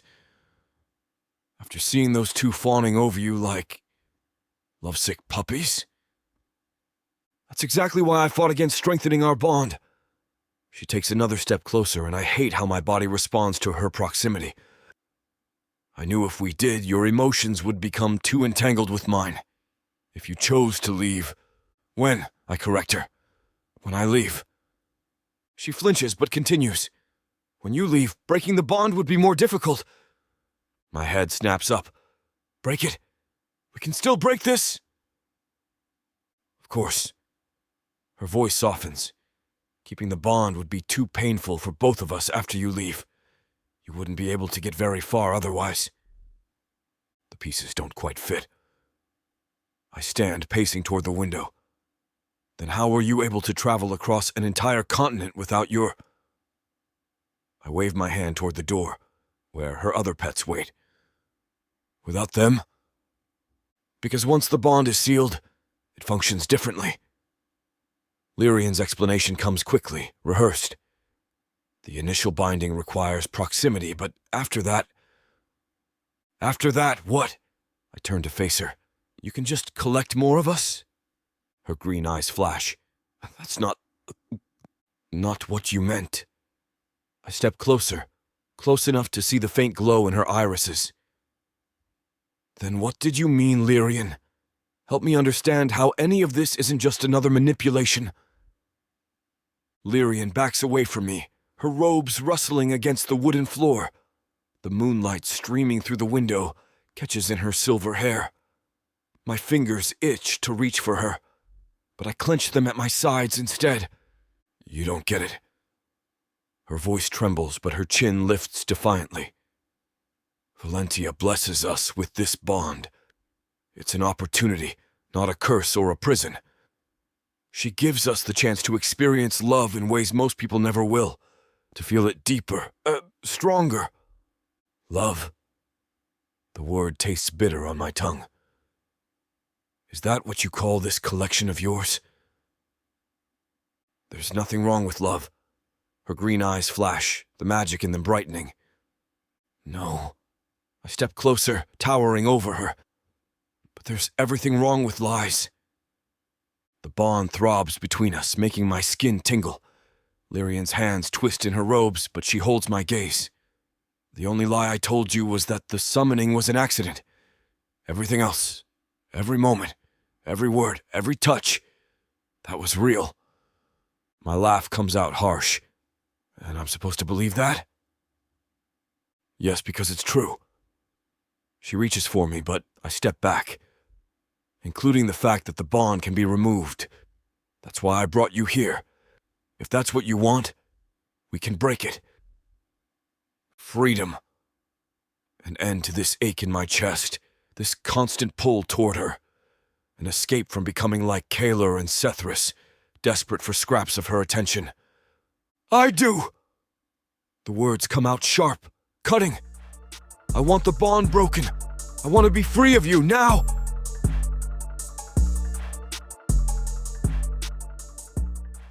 My parents sold me to the dark market.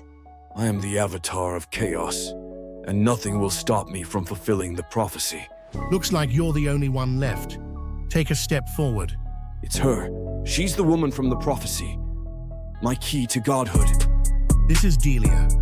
Starting price is 3 ducats. You will wed soon and restore the Enoch family name. Okay. I'll lower it down even more. 2 ducats. Who wants to buy Delia for 2 ducats? She is my mate. Destiny has foretold it. You don't know anything about me, and you want me to marry you? You're nothing but a human toy to be used and discarded. Hold on. How about 1 ducat? Does anyone want her? A gilded cage is still a cage. 6 ducats. 6 ducats for Delia.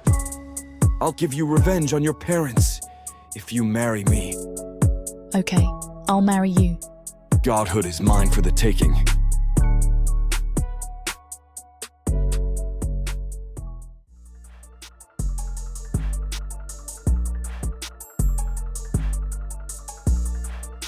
Chapter 24.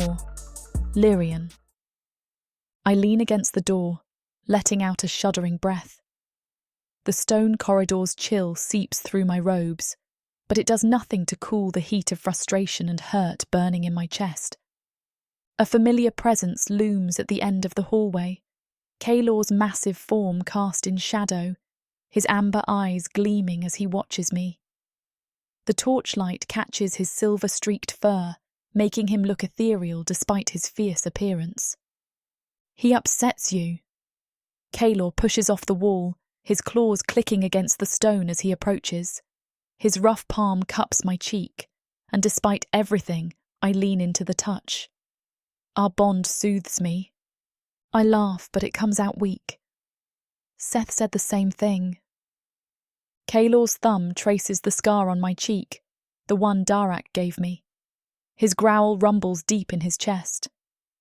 I don't like him. The words hang between us as Kestrel studies my face. His nose twitches, scenting the air.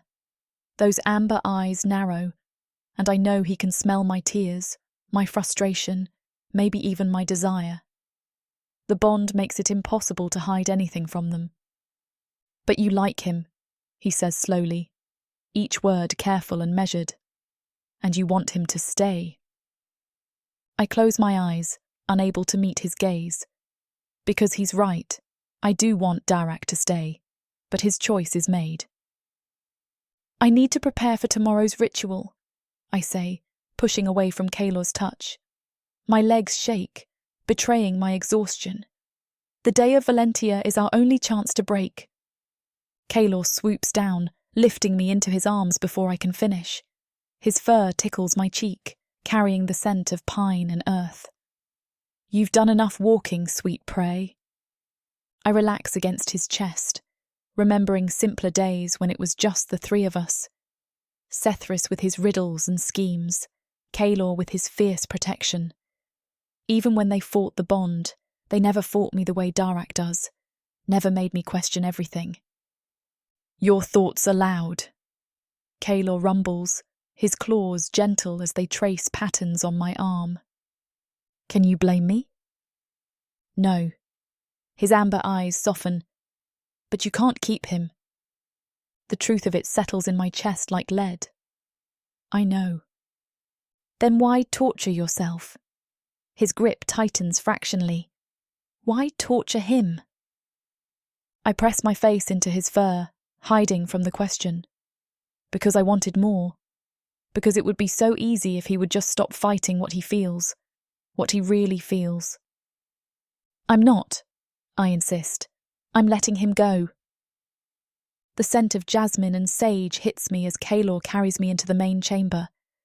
My breath catches at the sight. Hundreds of candles flicker in careful patterns across the floor, their light dancing off Sethris's emerald scales as he places the final touches on an intricate ritual circle. Flower petals and crystals form delicate spirals between the chalk lines, and strings of dried herbs hang from the ceiling. Seth? I whisper, as Kestrel sets me down. My bare feet touch cool stone scattered with soft petals. Sethris's golden eyes meet mine. Surprised. What is all this? I gesture at the decorations, the incense burning in copper bowls. He slithers closer, his movements fluid and graceful. The day of Valentia marks 2 years since you brought us together. His hand cups my cheek, scales cool against my skin. Last year was complicated. We were all still adjusting. Not me, Kestrel rumbles behind me. I was ready. You were jealous. That too, Sethris chuckles. But whether your dark elf chooses to stay or go, you deserve to be celebrated. Before I can respond, he pulls me into a deep kiss. His lips are soft, familiar, and I melt into it as his tail coils loosely around my waist. When we part, my eyes are damp. Thank you, I whisper, overwhelmed by the love radiating through our bonds. Whatever happens tomorrow with Darak, I'm not alone. But without him, it will take a while to recover. The candles flicker as I trace the final rune with trembling fingers. Seth, would you fetch him? Seth's scales catch the light as he slithers toward the door. Are you certain? Just do it. My voice cracks. His concern washes over me. Minutes stretch like hours until footsteps echo down the corridor. Darak enters, his crimson eyes reflecting the candlelight. The sight of him makes my chest ache. Come. I gesture to the circle's centre. Kneel here. He moves with fluid grace, dropping to one knee before me. His expression remains carefully neutral, but the bond betrays his turmoil, anger, hurt, confusion all swirling together. Kalor's claws scrape against stone as he paces the circle's perimeter. His amber eyes never leave Darak, muscles coiled tight beneath his dark fur. Seth mirrors him on the opposite side, his tail swishing in agitation. Whatever happens, I say, forcing steadiness into my voice, stay outside the circle. We know the rules, pet, Seth replies, but his golden eyes betray his unease. I focus on Darak, still kneeling before me. His dark hair falls loose around his shoulders, and my fingers itch to run through it one last time. The bond thrums between us, stronger than ever despite everything. Look at me, I whisper. He raises his head, and for a moment I see past the warrior's mask. See the man who held me through stormy nights, who kissed my scars, who made me believe that he could truly love me. I close my eyes against the sight. I can't falter now. The day of Valentia only comes once a year, and the breaking must be done. I raise my hands, feeling the magic pulse through the circle. The day of Valentia is upon us. The candlelight catches in Darak's crimson eyes as he kneels before me. My throat tightens, but I force the words out.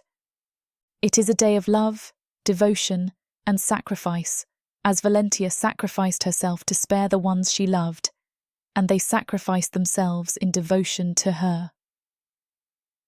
A petal drifts between us, carried by an unseen breeze. My fingers tremble as I trace the next rune in the air. The magic burns beneath my skin, eager to be released. But this year, today is about forgiveness. My voice cracks. Behind me I hear Kalor's low whine.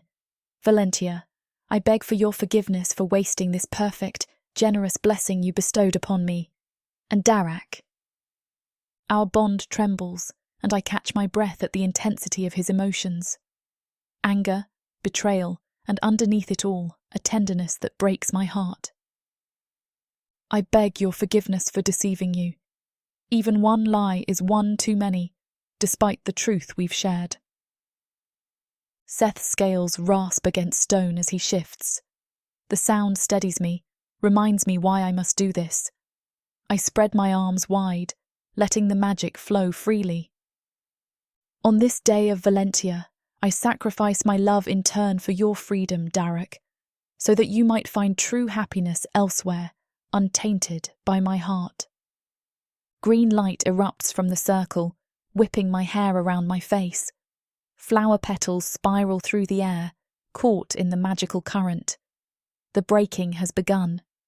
Pain rips through me like molten steel, tearing a scream from my throat before I can stop it. My knees buckle, but I force myself to stay upright, digging my nails into my palms until they draw blood. The magic burns as it peels away layers of our connection, each strand feeling like a knife dragging through my soul. The agony is worse than I imagined. Worse than when Darak's blade scarred my cheek. Worse than any spell gone wrong. Each severed thread between us feels like losing a piece of myself. But I endure it, knowing this sacrifice is the only way to set things right. My vision blurs, dark spots dancing at the edges, but I can still make out his shadowy form through the spinning petals. Kalor's roar echoes through the chamber. Through blurred vision, I see his massive form surge forward, claws extended. "Stay back!" Seth's tail whips out, blocking his path. "The circle must remain unbroken. Interfering could destroy your own bonding." "She's hurting!" Kayla's growl reverberates off the stone walls. "Leary?" Seth's voice carries a tremor I've never heard before. "We can stop." "No!" I grip my teeth tighter, steadying myself. "I won't waste this chance." The words come out between gasps as another wave of agony courses through me. I won't let him be miserable, stuck with me for an entire year. The bond stretches thin between Darak and me, each severed thread leaving an emptiness worse than the pain. It's like watching pieces of my soul unravel, one excruciating strand at a time. Tears stream down my face, but I keep my eyes locked on his. His crimson gaze burns with something I can't bear to name, an emotion too raw, too honest for what we are. "I will still love you," I whisper, the words catching in my throat. The truth of them cuts deeper than the magic ever could. Even now, with everything falling apart, I know it's not a lie. The realization terrifies me more than the ritual itself. White-hot pain lances down my spine, like molten metal being poured through my veins. My back arches, and I can't hold back the cry that tears from my lips. A candle knocks to the ground as I stumble backward. The flame sputters against the stone floor, casting wild shadows that dance like the chaos in my heart. "Stop!" Darak's voice thunders through the chamber, raw with desperation.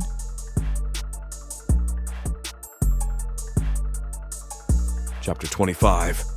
Darak. "Stay back!" Seth's tail whips out, blocking his path. "The circle must remain unbroken. Interfering could destroy your own bonding." "She's hurting." Kalor's growl reverberates off the stone walls. "Leary!" Seth's voice carries a tremor I've never heard before. "We can stop." "No!" I grip my teeth tighter, steadying myself. "I won't waste this chance." The ancient chamber fills with an eerie green glow as Lyrian begins the ritual.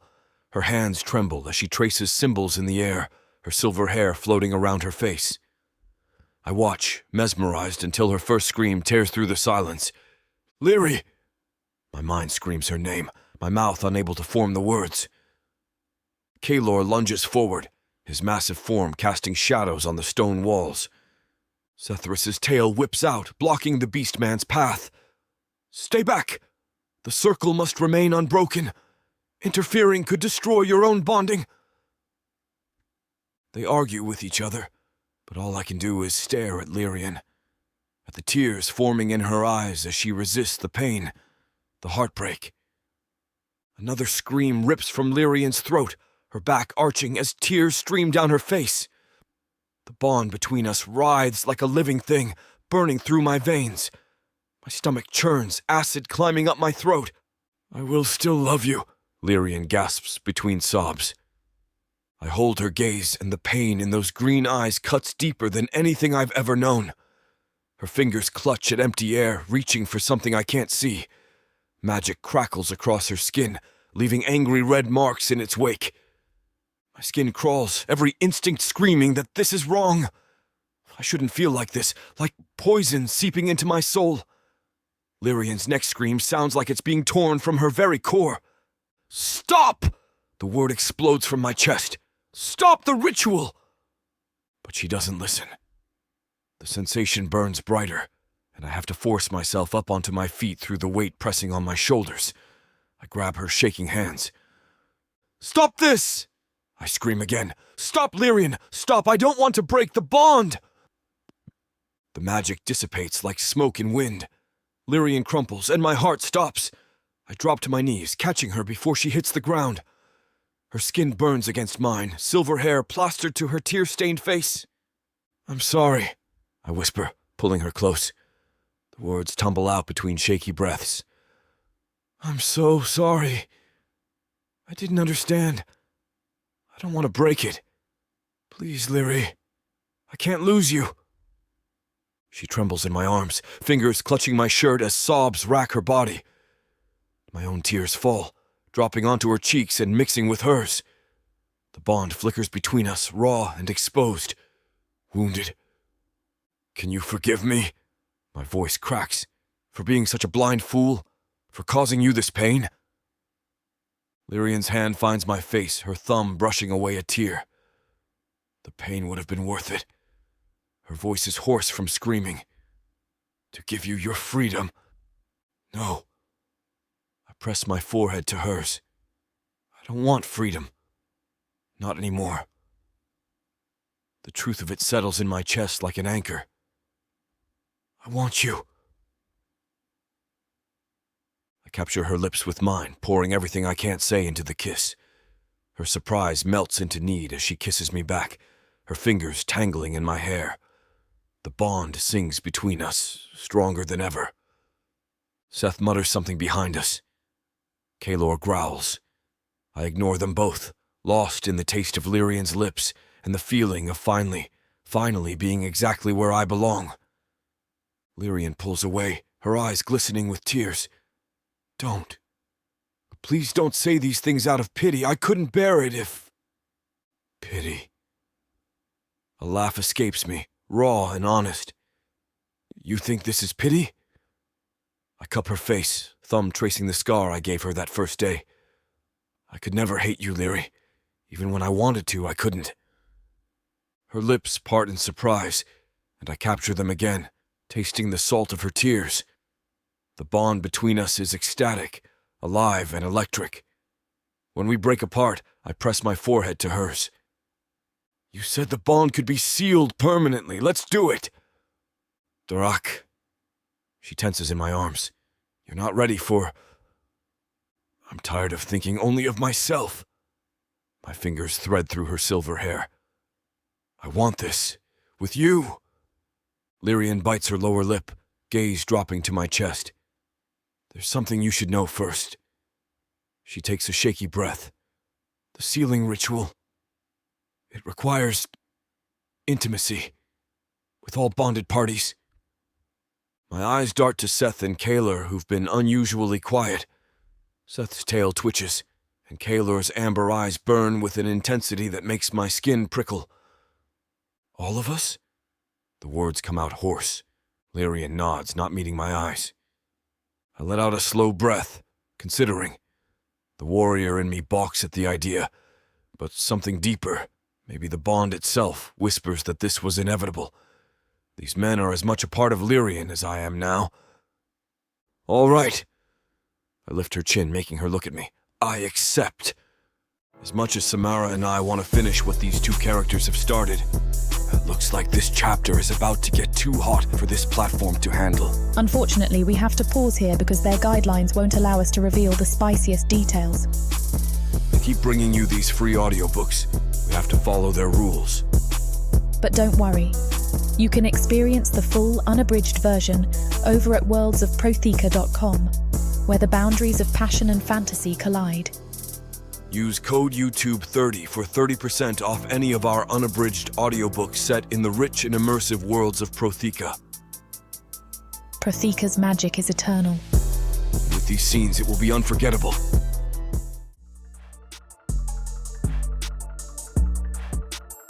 Chapter 26. Darak. 1 year later. I pace the stone floor, my boots scuffing against the worn surface as anxiety churns in my gut. The bond throbs with a dull ache, stretching thin across the distance between us. A month without Lyrian feels like an eternity. The emptiness in my chest where Lyrian's presence usually radiates feels wrong. This past year has filled me with a completeness I never knew existed. like finding a piece of myself I hadn't realized was missing. Watching her grow and learn and love has been the center of my world for the last year. And now it's been disrupted. I don't blame her for it. In fact, I understand more now than I ever did before. But the day of Valentia is only minutes away, and she's still not here, not home, safe in our arms. While our bond has strengthened over time, my connection to Sethrus and Kalor is different. Still strong, but intuitive rather than passionate. It's as though we come together to sense what Lyrian needs most. A team. Her protectors.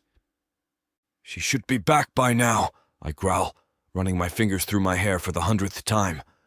My boots wear a path in the stone floor. She's been gone longer than she was with me. The anxiety churning in my gut spreads outward, but a wave of tranquility washes over me. Seth's scaled hand lands on my shoulder, his touch cool against my feverish skin. Our little human knows what she's doing, Seth says, his forked tongue flicking between words. The bond tells us she's safe. The bond tells us she's alive, I snap, shrugging off his touch. What if someone took her? What if she's hurt and we can't reach her? What if the one Valentia chose for her?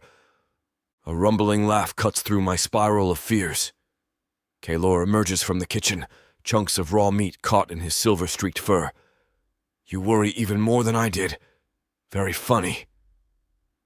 I roll my eyes, ready to defend my concerns, but Seth steps between us, his emerald scales catching the lamplight.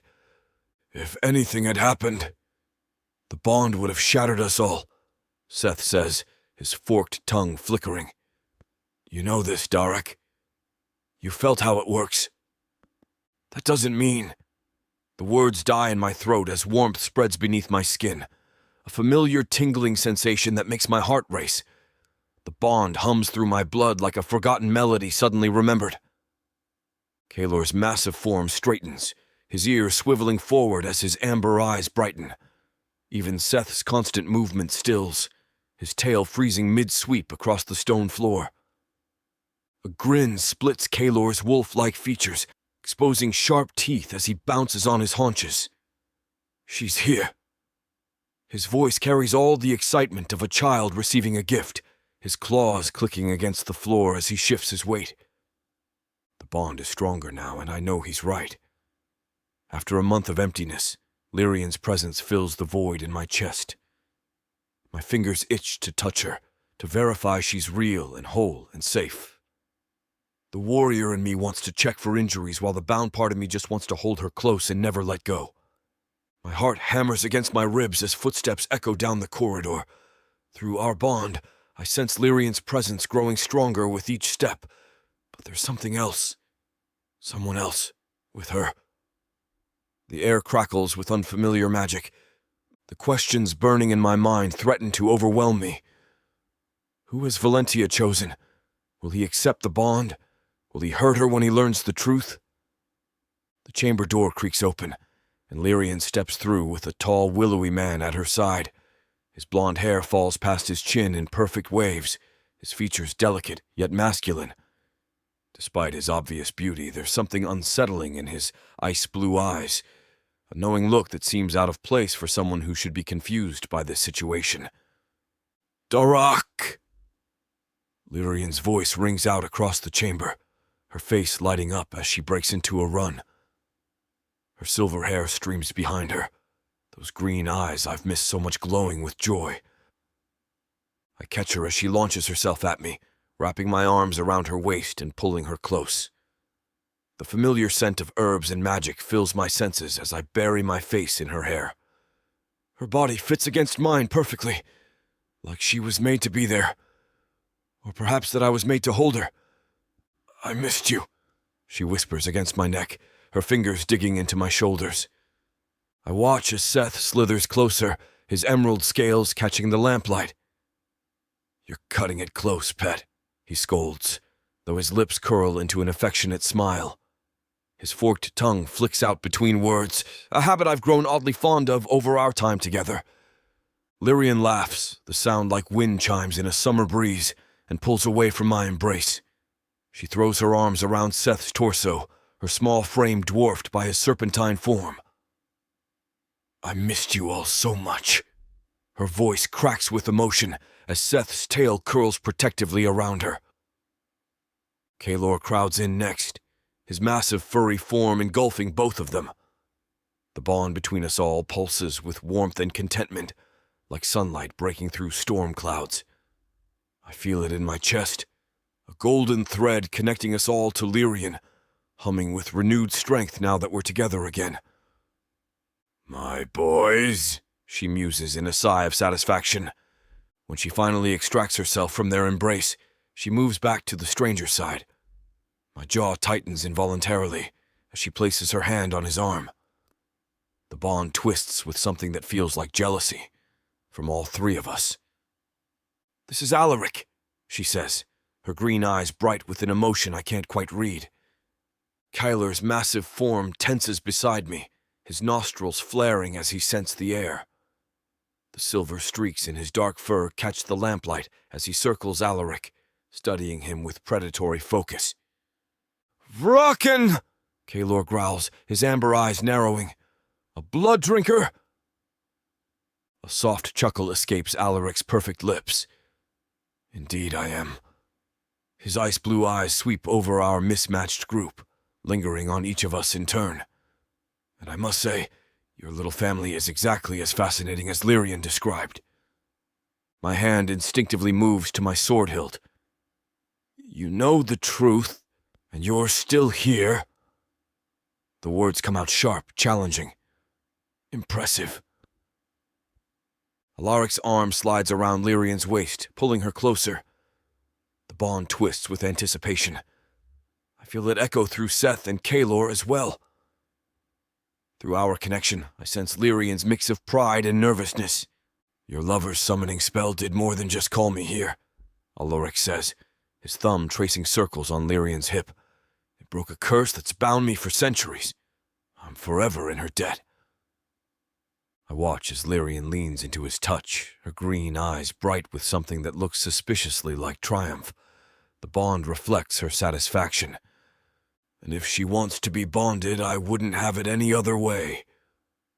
Alaric's voice carries the smooth confidence of centuries, his ice blue eyes gleaming with an intensity that makes my skin prickle. Through our shared connection, I feel the surge of Lyrian's joy rippling outward like waves in a pond.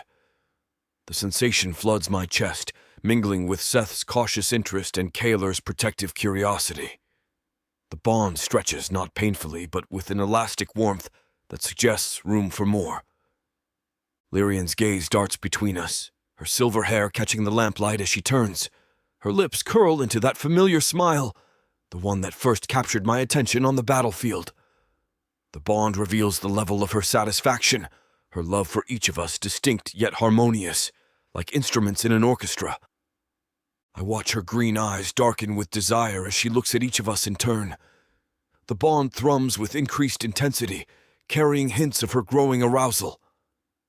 My breath catches as her emotions wash over me, over all of us. Seth's tail twitches, Kalor's fur bristles, and even Alaric's perfect composure slips for a moment. Well, Lyrian purrs, her voice thick with promise. The words hang in the air like incense, heady and intoxicating. The bond between us practically sings with anticipation. A wicked grin breaks out on my face, knowing the bonding ritual is rewarded with heightened pleasure. She meets my gaze like a seductress. Shall we?